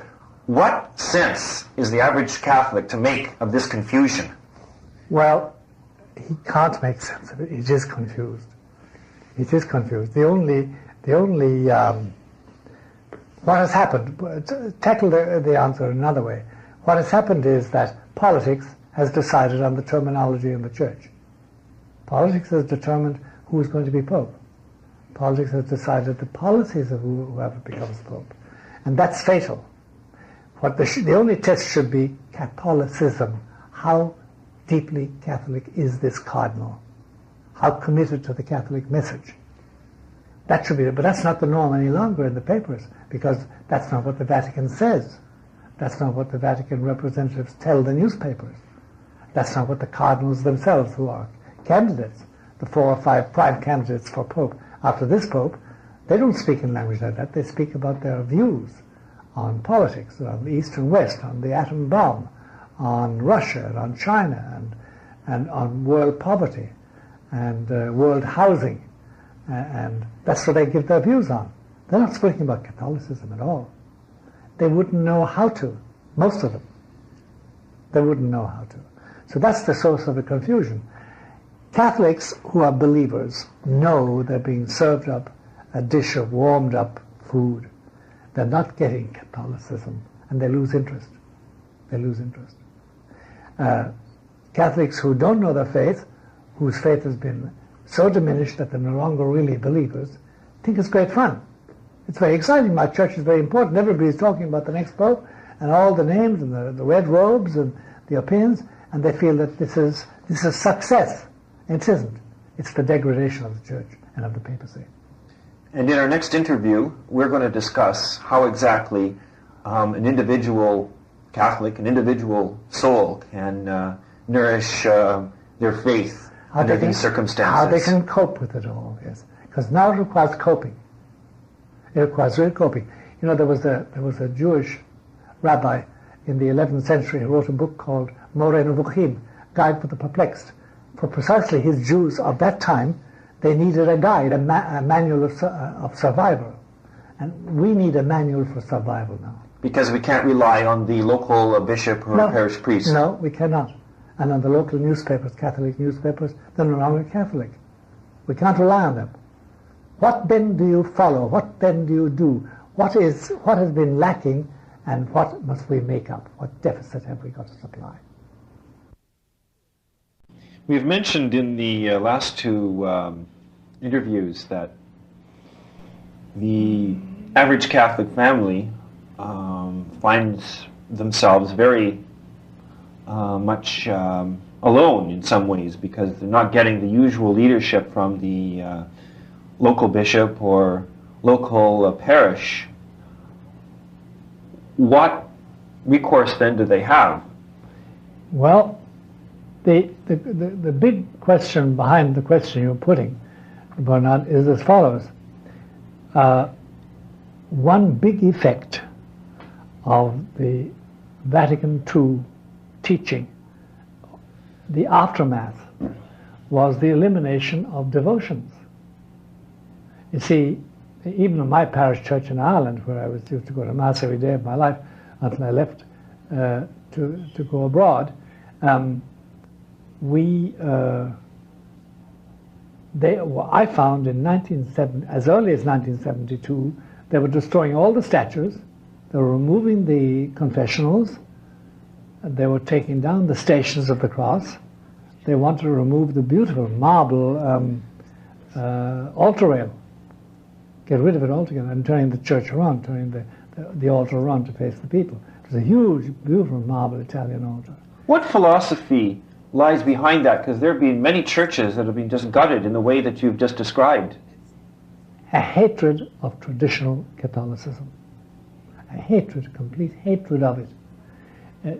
The culmination for me as a Jesuit was when the general of the Jesuits, Rupe was his name, Pedro Rupe, is dead now, wrote a letter in 1970-something, 78 or 79, to his Jesuits asking them what they thought of devotion to the Sacred Heart.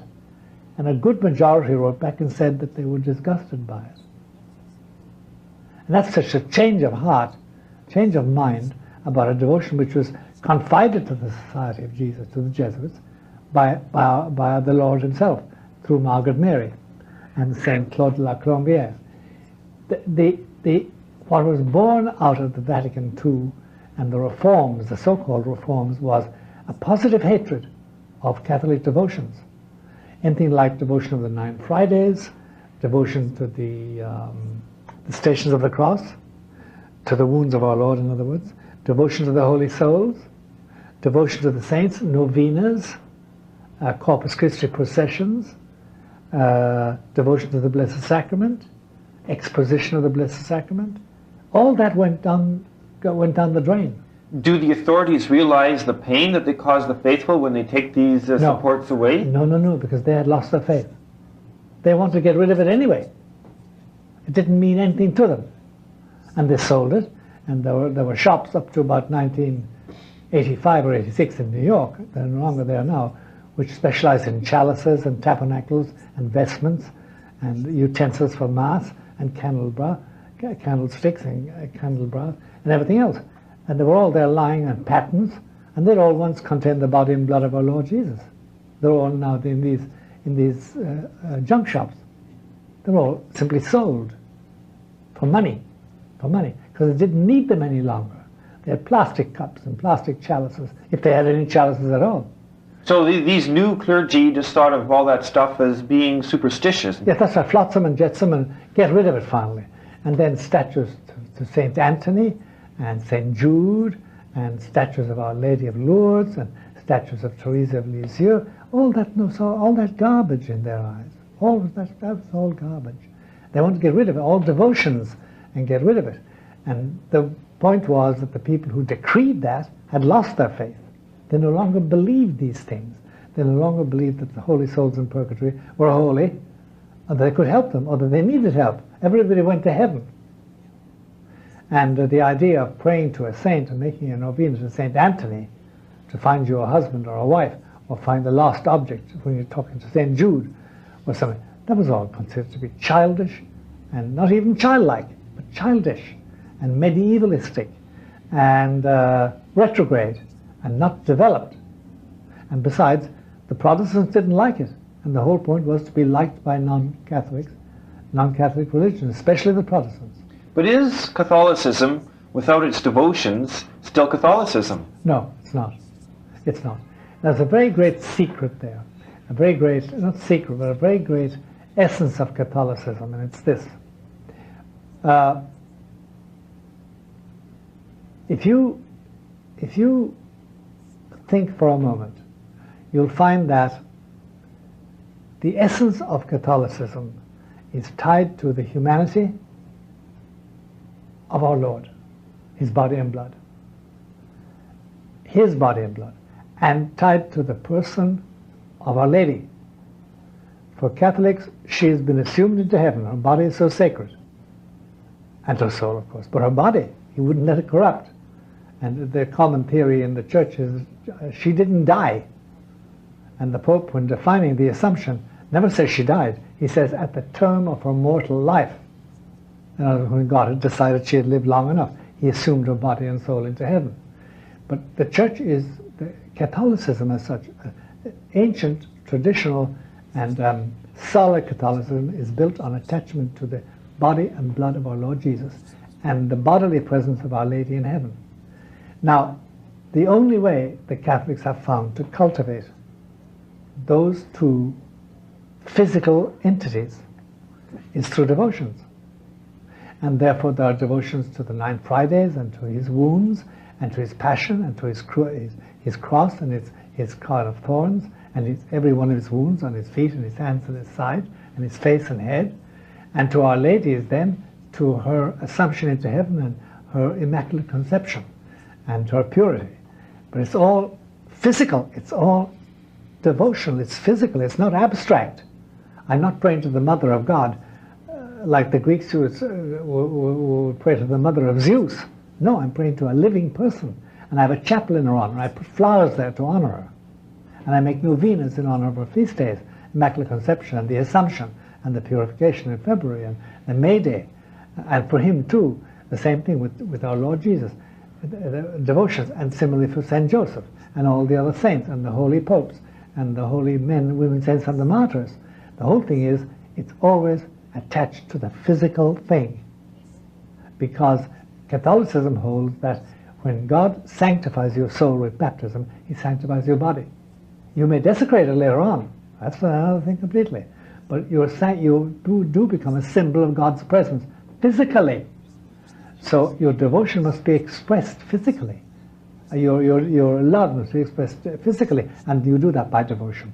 So Catholics build the sacred or the supernatural into their day-to-day lives. It's not a distant thing. No. And a mother sitting with a child says, has a picture of the child Jesus on the wall with the Virgin, and the child says, was he like me? And your mother said, no, he wasn't naughty like you. He brushed his teeth and did what his mother told him, and he was good. So Catholicism enters slowly into the life of a child, into their lives as children and then as human beings. It's a human organization. It's a human organization which worships God. And that's why devotions, if you find devotions die out, you find Catholicism dies out. If there's nobody devoted to Our Lady or to St. Joseph or the angels and saints, nobody commemorating and devoted to our Lord on the cross and at the pillar of scourging and in the Garden of Gethsemane, then you know that Catholicism is dying or dead. For sure. For sure. And those things that make you Catholic. So without devotions, there is no Catholicism. I think what we mentioned before between us how Cardinal Newman came to Catholicism partly through devotions. He was a very snobbish, prominent member of Oxford University. And when he was thinking of becoming a Catholic, he used to sneak off, unknown to anybody in Oxford, to a church in West End, London, which was inhabited by Irish and Italian immigrants, poorest church mice with their children, coming to Mass, to benediction, to rosary, and to confession. And he said, this is a family. These people are in love with the Mother and in love with their Savior and the saints, and they live here. This is their home. The angels are here. He just felt of the whole thing. And that was one of the big things that detached him finally from beautiful Oxford and made him renounce his life as an Oxford Don. So yes, devotions are essential, and if you have no devotions at all, then kneel down on your knees and ask God to give you life, because something has gone wrong somewhere if you have no devotion. If you have no devotion at all. But could this hallmark of the Catholic religion save us in a sense during this crisis in the hierarchy? Because devotions are something that a family can continue on their own. It is a family affair. It's a family rosary, family prayers, grace before and after meals, pictures on the wall, storybooks used, and conversation. All that is family. If there's a family, if they're not looking at TV and dumb and silent because TV is on, that must be regulated. But if all that is regulated, then devotions are the means of keeping the family together and highlighting the position of everybody, father, mother, and children, and the elder children and the younger children. But family life needs an awful lot of refurbishing because, for instance, one doctrine, we should mention it en passant in this tape, in this recording, we should mention, for instance, the doctrine of the Church is this, that a father and a mother have the power of giving a special blessing to their children. People don't know that. They can give a blessing as powerful as a priest's blessing because they're mother and father, and this is their flesh and their blood, these children. Even if they're adopted, they're still within the ambit of their blessing. Similarly, children can give a blessing to their parents. There's this great power, devotional power, between members of the family in the name of Christ. And they should always make the sign of the cross on the forehead of the child, on the forehead just over the nose. That's the famous "don't touch me" spot, as they call it in Latin. It's called that because that's where our Lord touched Mary Magdalene when she tried to embrace him. He touched her on the forehead and said, "No, don't touch me yet. I haven't gone to my Father." So it's called the Noli Me Tangere place. Don't touch. That's where you make a sign of the cross on your child, or your wife, or your husband, or your father and mother. But how many people know that today? That's devotion. That's devotion. And so a family needs devotion, because otherwise it's going to be dry and arid, and they're not together. They're not worshipping together. And they must worship together. And would these devotions help them to get through the state that we're in with living in an immoral society and receiving very little support from the hierarchy? Yes, they would. They would, because that will make each member of the family fervent, and will also get them to seek out a proper priest and a proper mass and proper books. It will help them. And they will also get an instinct for what is wrong and what is right. So that if some priest or some bishop says or does something wrong, they will know. And they won't accept him merely because he's a bishop or a priest. So part of the problem in the church today is that many people's perception of reality, let's say, has become clouded. That's right, it has. And you know, Our Lady in Fatima speaking to the children, said, don't be surprised.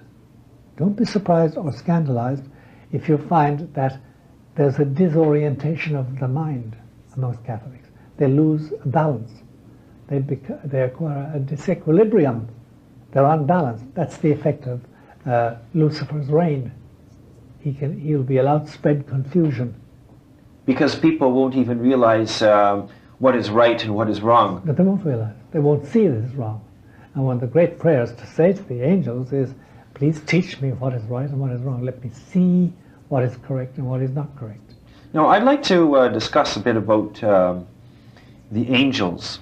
Do you think that devotion to angels is a devotion for our times? Yes, very much for our times. It's a devotion which used to be very, very widespread, but fell out of usage. Now they have pictures about angels. They have a film series about it, but they're not angels; they're human beings, really. But it used to be very spread. Why is it necessary today? I'll tell you why. First of all, let's be very frank about this. You have two angels. Each one is two angels. You've got your guardian angel assigned to you when you're conceived. When you're just a zygote clinging to the endometrial wall of your mother, you have a guardian angel. The moment you're conceived, until you get to heaven or wherever you're going to go. And you also have a birthday angel assigned to you on your birthday. And that angel has only one preoccupation, your destiny. Because everybody has a destiny. Everybody. In relation to God and his or her fellow creatures. And that angel, that's what he's supposed to do. Now, they will do the essential, the two angels. But unless you cultivate them, they won't do more than that. You've got to cultivate them. And if you don't cultivate them, then you're going to lose. Because they will not give you special help, and they won't teach you to listen to them, and you won't recognize their voice. You've got to cultivate them. The only way I know of cultivating them is through the chaplet of St. Michael. This is a very important thing. There are 9 choirs of angels. And people don't know anything about angels. They think that, they always heard said, how many angels fit on the head of a pin? That's sort of a joke. But the angels, for instance, in this room where we're sitting, how many people are there? There are 2. How do we know that? We count 2 bodies. But there are no bodies to count in an angel. So how many angels are there? How do you differentiate angels? By their function. And there are 9 main functions, and therefore there are 9 main choirs of angels. Now, is the Hollywood version of angels close to reality? No, not the slightest bit. Far from it. Far from it. Angels, first of all, haven't got bodies. And angels certainly don't come down on earth in trials, and they don't sort of try to rebel or try to change the will of God, or are sorrowful because something happens to somebody, God does something to somebody, they're sorry that God did this to them. No, angels are not like that at all. But isn't it interesting how the church will throw something away, let's say like Gregorian chant. Churchmen do that, or devotion to the angels, but then the world will pick it up. It's very funny. I think this cultivation of angels in the TV series is a corruption, a satanic hoax. I think it deliberately deceives people as to the function of angels. Just deliberately. And therefore it's very easy to believe in nice angels that come and save you from a car accident, or from a breech birth of a baby, or from a cancer operation.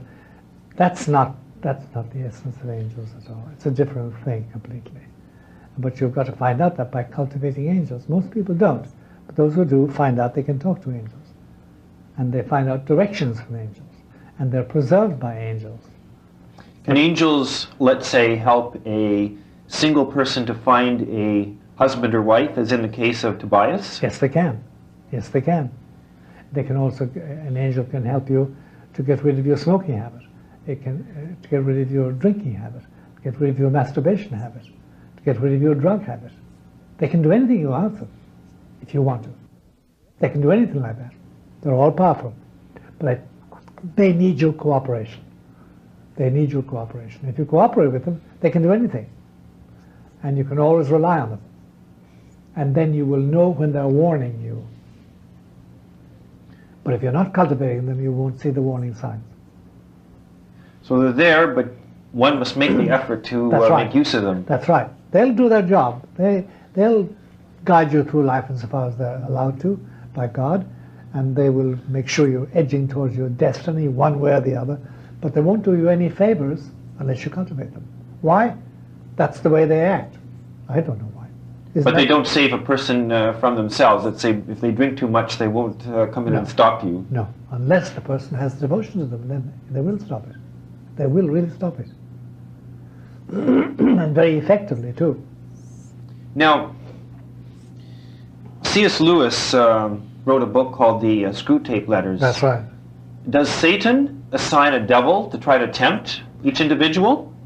Well, he assigns a demon who specializes in the weakness that the person has. So that if your weakness is gambling, he will assign you a demon who tempts you that way. If your weakness is lechery, a particular form of lechery, 3 or 4 kinds or 5 kinds of it, he will assign somebody that specializes in that. If you're an intellectual snob, an intellectual, he can get somebody to corrupt your mind. Sure. Can an individual overcome the temptations of these devils that are assigned to you through their own natural means? No. Is that because angels and devils and demons or fallen angels have a greater intellectual power than what we have? Far greater. You can't match them.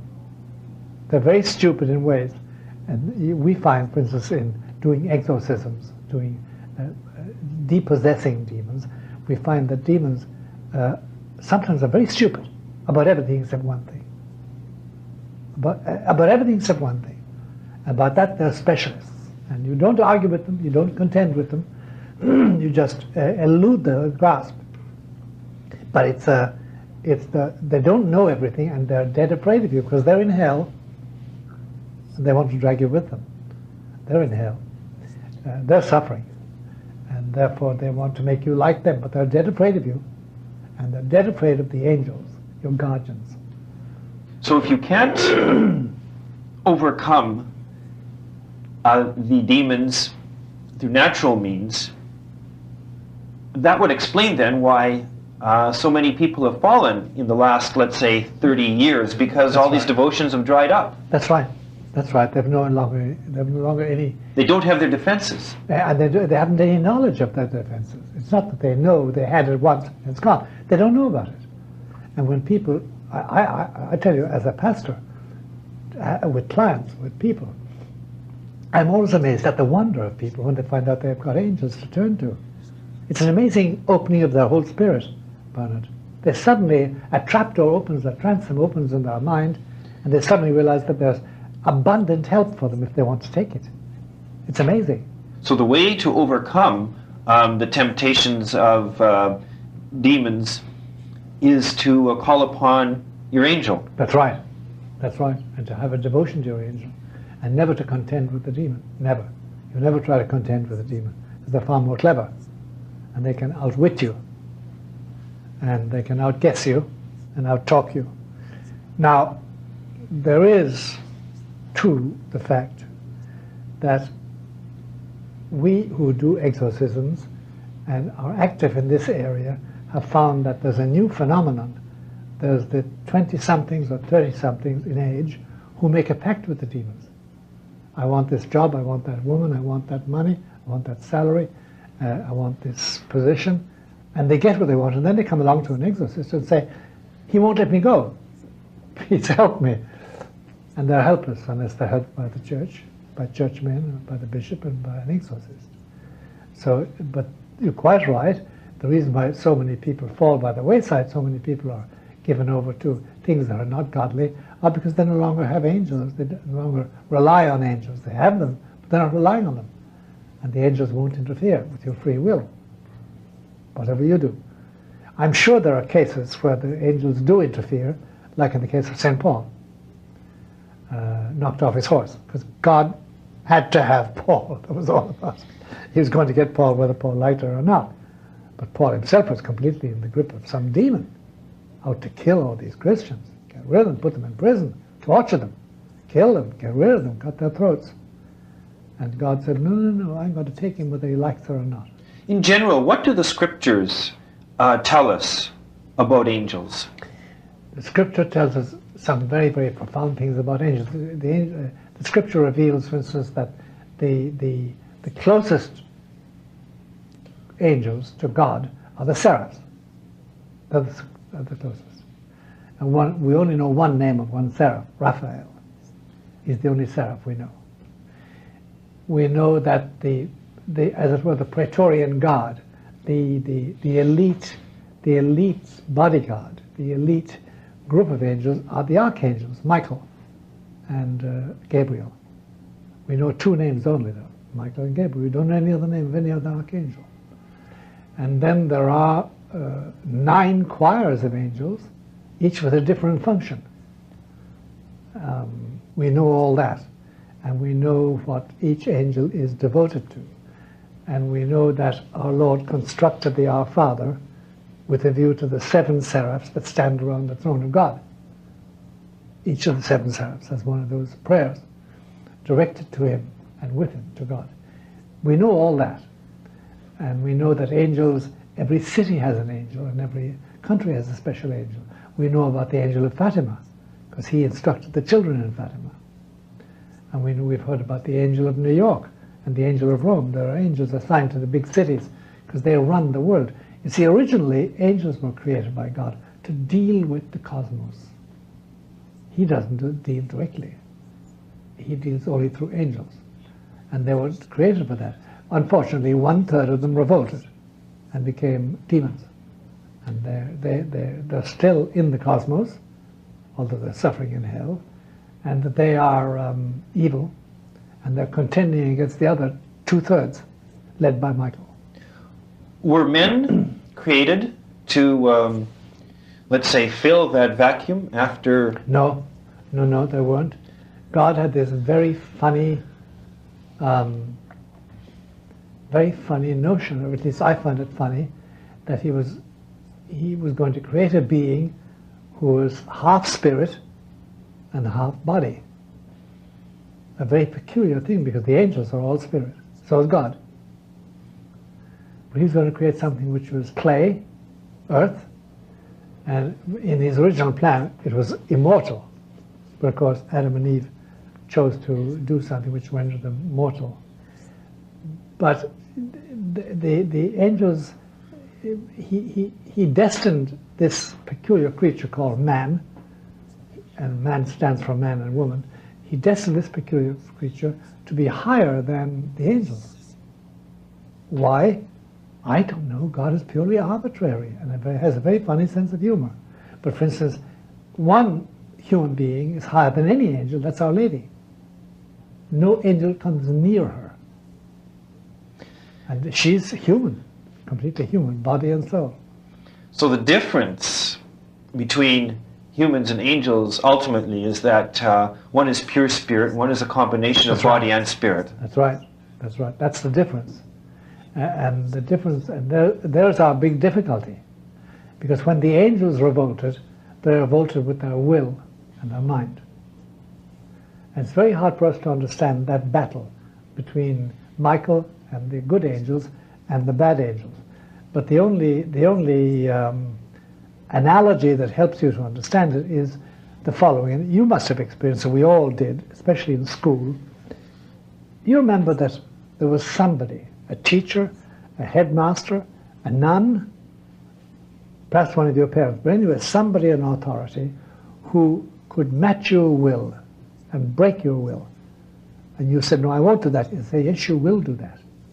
And not because you're going to be punished, but you had to bend to their will. That power of the will, the human will.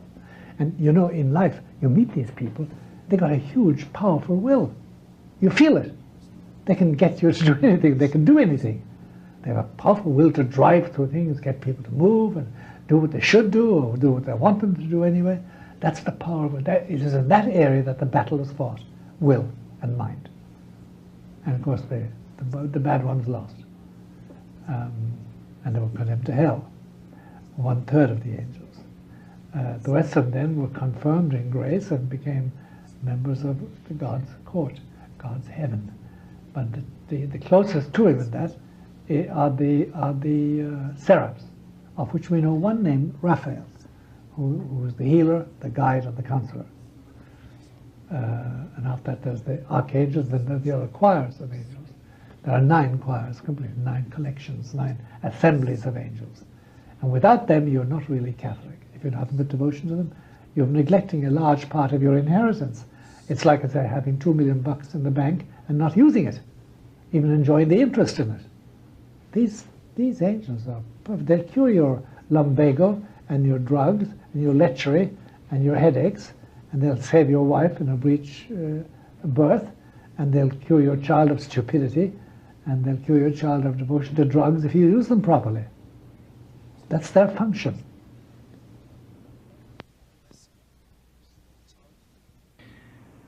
In the Gospels, it is said that in the Garden of Gethsemane, there was an angel that comforted our Lord. Yes, there was. The angel of the consolation. He's called in Catholic history. The angel of the consolation. We have him too. He's a seraph. He's a seraph. The 7 seraphs are mentioned in the Our Father, and he's the 6th seraph mentioned, the angel of consolation. Could the angels be, for our time too, a consolation? Because many families and priests, single people too, go through immense hardships. Even if times are fine, there's a lot of crosses and trials. There's a lot of hardship. There's a lot of trials, a lot of big problems and questions every day. Every day. This is not an easy life. No matter what you say about the prosperity and the capitalism is flowing and the goods and services are magnificent. We have new inventions, the cybernet, and we've got radio and faxes, and we've got planes and trains and marvelous holidays. We still have awful problems. We really have. And what do the angels do? They help us. They solve problems. If you ask them to, and confide the problem to them. And so in addition to being an enlightener, they can also be a consoler. Absolutely. They can console you when you lose your little dog, when you lose your favorite son, or your favorite man, or your favorite husband, your favorite wife, your favorite cousin. They can console you, but you must ask them to do so, and you must submit to their consolation. Running through the whole business of the angels, Bernard, there is this rule: submission. It's humbling. You literally ask a non-physical being whom you believe in faith exists for your good and for your attention. You literally are going to turn to them and rely on them. The moment you do that, the angel locks into you, because then he's got a humble being who is willing to accept direction. Is it an aspect of the faith that God demands simplicity from us, even of, let's say, the most cultured academics? Above all, yeah, it is an aspect of our faith. See, if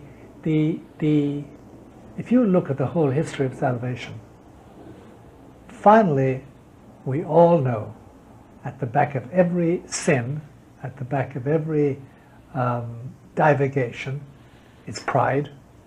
I want to do this, and you're not going to tell me what not to do. Is this at the heart of modernism? Really, it's a rebellion of pride? That's right. They won't submit their minds.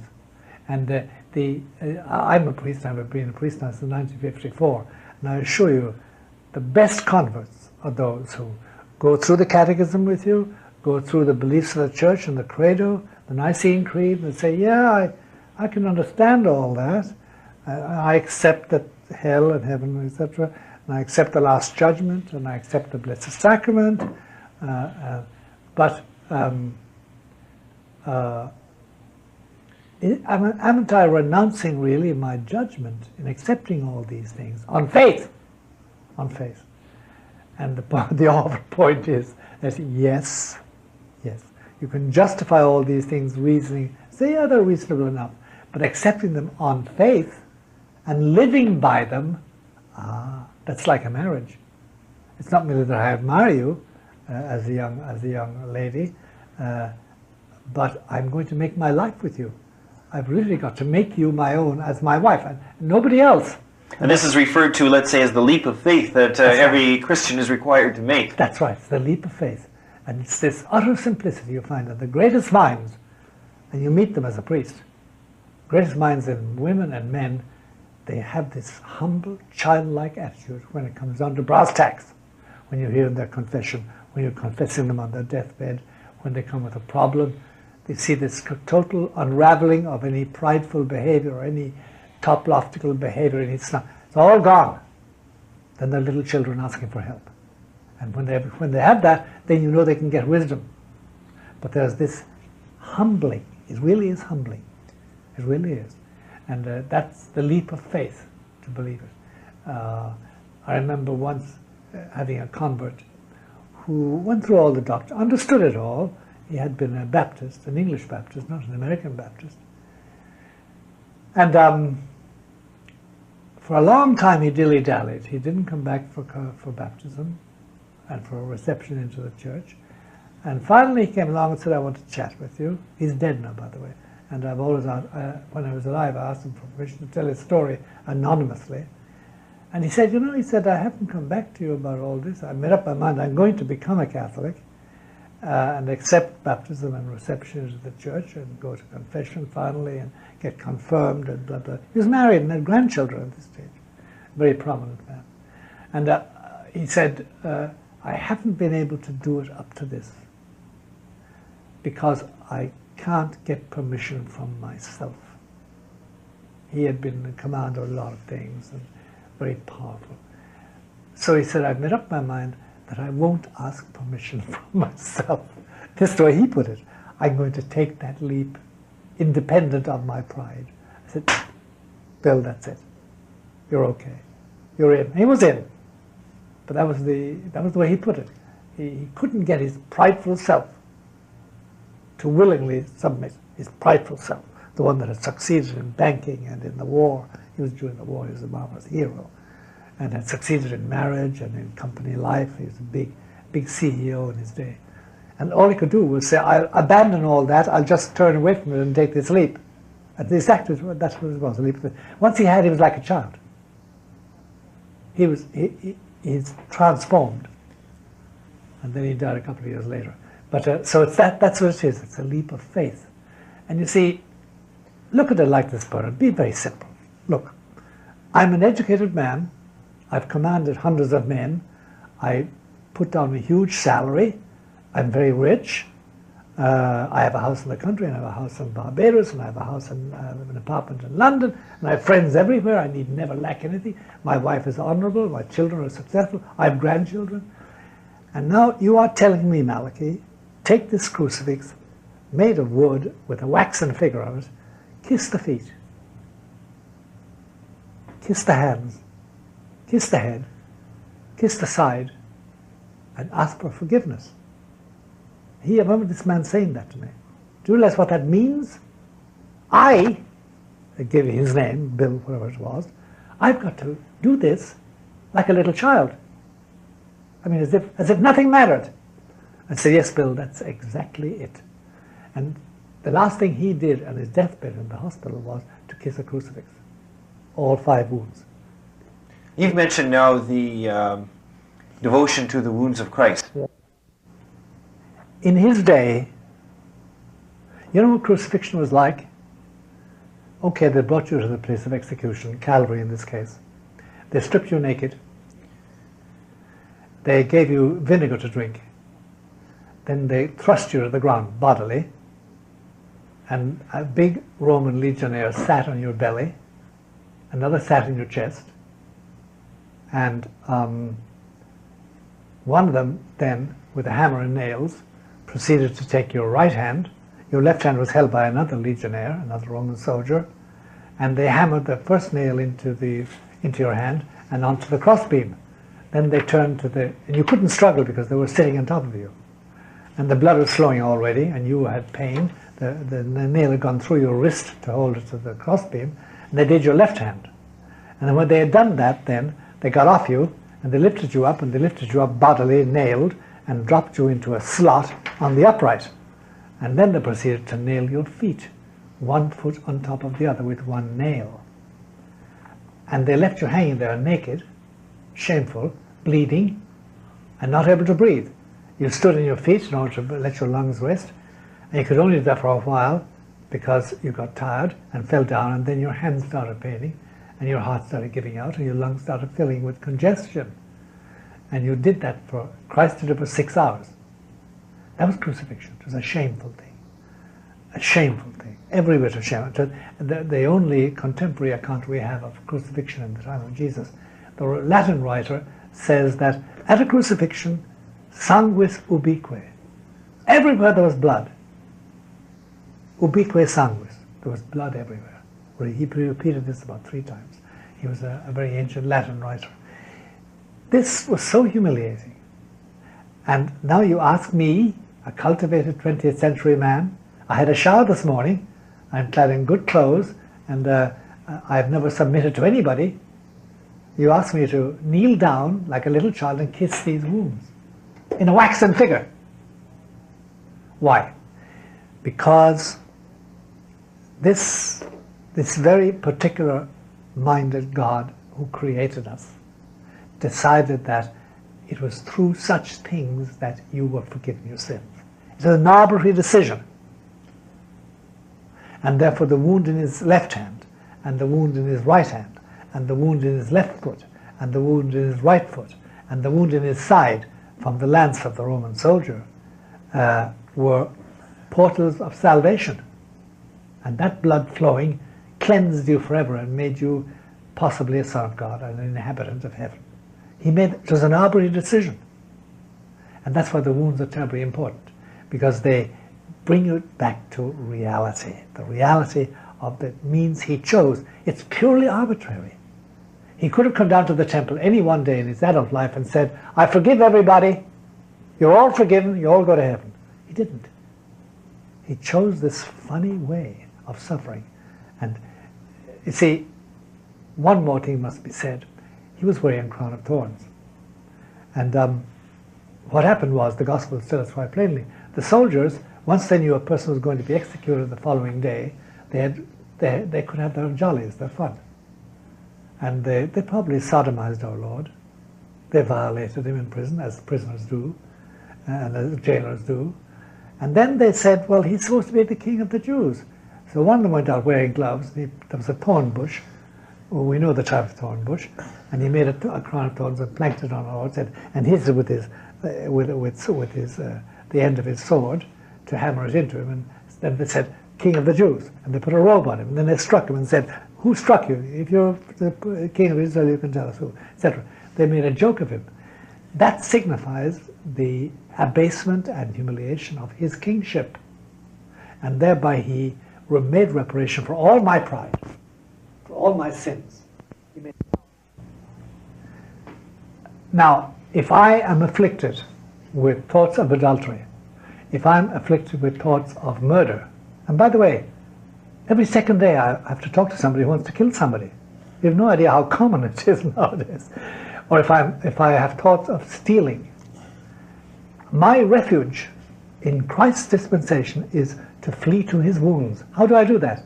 By kissing a crucifix, by looking at a crucifix, by remembering a crucifix, by saying, in virtue of your wound of your right hand, please stop me killing somebody. In virtue of the wounds in your feet, help me stop running for an adultery. Help me to stop stealing. He will do all that, but it's by his wounds. And there's a humiliation there and a humbling that we have to go through.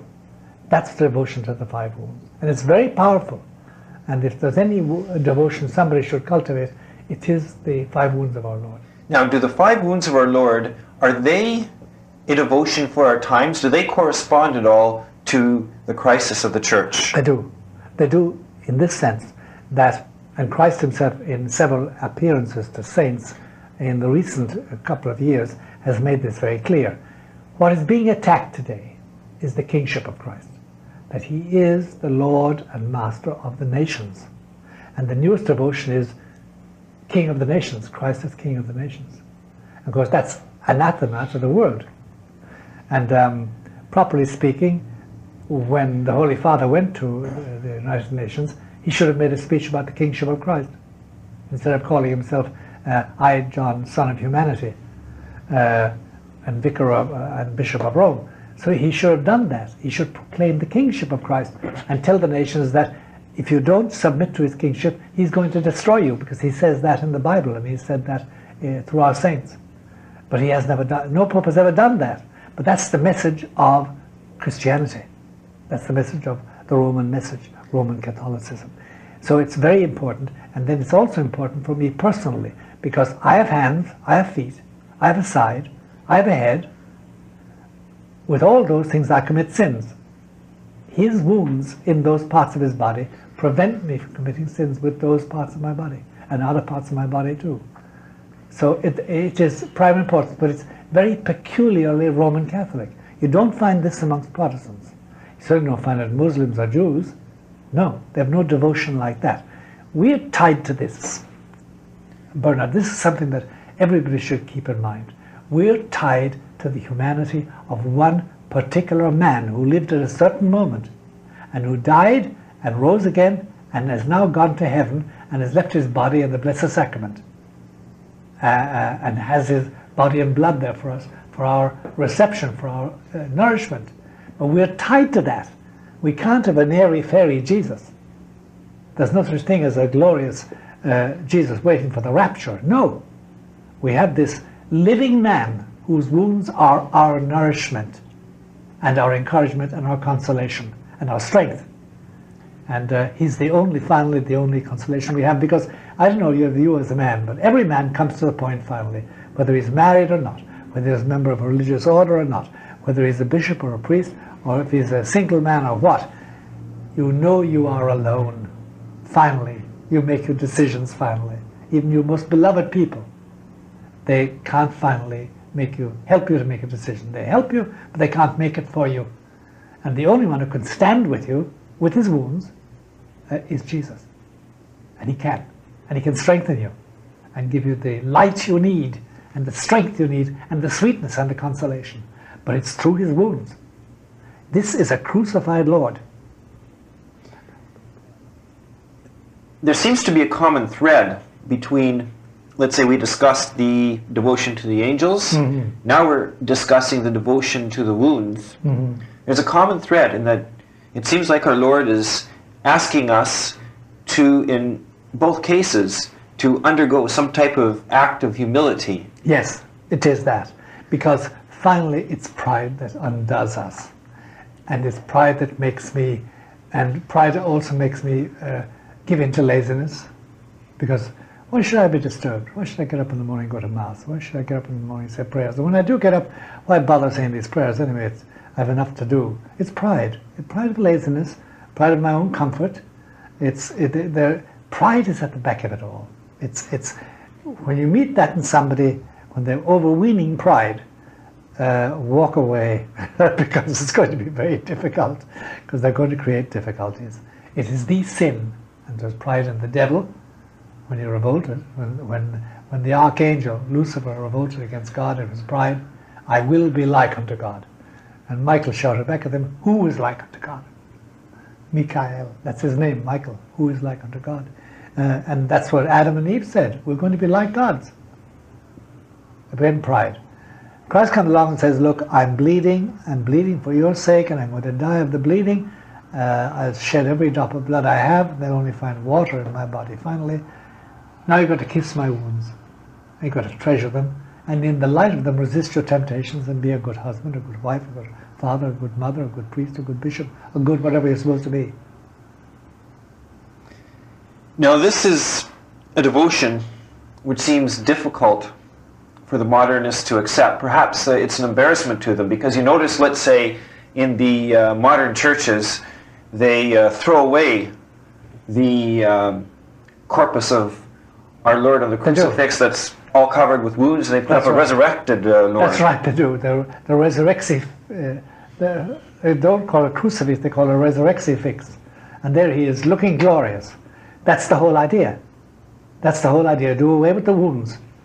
There's nothing dearer to the heart of Lucifer There's nothing dearer to the heart of the devil and the bad angels than to get rid of those signs of their victory, of their being overcome. That was one of the big marks of the diabolization of the church, that they got rid of the sign of our salvation. For me, it was one of the biggest signs of the presence of the devil. Is the modernist attempt to try to build a church without the cross? It is, to build a church, but the ultimate thing that's happening is to build a church with no reference to the supernatural. Because the only reason that I do adore the wounds, that I do prostrate in front of them, that I do kiss the wounds, is because they are supernatural signs.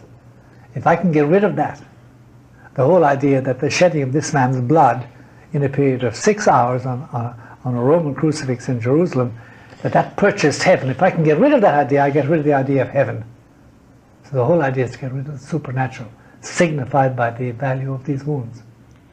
If I can do that, then I have conquered. I have all I need. And that's the difficulty. That's the purpose of it all. And that was the big sign in the so-called reform of the churches after the Vatican Council. They were doing away with all the signs of the supernatural. The confessional, confessing sins, the altar. Did that happen in the Mass? To do away with the supernatural? That was the idea. And as I say, in the Novus Ordo, all you do is you offer bread and wine to God. God doesn't need bread and wine. He needs the body of his Son on the cross.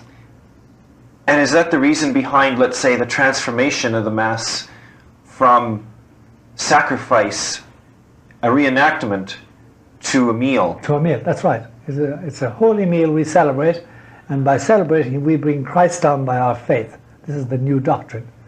And it's transsignification, they call it, not transubstantiation. And Christ is present because we desire him to be present. He's not really present bodily, but he is in the sacrament. He's present bodily. And that's the big difference. But the whole purpose of that Mass, that's the Mass of Luther, by the way, was to eliminate the idea of the cross, eliminate the idea of his real body and blood being present, which Luther considered to be an abomination, because he lost his faith. Do these errors that creep into the church, are they recurrent? Is the devil trying to trick us again and again, the same methods, or how does it work? No. There have been temptations against the doctrine of the faith and the doctrine of the Blessed Eucharist. There have been errors about his real sufferings and his salvation, single errors like that. But never have we had such a vast span of believers, priests, bishops, cardinals, ordinary people, abandoning supernatural belief. They have abandoned supernatural belief. They don't believe it any longer. They're in apostasy. Apostasy means that you take a dogma of the church and you step away from it and say, I don't believe it. And most people never say verbally, I don't believe in that. They just do not any longer believe it. And you find out that very easily. For instance, if a priest, for instance, when there was a papal high mass in New York a couple of years ago, they told about 400 priests to come with their ciboria full of hosts. And at the proper time, the priest distributed the hosts to the people, because there was a huge crowd there. Then they had a large carton into which the priests were told, put the hosts that remain into that, and they burnt that carton. Don't tell me they believed that was the body of Christ. They wouldn't burn it. So it's by what people do that you know they don't believe. They've abandoned their apostates. They've abandoned this belief. So this trial that we're going through in the latter part of the 20th century is unique in many ways. It is unique. We've never had an apostasy like this. We've never had an apostasy.